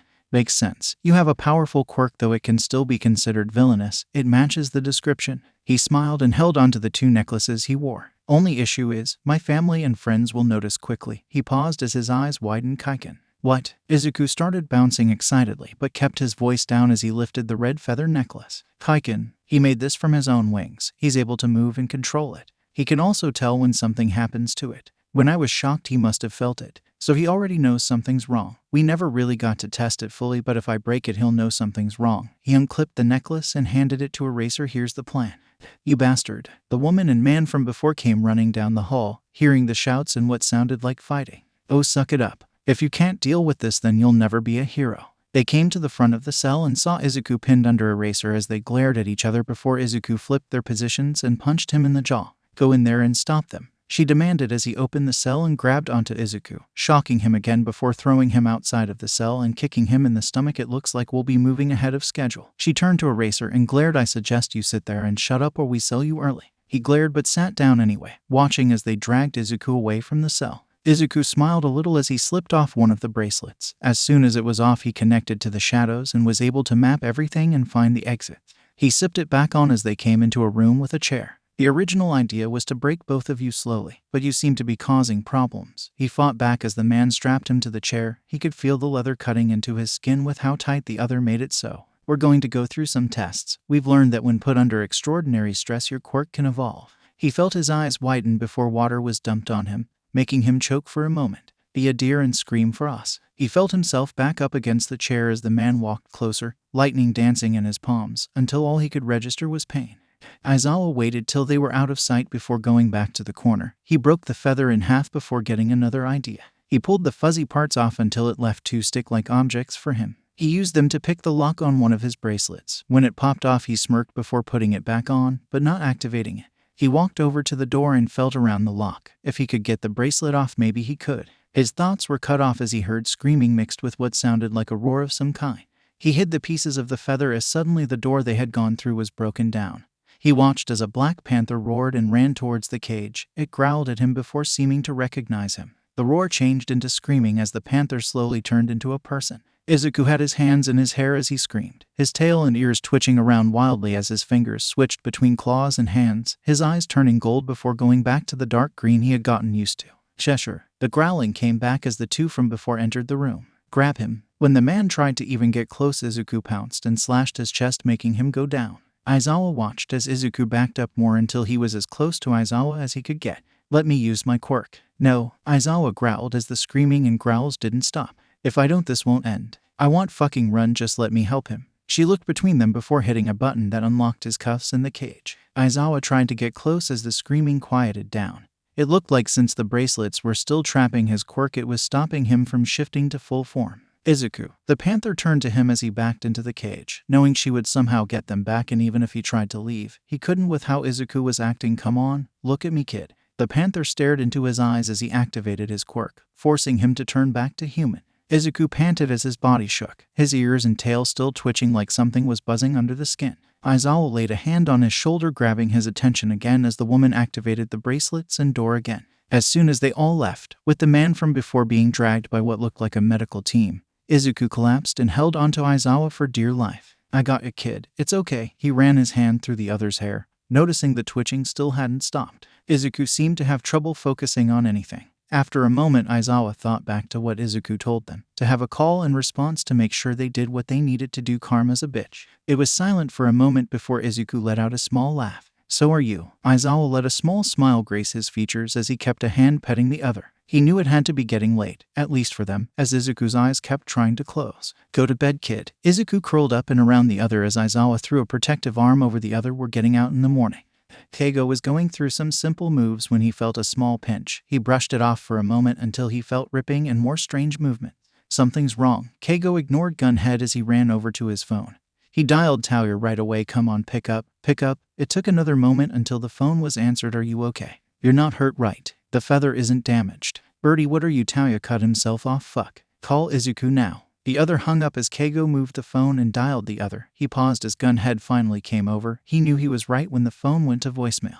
Takami, is everything all right? Keigo felt close to tears. Izuku was hurt and they hadn't known. How long had he been gone? How long had he been in pain before he finally broke the feather? No, I gave these two guys I like these necklaces with my feathers on it so I would always be there with them. One of them just ripped it apart and he's not answering the phone. Fuck, I should have checked in last night when I felt the weird shock. Fuck. Gunhead laid a hand on his shoulders. Who was he interning with? Eraserhead. An underground hero who works with the police. Gunhead, please, we have to. Gunhead was already shouting out orders as he seemed to get ready. Keigo quickly changed into his hero costume before following him outside to one of the cars. Have your other friend go to the police station near there. We'll check at the agency. Keigo nodded as he called Taoya back. Taoya felt so stupid. He should have checked on Izuku when he didn't answer the chat and when Keigo talked about the weird feeling. It would be his fault if Izuku was hurt. They could have stopped it when it happened if they had checked. Taoya is everything. He didn't let Ryuko finish as he ran up to 13. We need to go somewhere. 13 looked to him a little confused before he continued. Keigo gave us these necklaces and he can control them. Last night he felt something weird, but it wasn't me. Now he said one of them is broken and Izuku isn't answering his phone. Who was he interning with? 13 asked as all three of them got ready to leave. An underground hero, Eraserhead. He works with the police and he was cut off as his phone went off again. Please tell me he answered. Gunhead said for you to go to the police station. We're checking the agents. If Taoya, what if Taoya cut him off? He won't be K. We're gonna get him okay. He's not going anywhere without us. Right, I'll check in later. I love you, Taoya, you and Izuku. Taoya could feel the tears in his eyes as the other spoke. I love you both too. I wouldn't be here without you. They both hung up as Taoya took a breath and explained everything as they headed to the police station. As soon as they parked, Taoya jumped out of the car, followed closely by Ryuko and 13. He ran through the door and ran to the secretary. Eraserhead and Cheshire were here yesterday. Where are they? The woman looked up and pointed to Tsukachi, who looked frantic. Hey, Tsukachi, where's Izuku and Eraser? The detective turned around, shocked to see them. Todoroki. Taoya growled and grabbed onto his collar. Shut up. Where is he? Tsukachi looked at him sadly. They were attacked while on patrol last night. We don't know where they are. Taoya froze as he felt anger and sadness rush through him. He tightened his grip on the collar and slammed Tsukachi into the closest wall. Taoya. He ignored them as he growled, tears running down his face before turning to steam. You didn't fucking tell us. How long has he been gone? How do you not know? Tsukachi put his hands up. He knew why the other was so upset and he wouldn't hold it against him. Taoya, put him down. Taoya froze at the voice and sent a glance to Keigo, who was holding onto his arm. Please too. Taoya broke at that and dropped the detective. Keigo looked at Tsukachi as he kept a hand on Taoya. Tell us what you know. Izuku laid there almost unmoving. His ears and tail hadn't stopped twitching since he got back into the cell. His hands twitched a little, but it wasn't as bad or as frequent as his other limbs. He knew Aizawa told him to sleep, but he couldn't. It was so quiet and dark now. He had never been afraid of the dark. He even preferred it since his quirk felt stronger. But now it didn't feel right. He wasn't afraid of it, but he didn't feel safe either. It was unsettling now. He didn't have the random voices filtering in and out in a language only he seemed to understand. Taoya and Keigo had pointed it out to him when they were younger. Anytime he was talking to a shadow and it talked back, they couldn't understand him or even copy the sounds he made when talking. They could only understand the shadows when the shadows wanted them to, which wasn't often. Standing up, he carefully left Aizawa and went to the darkest corner of the room. Staring into it, he reached a hand out and spoke. He honestly wasn't expecting a response once he slipped the bracelets off, but he could hear the whispers as he stared into the dark void. It is the nice one. Where are his companions? Izuku smiled sadly at the thought of his family. They were gone and he didn't know where they were. He wasn't surprised that the shadows had already learned. News traveled fast in the shadows. It was strange. When he was younger, he thought only certain shadows could talk, but all of them could. It was just very few that could take shape and communicate fluently in a human way.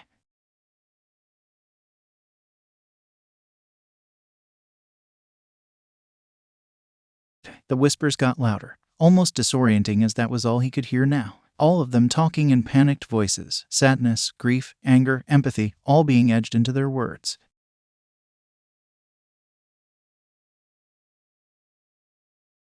It was a simple but heavy question. He could go on like nothing happened, like those few shadows that stuck to him were nothing more than a tool, but they weren't. They had meant so much to him, he couldn't ever forget them. He wanted them back but knew it wouldn't happen, and he wasn't going to ever do that again.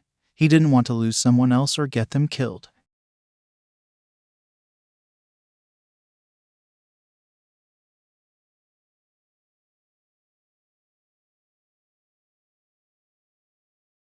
He heard whispers of understanding and agreement ripple throughout the area. He knew the news of him more or less cutting ties would spread quickly. Izuku. He jumped a little when he heard Aizawa whisper his name almost violently. What are you doing? Izuku looked between Aizawa and the corner. Sorry, I was just talking to them. Aizawa brushed it off with a nod. At least he thought he did. Aizawa had noticed right away. As soon as Izuku had woken up, he had been acting strange. He would have brushed it off as being in a terrible situation and then more or less getting tortured and having his quirk forcefully activated while wearing quirk represents. But this was different. Anytime the situation was mentioned, he seemed determined, like he knew he was going to get out of here. After getting back into the cell, he had calmed down, at least for the most part. He didn't seem too bad, other than the twitching, but Aizawa quickly realized it was from being electrocuted so many times. So when he woke up to quiet whispers, he was confused. He noticed quickly that Izuku wasn't there and was worried till he realized that the whispers were Izuku talking. He tried to listen in at first but couldn't understand a word of what he was saying.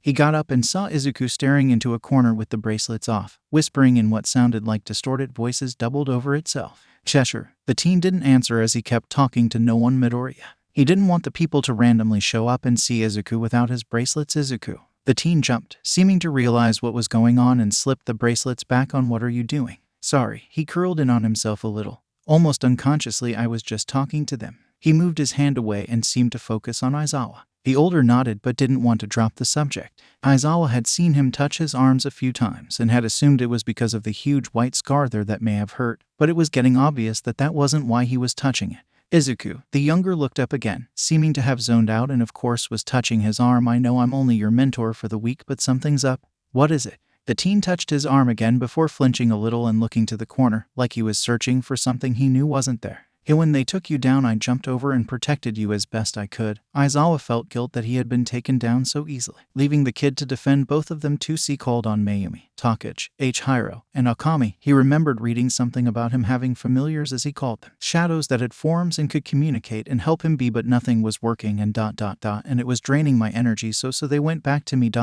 My weakness is light. Tears started running down his face as he spoke. Aizawa was a little shocked but stayed still, wanting him to finish. They ... He used so much electricity, it was like my body was on fire. And my veins glowed and it hurt so much, and I could hear them screaming and dying on my skin.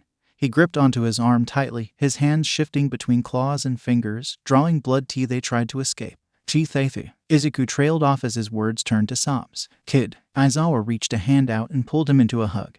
Izuku gripped onto his shirt for dear life as the sobs got louder. He had no idea or way to console him. He had seen people die, had heard screams, everything, but he had never felt it like the way Izuku described. This wasn't just death to him. This was erasing everything. He didn't get to bury a body, mourn over a lost friend or family properly. He heard them all screaming, felt it burning inside him, felt them try to run from it. Then he was shoved into a cell. Had to figure out how to escape so he didn't end up worse and deal with an adult having a panic attack. Then got tortured in the same way that killed those close to him and forced his quirk to activate painfully. He knew after this they would likely need therapy, but this kid would need therapy. He wasn't able to properly mourn the loss of them and probably never will get that chance. I got ya. He did the same as yesterday to calm him down. He didn't want to say it was going to be okay because he didn't know if it would, and he wouldn't lie to the kid like this. They'll pay Izuku. They won't be forgotten. His cries had slowly died out as he curled up to Aizawa, like a cat. Why you keep calling me Izuku? Aizawa stiffened a little. He hadn't even thought about it. He just seemed to respond to Izuku more than anything else. I don't mind it. It grounds me a little. Aizawa hummed a little. You can call me, shouted then.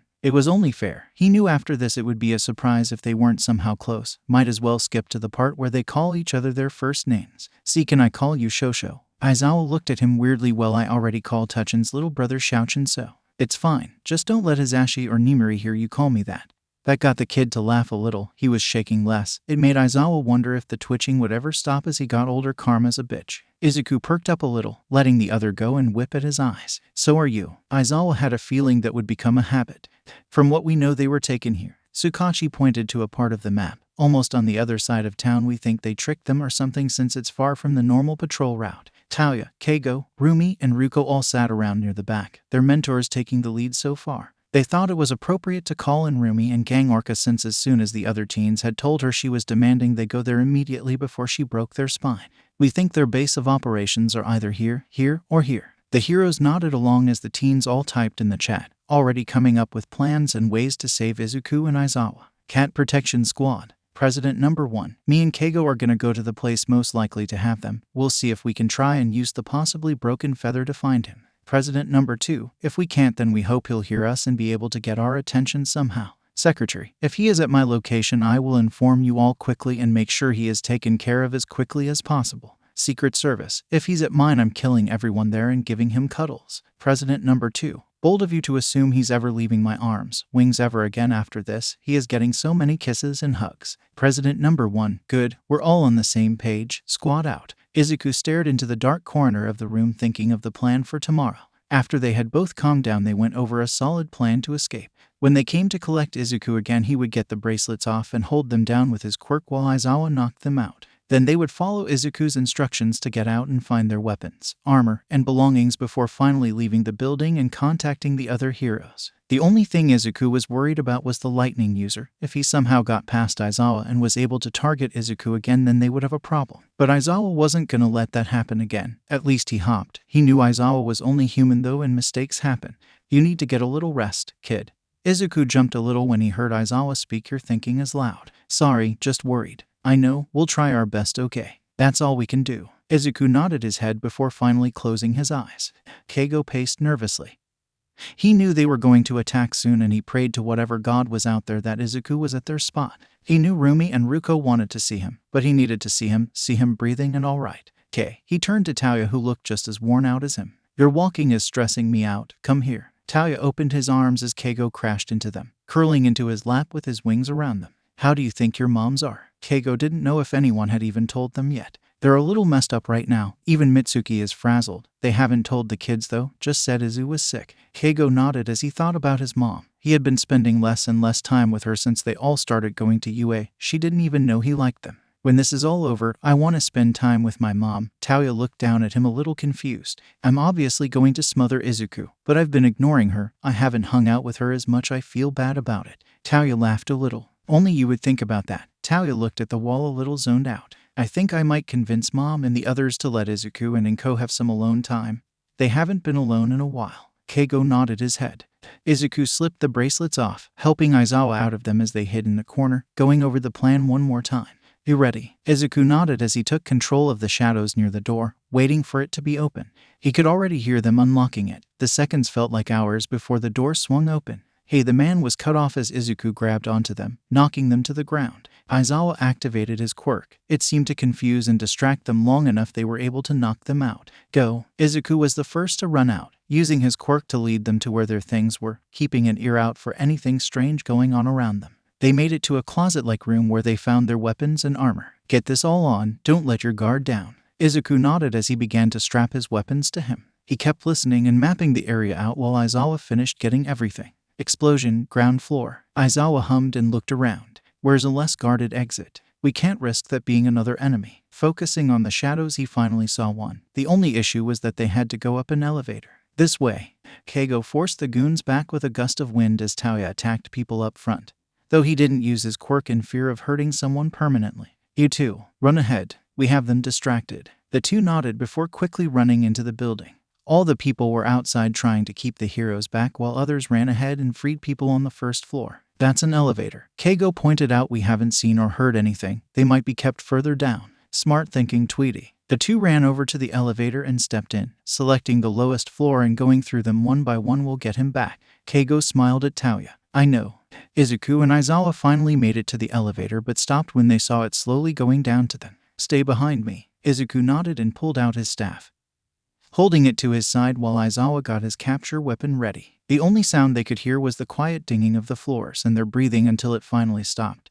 The silence stretching until the door opened. Well, seems we have some escapes. She lunged forward at Aizawa as the man from before went to Izuku. Izuku recognized the electric user right away, feeling himself shrink back before dodging ahead. He saw Aizawa holding off the other easily. Something was wrong. Izuku dodged again before falling into a shadow. He watched the person look around wildly before the picture became clear. They weren't fighting their captors, they were fighting Keigo and Tauya. Quickly jumping out of the shadow, he pulled others to hold Keigo, who he had been fighting, down and looked to Aizawa, though at some point the fight had changed with Aizawa being held down, fire coming from Tauya. Keichan. Touchan. The two froze while Aizawa looked between them, seeming to finally understand what was happening. Stop. They're using a quirk on you. Keigo blinked rapidly as it seemed to fade. Zuku. Keigo looked at him confused before his eyes widened. Zuku. Tauya looked over at him before looking down at Aizawa. Shit. Fuck. Sorry. He let Aizawa go before running over to Izuku and picking him up into a hug. Fuck kitty, don't do that again.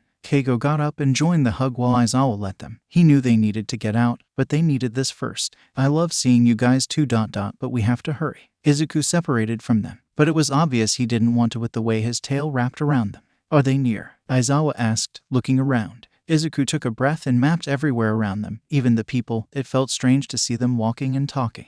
Duck. They all fell to the ground as something zipped through the air. Shame. Looks like it worked then. They all got into a defensive position with Aizawa in front of them. No matter, my work is done, I surrender. She put her hands up. Aizawa didn't believe it and quickly used his capture weapon to tie her up. What do you mean it worked? Aizawa asked, tightening the hold on her. The experiment. She looked at Izuku with a smile as Keigo and Taoya got in front of him. You feel stronger, don't you? I saw you map everything. You're shifting your senses. Soon enough you'll be so strong, Sensei will be pleased to hear about it.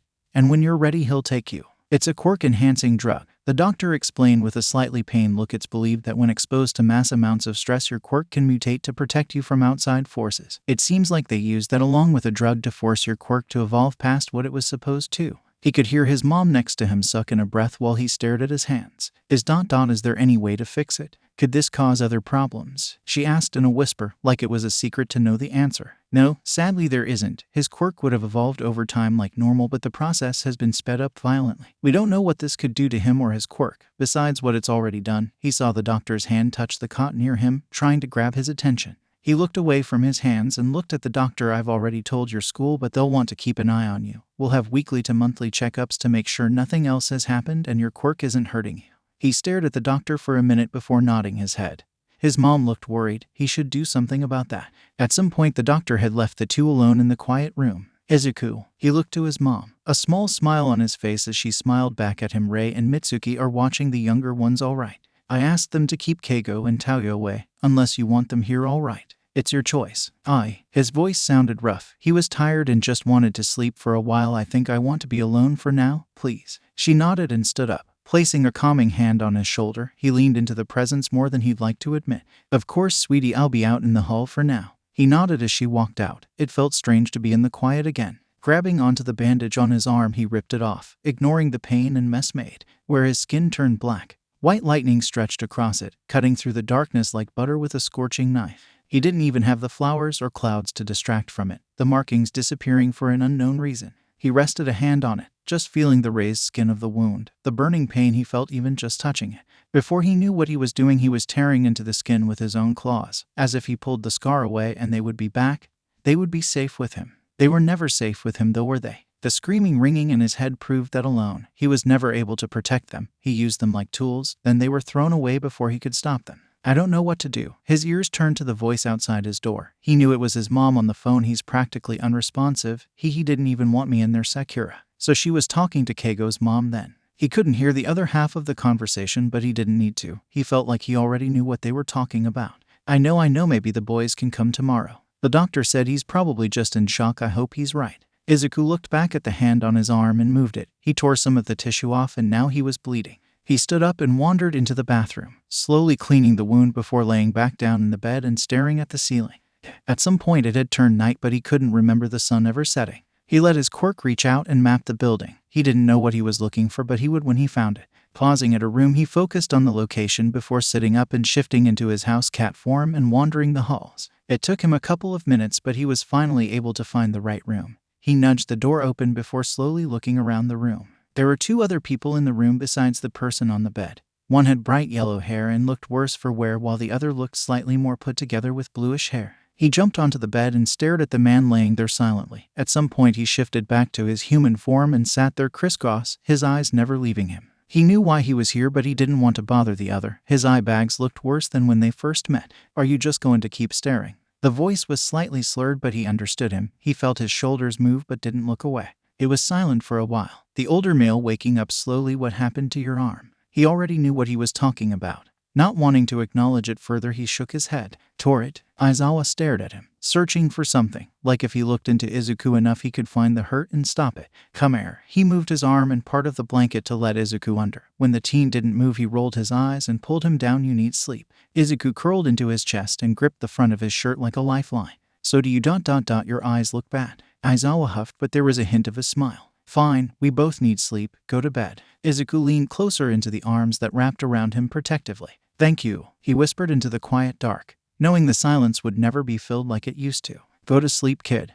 Air is a lion in your lap. A voice whispered, sounding angered but also shocked. Panther, Hizashi, and yes there is, good job you have eyes. He heard someone else snicker quietly. Why is there a panther in your lap? His eyes opened slowly as the voice got louder. He was about to move when a hand met his head and pushed him back down a little with a few pets for good measure. Go back to sleep. You're safe. It was silent again as he drifted on and off consciousness. There is a panther in my lap, Hizashi, because this is my intern who is stressed and needs to sleep. So I'm letting him sleep here. He must have shifted in his sleep. Ah, this is the little kitty. He felt another hand on him but didn't move. If Aizawa was there then he was fine. Yeah, he needs more sleep. One of the hands patted his head. And stop thinking it's loud. He nodded as well as he could before sleep finally claimed him again.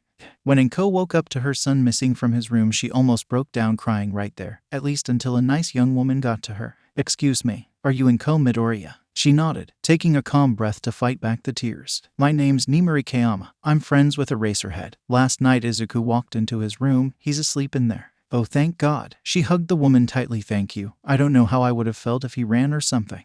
Nimuri only chuckled and hugged her back. It's all right. Shouta thought it would be a good idea to tell you in case you didn't know. I can take you there. Inko looked down the hall before looking back to Nimuri. No, not right now. If he's sleeping, I would prefer he stay that way. I'll come get him in a few hours. She pulled out her phone. Here's my number in case he wakes before then so you can call me. Of course. Inko made it back home, staying in her car and taking a few breaths. Ever since Izuku had been reported missing, the kids had been angry, sad, and restless, wanting to run and find their brother and hold on to him and never leave his side. She jumped when someone tapped on the window. Seeing Rei, Mitsuki, and Sakura, she stepped out. Inko, you look like shit, Mitsuki said with a slight glare. When was the last time you went to bed since the kid's been gone? I'm not sure. She closed her eyes and rubbed her temples. The kids? Well, she was cut off by Sakura. The kids will be distracted with us while you take a nap. Long and good. I'll make sure to answer if you get a call and wake you up if it's Izuku. All right. Rei offered. The older four have been keeping them busy enough for now. Let's get you to bed. The three lead her inside, quickly walking past the kids before letting her lay down. Thank you all so much. She felt tears come to her eyes as she relaxed, finally knowing where her baby was and that he was safe and protected. I'm not sure what I'd do without you. You'd manage, Sakura joked as they left her. Tauya and Keigo have been worse ever since Izuku's been back. Rei spoke up. I think they're close to storming the hospital at this point. They hadn't let anyone visit ever since Izuku asked them not to. Once the kid feels better, he won't be able to get rid of them, Mitsuki replied, rolling her eyes fondly. Now let's get these kids some lunches. He didn't know when he woke up, but he had been staring at the wall for a while now. The two people from before had left finally while no one else showed up. What are you thinking about? He looked to Aizawa before going back to the wall. It's so quiet it hurts. He felt his hand drift to his arm again before someone else grabbed it and moved it to Aizawa's chest. I know, kid. I'm sorry. It was silent again. There wasn't much he could do. Sure, he had lost a friend before, but losing four like that and hearing it echo had to hurt more than anything in the world. Do you want to hear about my time in high school? Sure. And then Aizawa went on a long-winded rant about a specific type of shark that got him into a fist fight with an old classmate of his. Certain moments got him to laugh at least. So that was a win in Aizawa's book. Your mom stopped by for a second earlier. Just checking in on you. He hummed in response. She wanted to know when you would want to see the others. They're worried about you. He looked at the hand resting on Aizawa before responding. I want to see them. Don't want them to see me. They both sat there for a moment before Izuku moved his arms around himself. It doesn't look good. What if they don't recognize me? Or they can't handle it? I don't want them to look at me like I need to be helped or fixed. They won't. Before Izuku could say anything, Aizawa continued. They're gonna look at you like they care. Like they love you. They aren't going to pity you or try to fix you. They're going to want to hug you a lot probably. That got him to laugh again, but they aren't going to look at you differently than they already do. Promise. Aizawa huffed and offered his pinky. Izuku sat up and looked at him weirdly. Well, come on. If we're promising something like this, we gotta seal it right. Izuku smiled and linked their pinkies. Thanks. Get some sleep, kid. The next time Izuku woke up, it was actually morning for once and Aizawa was asleep. He looked around the room and saw someone's bag in the chair and his mother's purse in the other. On the other side of the room laid another bed empty. He turned his head when there were footsteps outside the door. It was his mom who walked in, a little shocked to see him awake. Good morning, sweetie, she whispered, not wanting to wake the other. How'd you sleep? A lot better. She smiled hearing his voice. I'm sorry ... for worrying you and the others. I shouldn't have. Inko cut him off, pulling him into a hug. You never have to be sorry for that. She ran her hands through his hair as he leaned into the hug. You are hurting from something none of us will understand and you needed a moment. All right. And will Bethy'll be ready whenever you are. He felt tears come to his eyes as he smiled and hugged her tightly. Thank you, Mom. She only nodded and held him for a moment. Now that the emotions are done, can you be quiet? I'm tired. Aizawa rolled over and glared playfully at Izuku. And you need rest, young man. Inko pulled away and smirked at Aizawa. After this, you're coming over to our house for a family dinner. When was the last time you ate actual food? According to your friends, all you eat is food packets. I'm being mothered. Aizawa turned to Izuku with an actual glare. Your mother is mothering me and I'm blaming it on you. Izuku laughed at the other. This is why I hate hospital rooms. What if they don't want us to see him because he's so injured? It's horrifying. Keigo shouted, pacing the room nervously. We literally saw him, remember? Tauya tried to reassure. He was just as nervous and panicky, but it was better if he was the calm one. No need for a burnt-down house. I know, but he sat on the bed next to Tauya and leaned against him. Why doesn't he want to see us? The red-haired teen sighed and held the other closely. I don't know. Tauya tried to think back to the escape. I want to know what the lady was talking about. Who sensei is? What did they do to Izuku, and why the fuck would they take him? Keigo nodded along, not sure how else to respond. Hey, the two turned to see Sakura in the doorway. How are you boys? Keigo stood up and pulled his mom into a tight hug while Tauya stayed looking at the ground. I figured as much, but I come with good news. He wants to see you guys. What? They both shouted. Tauya jumped off the bed and ran past her. Why are we still sitting around then? We got places to be. Sakura calmly guided them out to her car while Rei, Mitsuki, and Masaru distracted the younger ones. Izuku sat on his bed with shaky hands. He was glad that the medical staff finally gave him a shirt so his bandages were more covered than before, though they weren't happy to find out he had made his injuries worse. Sitting crisscross on his bed, he tried to do what Aizawa had shown him to calm down. Taking a deep breath, he let his quirk reach out and map the hospital for what felt like the 100th time. He was confident that at this point he could walk blindly around the hospital and still know where everything was. He was almost done with the trauma area when he felt the bed dip on both sides of him. Pulling back, his eyes flew open and looked around himself, only seeing Keigo and Tauya there. Kitty. Tauya was the first to speak, not moving to touch Izuku, scared he might hurt or frighten him. Can you hear us? He looked to Keigo for a moment before pulling the winged teenager into a hug. He dragged Tauya into the hug as well, feeling tears come to his eyes. I'm sorry, he whispered, the two holding him just as tight. I shouldn't have pushed you away like that. I should have let you know I was okay. Zuku. Keigo rubbed a hand down his back. It's all right, we're just happy to see you. He smiled at Izuku, who only held him tighter. Tweety's right, we just missed you. Tauya ran a hand through his hair. Is there ... Is there a reason though, that you didn't want to see us? Izuku only buried his face into Keigo's neck, not wanting to say the reason. Izuku. He only shook his head as his shoulders shook violently. Hey. Keigo tried to move Izuku away so they could see his face, but he wouldn't move. Zuku, it's okay, we're not going anywhere. I know, just... Tauya smiled sadly as he pulled Izuku against his chest. It's all right. Keigo sat behind Izuku and cuddled up to them. Let's just lay down, all right? We'll give you time, kitty. When Aizawa walked back into their now shared room, he was expecting Izuku to be asleep or talking with his mom. What he didn't expect was for his intern to be stuck between two other teenagers. Who are they? Nimori asked with a smirk on her face. I have no idea. Oh, Hazashi quietly shouted, I remember them. They were at the sports festival. They seemed pretty close. Can you shut up? The three turned to a teenager with messy white hair and a glare. We're trying to sleep. Well, aren't you rude? Aizawa sat on his bed, soon joined by Hazashi while Nimori sat down in the chair. Wait, the teen stared at Aizawa groaning. Aw shit, you're the guy that helped us? Fuck. Oh yeah, how's your family? We're fine. Tauya laid back down once Keigo reached up and tugged him back down to the bed.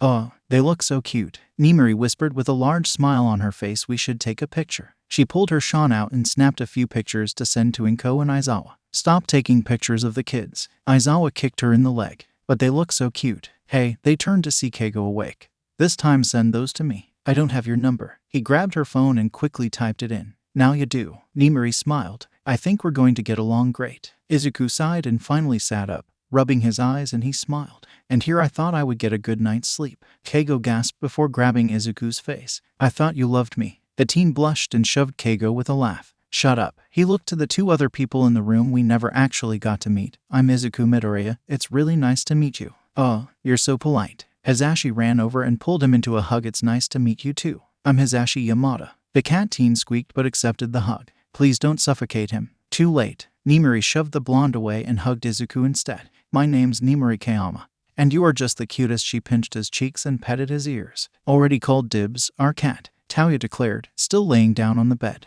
Nimori and Hazashi laughed while Izuku rolled his eyes. Kid, Izuku looked at Aizawa. Come out with me for a second. The younger nodded and stood up, separating himself from the others and following him out of the room. Is everything alright? Sort of. Aizawa rubbed his face for a second since your internship was cut short due to outside sources. Nedzu has agreed to letting you do another internship once you feel better. Izuku smiled at the idea. He honestly enjoyed the training and patrols. You should choose someone else. What? Izuku didn't understand. Did I do something wrong? No, Aizawa assured quickly. I just ...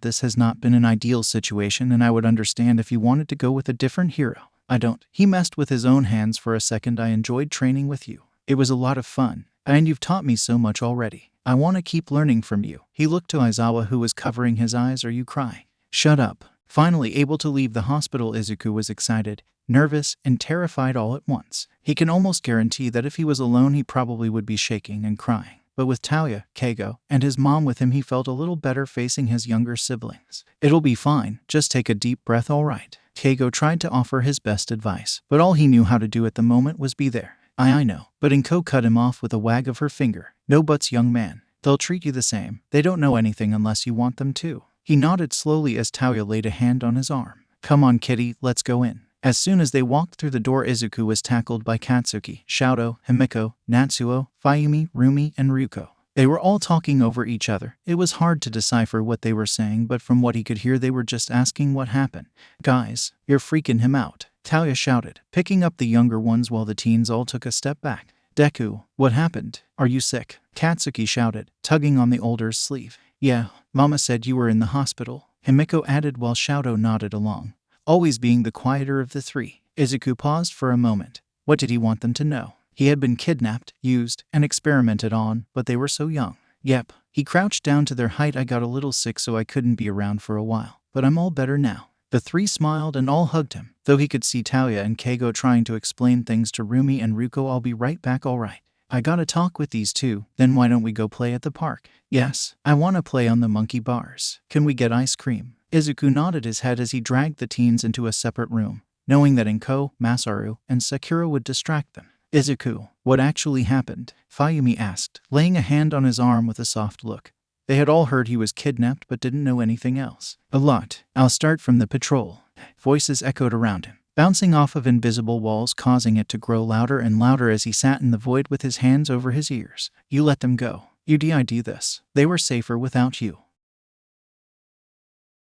Waking with a jolt, Izuku gasped for air as he looked around his shared room. He saw Tauya asleep in his bed with Keigo on the floor and quickly placed a hand over his mouth to muffle his crying and breathing. Slowly on unsteady legs, he was able to leave the room and make his way downstairs to the kitchen. He tried to steady himself on the counter, but after a while he let his body slide down to the floor. Izuku, Sakura whispered, a little surprised to see the boy curled into a ball on the floor. She slowly crouched down to him and let a hand rest near his ears. Sweetheart, what's wrong? I can't. His words were slurred and unsteady. She sighed and sat next to him. It's okay. Moving him a little, she let him rest against her side. She ran her hand through his hair to help calm him down. I know me and you aren't close like the boys or Ray ... but I'm always here for you. Thank you. She smiled and hummed quietly until he was back asleep. Not long after, Inko came down to see them still there. Looks like it was a good idea to let you stay the night, Inko joked, carefully lifting Izuku while Sakura smiled. Kid's been through a lot. Keigo wants to make sure he's okay. I don't mind staying. Inko nudged her in lieu of a hug since her arms were full of Team Cat.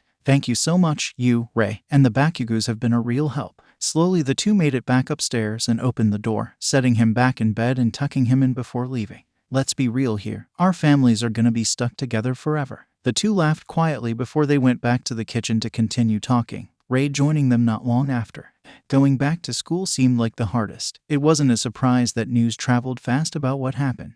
The school was receiving backlash from allowing one of their students to be attacked like that. It'll be fine, Izuku, Ryuko tried to reassure as they made their way to class. Many of the students already staring at Izuku will try to keep it as peaceful as possible. Yeah, Rumi slung her arm around the cat hybrid with a large smile. No one's gonna say shit with us around. Izuku laughed a little, feeling comforted by his friends while Tauya and Keigo stood behind and in front like guard dogs. You two are ridiculous, Izuku deadpanned, looking at the two boys. Stop walking like that, it's weird. No chance, kitty. Tauya wrapped an arm around his other shoulder. We are now the guard dogs, and these two are the support. Is it cause we're women? Rumi joked, though it threw Tauya off. Of course not. I don't know too, seems a little sexist to me, Keigo added with a smirk, making the fire user glare. I hate all of you. Class had been pretty calm, at least calmer than normal. Anytime someone so much as looked at Izuku, the 4 teens would glare, and before anyone could walk up to him, Nezu would call their name to have them do something else. Think he's doing it on purpose? Rumi asked, leaning back in her chair. Oh, definitely. He knows what we're doing, Keigo confirmed, sitting on top of her desk. That I do. The shout made the 3 other teens jump. Though Taoya and Izuku knew he had been coming over to them, I greatly appreciate the faithfulness you show your friend. But I must steal him for a moment. Izuku nodded and stood up, already guessing what he needed him for. It's about the extra week, right? Nezu nodded as they walked to the teacher's lounge. Correct. I'm glad you took such a liking to Aizawa. H. The teen watched the teacher with a little confusion. It was obvious the rat was planning something, but he didn't know what exactly. When they entered the teacher's lounge, they saw Aizawa talking with Snipe and a few of the other teachers. Izuku hadn't thought about it, but he wasn't surprised to find out they had all gone to school together. Oh, good you're here. If I had to hear him explain why guns are amazing, I was gonna use one to shoot myself. Izuku had to stop himself from bursting out laughing, though Aizawa looked pleased. Great. I've already talked with Miss Midoriya. You are free to take him. Nezu left the room rather quickly. He's planning something, isn't he? Oh, most definitely. Animals. Hello, Kitty. Hey. I'm going back to my internship. I'll make sure to text and stuff. Godzilla, call us every night or I'm assuming you're dead. Daffy Duck, valid and have fun. Toothless, I'm glad you're still excited to learn, Izuku. I hope you have fun as well. Bugs Bunny, fuck shit up, baby, whoa. Hello, Kitty. Thanks, guys. I'll call later tonight to check in. Hello, Kitty. Oh, Kaiken, I need a new necklace, remember? I miss it. Daffy Duck, bold assumption there isn't one sitting in your bag right now. Toothless, he has gotten better at making them. Daffy Duck, I trusted you and you have betrayed me. Divided by. Bugs Bunny, she tells me everything. You were never safe greater than. You sure you're ready, kid? Aizawa asked, looking Izuku over a little. Yep, at least I think so. The teen looked over the edge of the building, seeing cars and people rush around. So what's the plan? We'll split up but keep the comms open, remember? Tell me if anything happens. Right, he bounced on the balls of his feet. Think I can run around in Panther? I haven't been able to get used to it yet. Sure, kid, just stay in the shadows so no one calls animal control. With a nod, Izuku shifted, still able to feel the calm in his ear. Taking a deep breath, he began running and jumping the small gaps between buildings. After a few seconds, he stopped and perched on the edge of a building, looking down into an alley where a man was harassing someone. Shifting back for a moment, he whispered into the comm. Guy in the alley, it looks like he's trying something. Be careful and keep me updated. He hummed before shifting back and jumping down, letting himself slowly slink out of the shadows with a low growl that got the man's attention. What the fuck? His words were slurred and movements sluggish. The person behind him seemed thankful for the distraction and took the chance to run. Holy shit. Not letting the man get away, Izuku chased him before pouncing on him, slamming the man into the ground and knocking him out. The other person ran, but I knocked the guy out. I think he actually pissed himself. Gross, leave him there and keep patrolling. Izuku got off the guy before scaling the building and running again. He had to admit that his panther form was becoming his favorite. As much as he liked being a small house cat, being a large deadly animal had its perks, like scaring someone. After an hour of check-ins and running around, Aizawa called it good and had him meet back up on the roof. Have you heard anything about the group? Izuku asked. Even if it had only been a week since the incident, he wanted to know anything he could. No, still no updates. Even with that woman in custody, they haven't gotten anything. He nodded in understanding. Any updates on your quirk?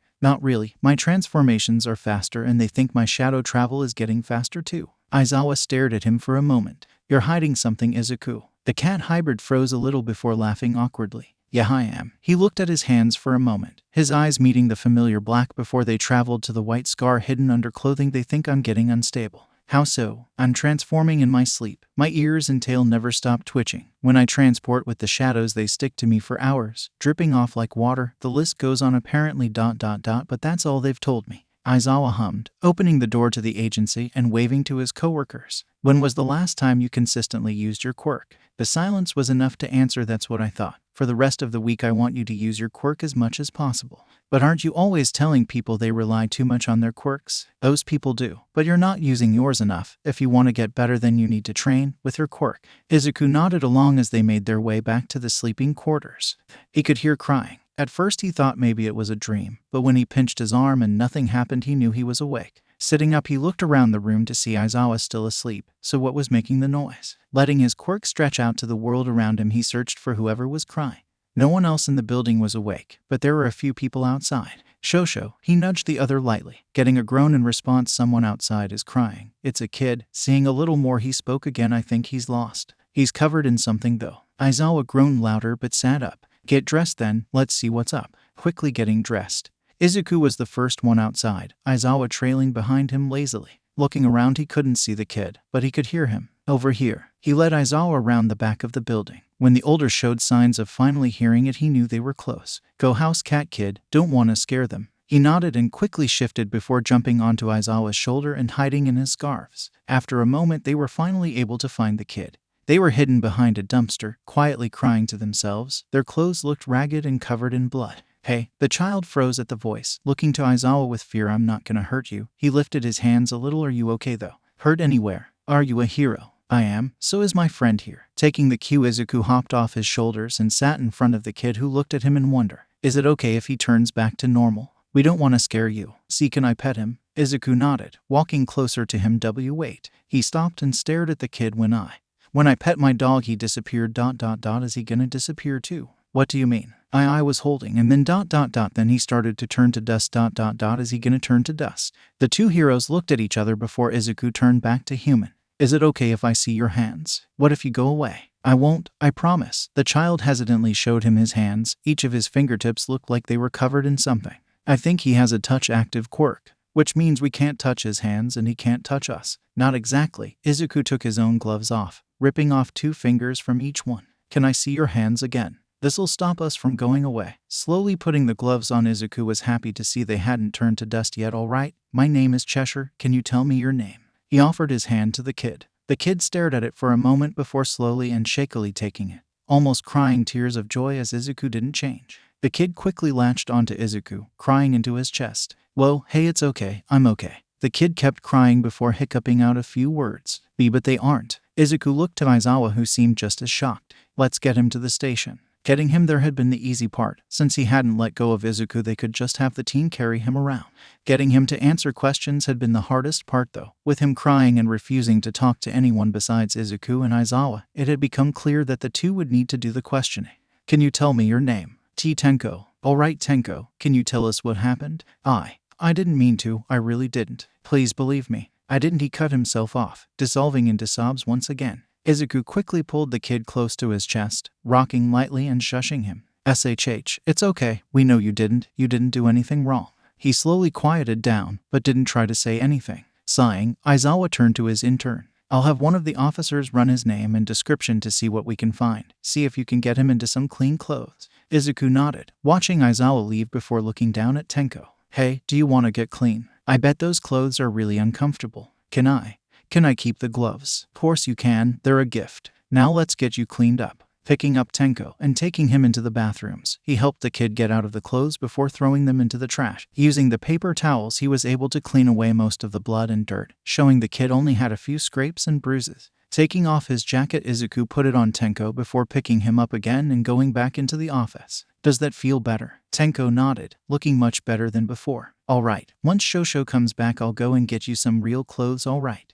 Why, you're leaving? Suddenly the kid looked close to tears again. Well, hey, only for a second, it'll be okay. You can't leave though. Please don't leave. The kid began crying again, latching onto Izuku tighter than before. I'm not leaving. I promise I won't leave. He let Tenko cry a little longer before speaking. How about you come with me? We just have to let the others know. Where are we going? Just to my house. We'll have some clothes you can wear, but you have to be really quiet, okay? He held up a finger to his mouth with a smile. Tenko copied the gesture with a serious nod. Alright, let's let the others know first. Stepping out of the office, he could see Aizawa talking with one of the officers while staring at a computer eraser head. What's up, kid? He saw Tenko in Izuku's jacket and cleaned off. Feeling better, kid? Tenko nodded, staring at Aizawa in awe. I'm gonna go to my house for a second and get him clothes. Alright, shadow travel there, use your quirk. Izuku nodded and turned towards one of the corners. Okay, Tenko. This might be a little scary, but I promise you're safe. Tenko nodded again and curled up in Izuku's arms. Ready. Already. Izuku gathered more shadows into the corner before stepping into it. Traveling through the shadows always felt weird, like you were falling through the air but still on the ground. When he stepped out onto the other side, he was in Taoya and his room, the other teen not there at the moment.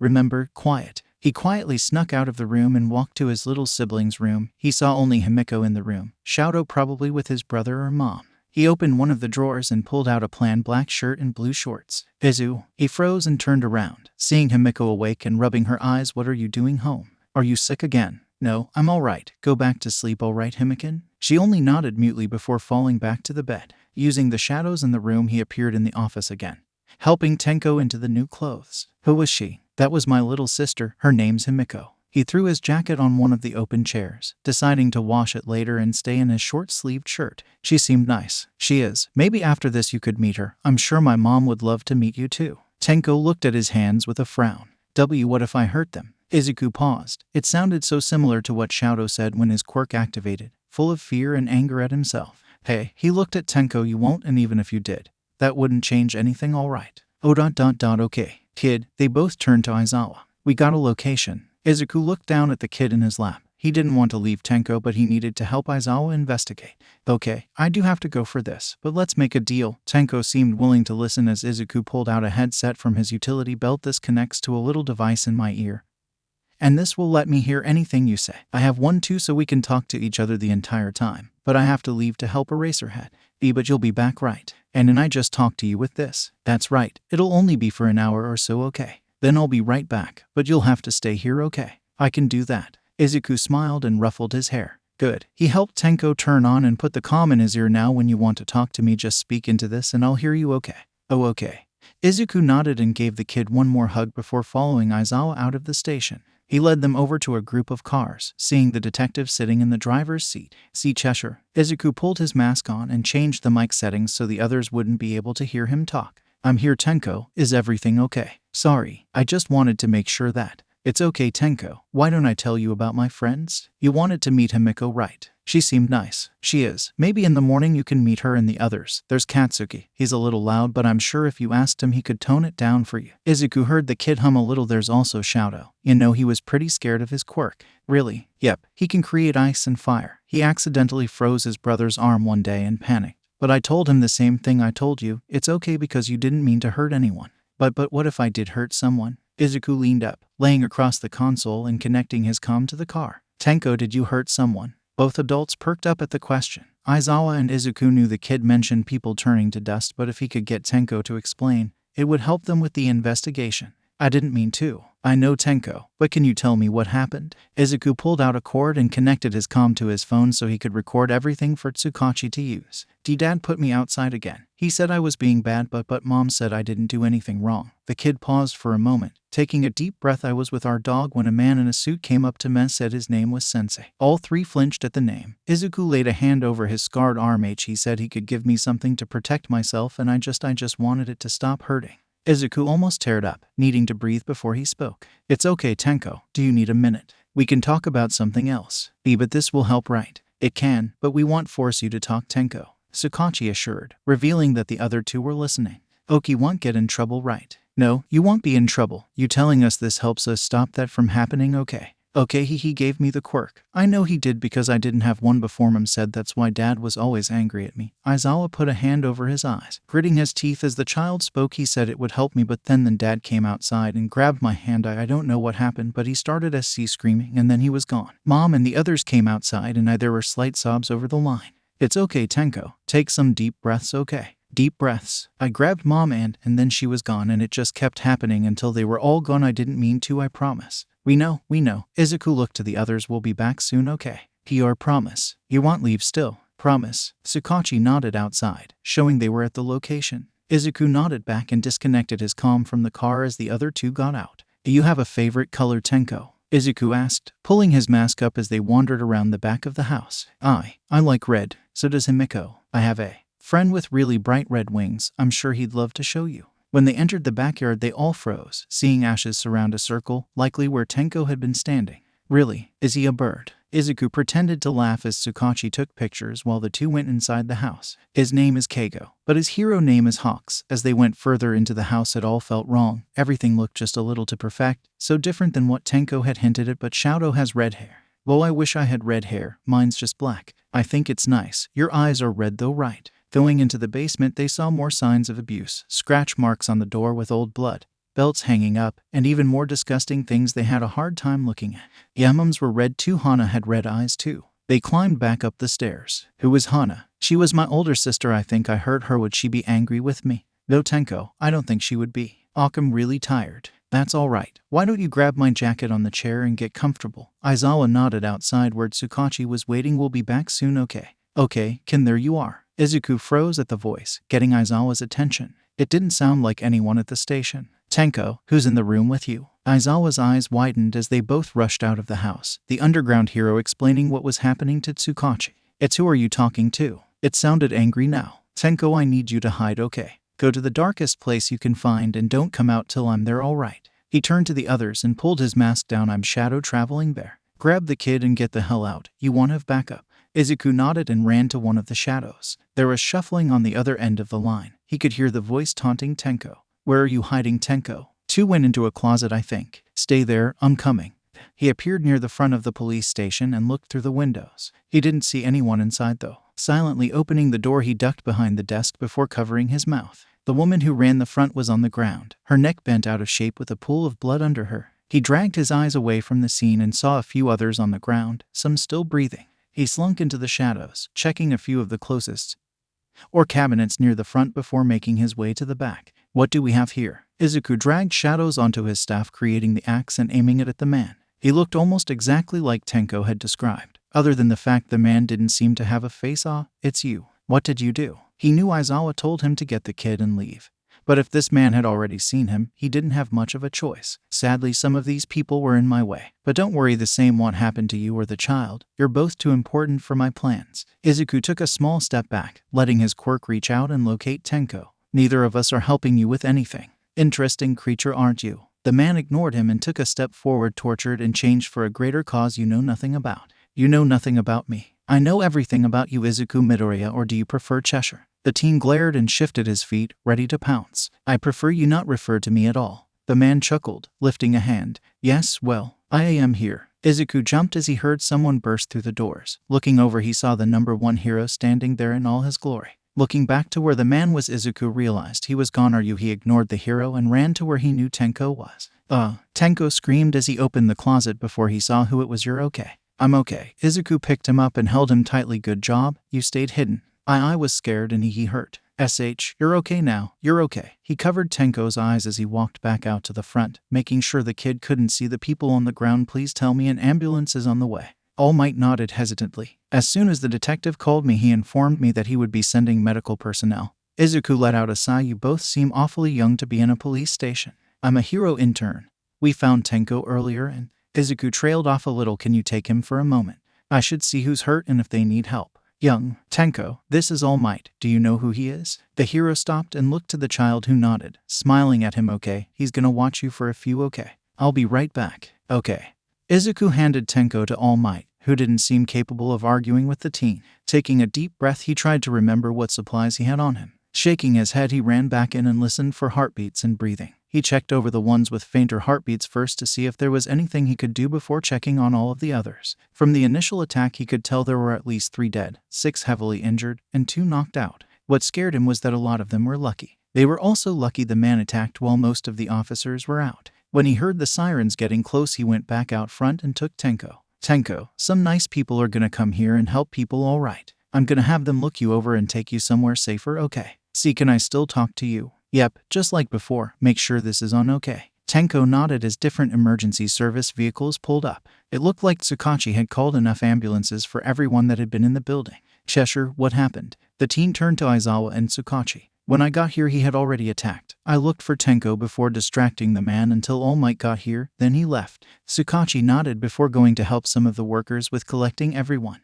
Kid, he looked to Aizawa. You had no way of knowing All Might was coming. I know. The hero sighed before looking to All Might. Why are you standing here? Shouldn't you be helping them or leaving? That snapped the number 1 hero out of his shock. Apologies. The hero ran off to help some of the workers lift some of the heavier officers onto gurneys. Izuku, Aizawa, both of them turned to see Inko running up. I heard them mention the station got attacked and had to check. Are you both okay? We're fine, Mom. She sighed and pulled them both into a hug, seeming not to notice the small child in Izuku's arms. Mom, this is Tenko. She pulled back and looked at the child, who shied away. Oh, she smiled softly. Hi there, honey. My name's Inko. Tenko waved a little. Can you take him to get checked out? Of course. Do either of you? No, we weren't here for the attack, Aizawa assured the woman. Okay, Tenko, I'm gonna give you to my mom. I'm sure she'll be happy to tell you about anything you want.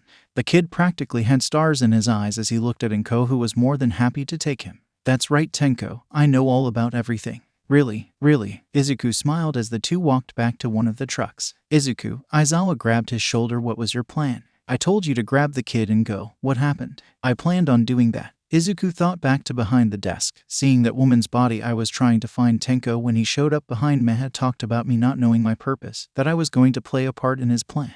He held his arms, his fingers changing to claws and digging in. Hey, Aizawa used his quirk and stopped Izuku. You're not a villain. No one's gonna make you one either, okay. I know, but he looked to where he could see Inko and Tenko, but he wanted us. He's the one that hired those people. Then we'll take him down. Aizawa tugged the teen into a hug, holding him tightly. No one's gonna hurt you, or that kid got it. We won't let it happen. Izuku wrapped his arms around the hero, gripping onto his shirt tightly as his body began to shake with sobs. Aizawa said nothing, only running his hand through the kid's hair and rocking slightly. He knew that Tsukachi would want Izuku's and Tenko's statements on what happened, but it could wait. The detective would be busy enough dealing with his grief and calling families about loved ones. It could wait. Once he calmed down, they both walked over to Inko and Tenko, sitting in one of the trucks. Izuku laid across the back and took deep breaths. Inko looked to Aizawa, who shook his head. It seemed neither were sure what happened. Let's get you all to the hospital, all right. I'll have one of the doctors look over Tenko before we got home. Aizawa stood up, but Inko stopped him. Oh no, you don't, young man. You're coming with us unless you need to leave. The hero sighed before sitting back down. Good. Izuku, take little Tenko here while I let the others know we're leaving. At the hospital, Tenko hadn't let go of Izuku. The kid seemed scared of even the old nurse that was helping them. Aizawa had stayed with the two since Inko had needed to help some of the people that came in, and neither wanted to the two kids alone at the moment. Well, it looks like Mr. Shimura is okay other than a few bruises. The nurse smiled. I'll give Inko his full chart once she's done. You three have a good day. Thank you, miss. Once she left, Izuku turned to Tenko. See, it's okay, she was nice, right? Why, yeah. The kid pulled the jacket around him tighter. What will happen once we leave? Well, Izuku picked him up and set the kid on his lap. Leaning back against the bed a little, I'm sure Mom will drag us to the house where you'll meet everyone. We'll eat some food, then probably set you up in Himiken and Shaochen's room if you're okay with that. I get to stay. Tenko loosened his hold on the jacket and grabbed onto Izuku. Of course, unless you. I want to stay. The child hugged Izuku. I don't want to leave. It's okay. No one's gonna make you leave. Tenko seemed to somehow get closer, making Izuku laugh. Oh god, you adopted another. Izuku playfully glared at Aizawa. You have like 10. I have 3. Well, 4 now. I was counting the others too. That got a pillow thrown at the hero. Animals. Daffy Duck. At Hello Kitty, are you okay? Mom just told me your mom texted her in a panic about SM. Godzilla. I swear to fuck, if someone kidnapped you again, it's gonna be my villain story. Bugs Bunny. Can't protect him from the problem, become the problem. Toothless. I'm sure he's fine. If he wasn't, I believe you would have felt it like the first time. Daffy Duck. Ask up. That was because he was shocked and then broke the feather. What if he can't? Hello Kitty. Sorry. I'm okay. DD. Godzilla. What was other mom talking about then? Cause mom just woke me up to ask. Hello Kitty. There was just a little problem at the police station. It's all figured out, I promise. Cat Protection Squad. President number 2. He's defiantly lying. Secretary, I suggest we wait to question and keep an eye on the news. President number 1, or ask Mama Inko, she'll tell us if something happened. Secret Service, he's putting a lot of exclamation points, like Iki does that a lot anyway, but something feels off about them. President number 1, Def hiding something sad, emotional then. Izuku looked down to sleeping child on the bed. You're both too important for my plans. He whipped around. For some reason, expecting the man to be behind him, the shadows reached for his feet, ready to teleport him out if he needed. You feel stronger, don't you? That woman's voice echoed around him as the room got darker. It was like someone had closed the curtains, shutting out the sunlight. Izuku wanted to be stronger. He wanted to be strong enough to protect his friends and family, to save as many people as he could. He needed to be strong. Claws dug into his arm. No hero to stop him this time. Miss Midoriya, I'm worried about your son. Has he been getting any counseling? Aizawa asked the woman as they stood in the hall. No, she sighed and rubbed her arm. I had wanted to get him some as soon as he got home. I know it was very traumatic what you both went through. The hero nodded, remembering his own friends begging for him to see someone, but then he was getting settled back at home and was having fun again. She smiled sadly, and then he was interning with you again and was just so excited, and now she cut herself off. Aizawa, he's saved so many people that he gets pushed to the back. And now he's added another one. They both stood there silently for a moment. Did you notice his ears and tail rarely stopped twitching? even in his sleep. I remember we are pretty sure it's from the electricity quirk, a side effect of so much exposure. She nodded. They had talked to the doctor extensively about that, along with the scaring he claws at the scar a lot too. Makes it worse. I've caught him doing it before, calls out their names in his sleep sometimes when he's having a nightmare. Aizawa hummed, assuming she meant the familiars the teen had sometimes. Sometimes it feels like he saves all these kids because no one saved him. I would love to blame his adoption on trauma, but he's been doing it longer than that. They both laughed for a moment. I know what you mean. Inko sighed and pulled her phone out, frowning. Can you stay with him and Tenko? I need to let the others know what happened. Of course. She thanked him before going further down the hall. Taking a deep breath, he reached for the handle and twisted. But nothing happened. Trying again, he knocked on the door. Izuku. His mother seemed to notice and hung up the phone, also knocking on the door. Honey, can you unlock the door and let us in? There was no answer and the door still didn't budge. Looking down, Inko gasped. Aizawa. He looked down. Coming from the door was a smoke-like black substance. It seemed to almost ooze out of the door with dark whispers. They both recognized it as Izuku's quirk. Shit, step back. She did as told and watched as Aizawa kicked the door a few times before it finally broke. The room looked dark, the floor covered in the strange black smoke and the walls looking like they were shrouded in a black film. When they looked to the bed, it was only a black mass that seemed to be breathing. Izuku. Inko slowly went to the bed with a hand out, making sure her footsteps made noises. That you, honey? The black mass moved, a large black tail appearing and hanging off the bed as it swished back and forth. There was a deep growl as a head appeared and stared at them, only stopping when it likely didn't see a threat. Oh kid. They both reached the bed, now seeing it was just an incredibly large cat, its body barely fitting onto the hospital bed. Its body seemed to move and drip onto the floor, creating the smoke. Can you understand me? He knew in-house cat Izuku could speak and understand them clearly, but in panther form he had trouble talking clearly. A large paw batted lightly at his capture weapon before turning back to his mother, nudging her hand with his head. I think he can. Aizawa agreed with her. Izu, honey, can you change back? That got the growl to return as the animal bared its teeth. Hey, it's okay, honey. We just want to make sure you and Tenko are okay. He moved a bit, his body slinking to the floor and revealing the still sleeping child. That's good. You protected him well, Izuku. Is that why you're like this? Its massive head tilted to the side before huffing and slowly laying on the ground. Hey kid. The cat turned to Aizawa. You can change back. There's no one here to hurt anyone, okay? You're both safe. We're safe. Your family and friends are safe. The reassurance didn't seem to help as the cat stood and began growling. But Aizawa wasn't scared. Hey, what did I tell you at the station? We wouldn't let anything happen, okay? The cat paused for a moment before letting out a pitiful cry and batting at its own head. Will. Izuku, you need. The animal let out a mix between a growl and a roar, hunching in on itself. Izuku.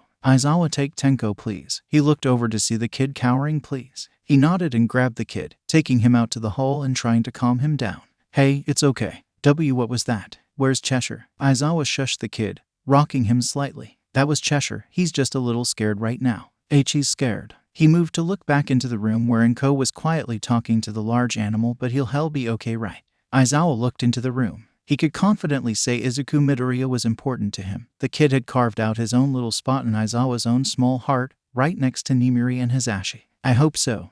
Izuku, it's okay to be scared. The cat yelped again as it shook its head. It's okay. We aren't scared of you either. We just don't want you to hurt yourself. The form began to flicker as the smoke on the ground dispersed. That's it, baby. It's okay. Mama's here. Mom. Izuku was sitting on the ground, his claws in his hair as blood dripped down his arm. Did I? You could never hurt anyone, baby. She opened her arms, immediately catching her son as he sobbed. It's okay. No one's hurt. You're okay. I am not. They did something and I can't control it. She shushed him softly, petting his hair. I could have hurt you, Shosho, or Tenko, and I couldn't have. He choked on his own sobs. I couldn't have stopped myself. I barely know what was happening. You didn't hurt us. They both turned to see Aizawa and Tenko. The child looked ready to hug Izuku. You could never hurt us. But, why? You told me it was okay. Tenko patted the teen's unbloodied arm. It's okay, Cheshire. I am sorry, Tenko. Don't apologize, kid. You did nothing wrong. Aizawa slowly helped the teen up. Now we're gonna leave your mom with Tenko, and then we're gonna go get a doctor to look at your arm, okay? Alright, Mom. It's okay, honey. I think I'll call the others so they can see their new brother, okay? Izuku smiled brightly, even though he was still crying. Thank you, Mama. Once he got his arm wrapped up, he was left alone with Aizawa. Wanna explain? Izuku looked at his arm for a moment before sighing. I don't know what happened.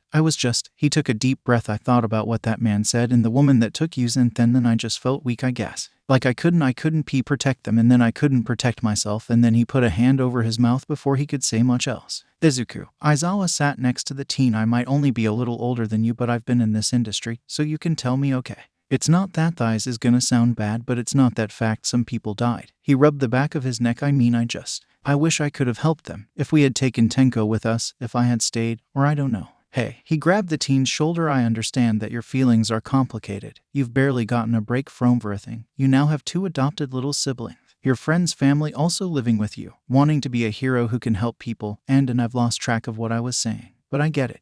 Thanks, Shosho. Izuku balled his fists before sighing. I think I should get a therapist. Oh, thank God. Izuku glared at the hero. Sorry, I just didn't want to bring it up. But I know a good company and I can send you their information later. Thanks, Shosho. The teen rolled his eyes. I think I'm okay to go back now. Are you sure? Yeah, maybe just. Izuku turned into his house cat form and jumped up to lay across the other's shoulder, curling into his capture weapon. Oh, I see. Make me do all the talking. Yep, stupid cat. While this seems to be the worst-case scenario, it should be simple to set up a plan for you, Midori.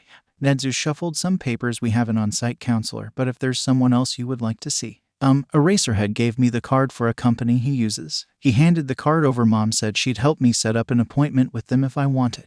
I would. They're a fantastic group. Izuku nodded along. He trusted Aizawa's judgment. As for your quirk, one of his hands drifted to his arm. I believe you should also look into a counselor for that. I'm sure Tenko and Himiko would appreciate one as well. None of you have quirks like anyone in your family. Right, Midoriya. Nedzu hopped onto a desk and stood in front of Izuku, putting a paw on the teen's head. It is nothing to be scared or ashamed of. You are a powerful young man and will make an amazing hero. Izuku felt tears come to his eyes and tried to wipe them away before Nedzu handed him a tissue. Thank you, Nedzu. Of course, Midoriya. I am proud to be your teacher. Hi, my name's Himiko. This is Shoto and Katsuki. Himiko shouted, having a death grip on the other boy's hands. What's your name? Tenko hid behind Izuku. What's wrong? Izuku sighed a little and crouched down, pulling Tenko in front of him. Himikin, Shaochin, this is Tenko. The black-haired boy tried to hide his face in Izuku's chest. He's a little scared right now because his home was like yours and a bad man was after him. But you saved him, right? Izuku wasn't sure how to answer that. He did. Tenko peeked out a little. He gave me gloves so the people wouldn't disappear. He showed off the new pair of gloves, the hospital giving them a pair that actually fit the child. Sounds like Deku. Katsuki shouted proudly, my name's Katsuki Bakugo and I'm gonna be the next #1 hero. He offered Tenko a hand, the other taking it hesitantly. Tenko, and I wanna save people like Cheshire. Me too. I wanna be like my big brother. Izuku watched the 3 drag Tenko into the yard to play while Masaru and Rei watched them. Zuku. He turned to see Keigo sitting on the couch. Can you come here for a second? Yeah. He sat down next to the other. Where's Touchin and the others? They're helping Mitsuki and Inko with something, so it's just us. Izuku felt slight dread at the words. Izuku, you've been avoiding us. Keigo tried to meet his eyes, but the teen just kept looking away. And not exactly. Just there was Himikin, and then there was the whole kidnapping thing, and then Tenko and Izuku. His ears went back a bit. What do you want me to say, Kaiken? I want you to tell us what happened. What's going on in that brain of yours? At least tell me. Izuku thought about it for a moment before grabbing Keigo's hand and dragging him upstairs. He sat the other on the bed so Izuku could pace if he needed. When we were kidnapped, one of them used an electricity quirk on me, and I guess electricity is a huge weakness for me because... Izuku covered his face for a moment because it killed the others. Hiro, Takage, Akami, Mayumi. I felt and heard them die before we were taken. Izuku was glad Keigo was staying silent. If he stopped, he wasn't sure he could finish. Then they force-activated my quirk. It's how I got panther form. That woman talked about me like I was some kind of experiment, saying they had done things to me to make me better for some stupid plan, and suddenly my quirk felt out of control again. I felt alone because they weren't always there, and he took a breath. I know you, Touchin, my mom, everyone, will always be there for me, but they were different. Keigo grabbed his hand in comfort, still not saying anything. And when I went with Eraser again, we found Tenko. His dad was awful. The house looked like a nightmare, and I'm glad he could get away, but the man that forced a quirk on him is apparently the same one that had them do that. Ultimate said we had a purpose or something, and I got so scared that something just started happening, and suddenly I was this giant cat. Izuku laughed a little, and I couldn't think straight or talk. All I knew was that I had to protect Tenkamam, and Shosho had to calm me down, but what if I attacked them? You wouldn't. Keigo squeezed his hand. I think even at your worst, as a 50-foot Godzilla-sized cat, you wouldn't even think of stepping on us, on anyone, because you protect them. You protect people. You've protected Talia and me even when we didn't want you to. Izuku huffed and sat down, leaning against the winged teen. That felt good to say. Thank you, Kaiken. You don't need to thank me. I love you and you deserve to tell someone all of this. You love me. Would you look at the time? Keigo shot up with a red face. I bet the others are back by now. We should go help them. Kaiken, are you guys ready? Himeko nodded excitedly, but Tenko was still hiding behind Izuku's leg. You three will be just fine, Tenko. It's just a little visit with someone who can help you with your quirk, okay? Izuku and Himeko will be there though, right? Yep. Tenko grabbed Himiko's hand tightly as they headed into the building. Hello, how can I help you? We're here to see a quirk counselor for my kids. Should be under the name Midoriya. The secretary nodded before pulling out 3 clipboards. All right, it looks like Miss Himeko and Mr. Tenko has the basics and Mr. Midoriya has a different specialist, is that right? Inko nodded. All right, then fill these out and hand them back. Then the specialist will be right with you guys. Thank you. They sat down in some of the chairs, Himeko sitting in Inko's lap to help her fill things out while Izuku showed Tenko how and what to write down. You boys got it over there? Yep. Why yes. Izuku and Tenko took longer to fill out since the older had a different document. Once they handed them in though they didn't wait long. The Midoriyas. The group stood up and followed the woman to a back room. All right, I'm Dr. Monoma. How my quirk works is as long as I have contact with you I can give you a rundown of how your quirk works, okay? Who would like to go first? Me. Himeko jumped up and down. I want to know. Well, all right then. Come here, honey. The doctor took her hand, waiting a moment before letting go and writing some stuff down. Well, Miss Himeko, it looks like you have a blood-related quirk. She turned to Inko. We'll have her do some tests with donation blood we have. Don't worry, it's completely clean and safe. We run tests daily for this sort of thing. Blood quirks are rare but not impossible. I want to be like Vlad King. Now, Mr. Tenko, would you like to go next? The younger was hesitant but nodded and offered his arm, still nervous to let strangers touch his hands. The doctor did the same as before. It seems like you have an interesting quirk, mostly touched base, which explains the gloves. It also seems like a mutation of some kind. We'll have you touch some old boxes, okay? As long as it doesn't hurt anyone. The doctor nodded and stood up. We have a while before Mr. Midoriya's own appointment, so I'll get our supplies. It didn't take long for her to come back with a few small vials of blood and a couple small boxes. Let's have Mr. Tenko go first, okay? I want you to take a glove off and touch this box. But what if? Tenko. Izuku crouched down. It's okay. If anything goes wrong, I can wrap the shadows around you, remember? You can't destroy those. I can't destroy the shadows. Tenko took a deep breath and slowly took one of the gloves off. He lightly touched the box, almost watching in wonder as it slowly turned to ash. Whoa. As soon as he seemed calmer, the decay began spreading faster.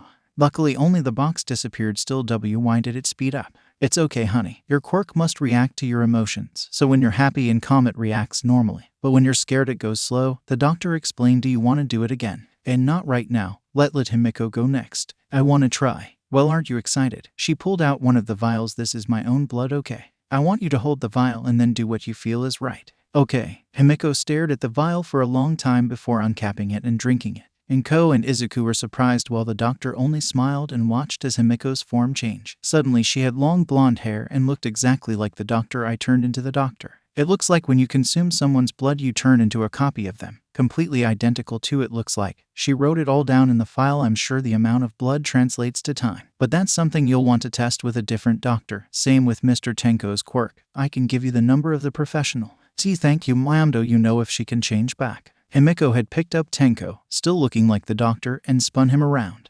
I can try. Izuku offered. My quirk allows me to change my own form. Usually I just image myself looking human again. Himeken? The girl turned. Can you try imagining what you normally look like? Sure. Her face scrunched up and slowly the form turned into a clay-like substance, falling away and revealing Himeko. I liked being the doctor. That's okay because now you're Himeko. Inko picked her up and you're perfect the way you are. It looks like you also needed a physical done on these two, so let's get that started.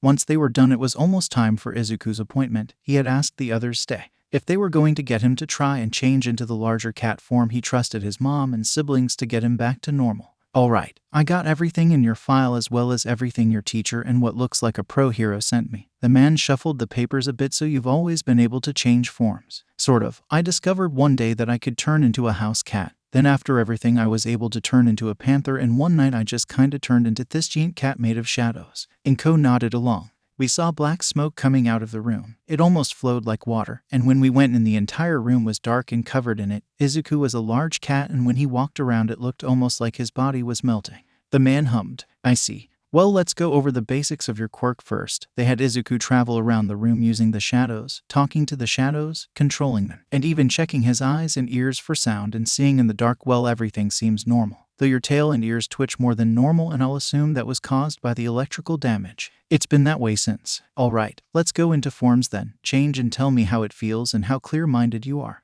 Izuku nodded and hopped onto the table, turning into his house cat form. I can talk fine. Everything feels normal and I still feel like myself. The man nodded and waited for Izuku to change again. He jumped to the ground and turned into Panther, getting a few gasps from the kids harder to talk. His voice was more gravely still thinking clearly. Okay, before you change again I was warned and we're prepared if something goes wrong, so don't be scared. Right. Izuku thought back to the hospital room. He had changed because he was scared. But he wasn't scared now. He thought about protecting his friends and family. That's when he felt the change. Instead of a panther or cat, a large animal stood there, its body seeming to leak onto the floor and create the smoke Ko had talked about. The room seemed to get darker, but neither of the children cared.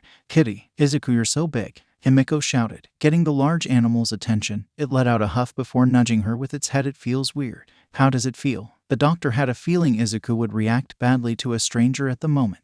It feels really soft but not there. Like I'm touching a cloud. He's a little cold, Tenko added, petting the animal's neck. Okay, I think that's enough for now. Izuku, you can change back now. We're all okay. Slowly the form shrunk until it was Izuku sitting on the ground. He seemed a little disoriented but otherwise fine. Can you explain how it feels in that form? Like I'm dissociating. I'm not sure how to explain it, but I recognize them somehow. But not you exactly. It's hard to explain. That's all right. I believe that when you change forms, your mind changes with them. Your instincts get stronger. That form, it seems like a combination of your mutation and the shadows. Your instincts simply wait for something to happen, like an actual cat. If I had gotten too close and you didn't recognize me, then you would have attacked or growled at me. The doctor wrote down a few more things. I suggest doing some research on larger animals. It might help clear up a few things. I'll send this all to your teacher as well. Izuku, the cat-eared teen, turned to him. They had just officially graduated UA and had invited Aizawa and Kayama. Since they had Izuku as an intern a few times, I wanted to offer you something. You don't have to say yes, obviously, but just get on with it, show. Yamada shouted, nudging his new husband in the back. He'll totally say yes. If he doesn't, I'm offering. Aizawa glared at both of them before looking back at Izuku. Look, we've worked together multiple times. You've worked well with my friends, and we've been through a lot together. Since you're officially a hero, I would like to offer you a spot at my agency as my partner. Izuku was stunned into silence. It would be like when we worked the police cases together. We have our own separate jobs, but work on the big ones together. If you don't. Yes, I would love to. Izuku talked the man into a hug. We graduated, Rumi shouted, joining the hug and prompting the others in the group to do the same. I regret my decision already.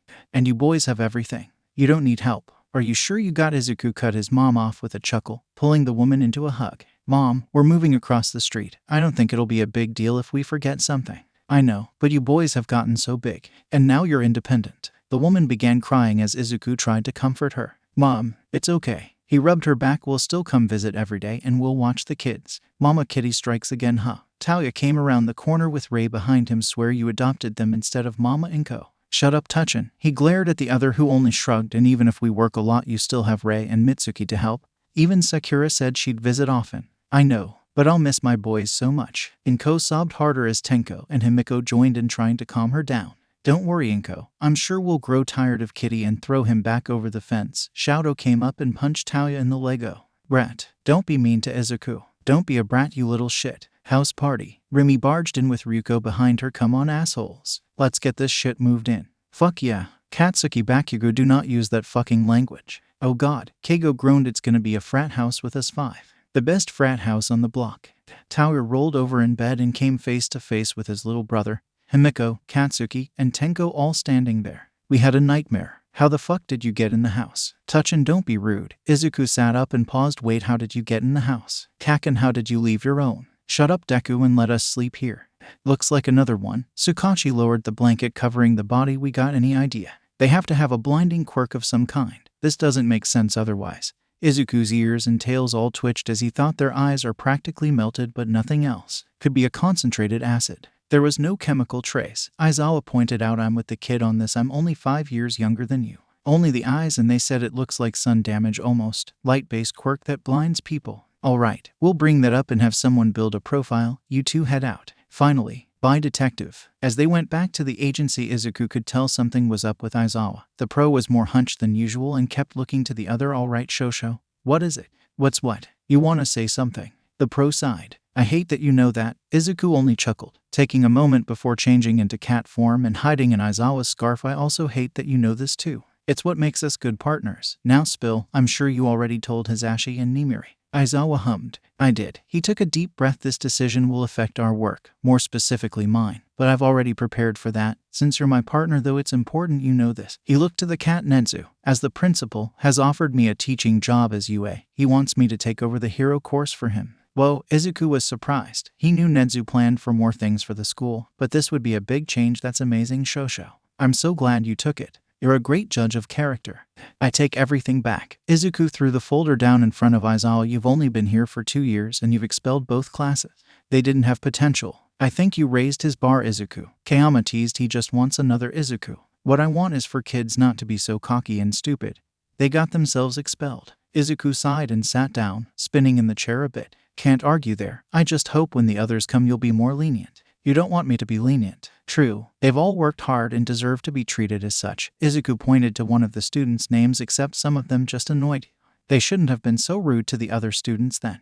So you guys all changed your last name. Yep. You were looking at Tauya Himura. He shoved the papers in Rumi's face. It's Mom's maiden name. We all changed them. Won't that be an issue when you inevitably marry these guys? She gestured to Izuku and Keigo, who were both now blushing and looking anywhere but Tauya. Nah, we'll just hyphen all of our names. If you propose like this, I'm gonna cut you. Keigo shouted. We deserve the best, Tauya. Jesus, pretty bird, okay. I brought the children. Ryuko walked into the large house with the 4 teens behind her. Where's the brats? Rumi came around the corner and immediately grabbed Katsuki and Tenko, my favorites. Let me go, you bunny bitch. Hi, Rumi. Himiko ran further into the house and tackled Keigo as soon as she saw him. Vampy, Birdie. Tauya rolled his eyes at them as he came to the entryway and stared at Shouto. What? No love for me. I like Fayumi better. Tauya huffed and tried to grab Shouto, who dodged. Brat, get your ass back here. Izuku watched the two run around before joining Ryuko on the couch, waiting for the teens to finally calm down and join them in the living room. Izu, Himiko jumped onto the back of the couch. Today in class we're supposed to do our family tree, so we put you and Mom down as our parents. Himiko grabbed the paper Tenko was holding and showed it to the hero. Did we draw you right? Why, you both did great, but only am I put down as your brother and dad. The teacher was Tenko rubbed the back of his neck a little awkwardly. Was talking about family dynamics and well. We know you're our brother, but you also tend to act like our dad. Yeah, you found us and took care of us with Mom. She's our super mom and you're our super dad and brother. I told you, Mama Kitty. Shut up, Touchin. So you 4 all wanna go to UA? Fuck yeah, you 5 did right. Katsuki answered easily, writing down the school name on the form. We want to be heroes like you guys. They got a point, Izuku. Rumi wrapped an arm around him. The 4 of us are high-ranked and you're considered one of the best underground heroes in the business. Izuku blushed a little at the compliment. I think it's very nice you 4 want to work hard and become heroes. Ryuko set her cup on the table, looking over Shouto's homework. You have the talents for it. I'm just worried about my quirk. Tenko looked at his gloved hand. I know we've been working to control it more, but what if I hurt someone during the exam? They still had a year or so before Tenko and Himiko had to worry about the exam while Shouto and Katsuki had another. Hey, Izuku rested a hand on his shoulder. You want to be a hero and help people, to save others. You're not going to hurt anyone, okay? Thanks. The teen hugged him. I just get nervous. Chill out. Tauya patted his back. We can keep working on control. You'll be ready by the time of the exam. Midoriya Izuku, one of my favorite students. Nezu and Izuku shared a quick hug before the hero sat down. It's good to see you, Nezu-sensei. What is this meeting about? The principal fiddled with some papers before folding his hands. As a prominent hero in the underground, I'm sure you're aware of the uptake in crimes, the missing criminals and homeless, and the appearance of more mutilated bodies. Yes, sir, Eraserhead and I have been working to get it sorted out. Of course, my best students doing their work. Izuku blushed a little, but there is a favor I must ask. Of course, Nezu-sensei. With all of these added together and All Might appearing less and less, I worry for the school and its students. I worry for all of society, but the school will always be my main priority. Izuku nodded in understanding. So we have talked about more security and help with the teachers. This is where you come in. Nezu handed over the papers he had been fiddling with. I would like to have you as our school security and teacher's assistant. His eyes widened as he read over the contract. Are you sure? I know Hound Dog already does security and is a counselor, but wouldn't. Midoriya, you have the brain and strength to help keep the students safe. He patted the teen's head. I would be honored to have you on staff. Oh, of course I'll help. But wouldn't I need a license or something to be a ta? Just some simple courses. They will take you less than a week to do. What about the kids? They want to go here and I don't want them to. You being on staff will not affect whether or not they get into the school or the hero course, I promise you. He took a deep breath. Then I would love to take the job.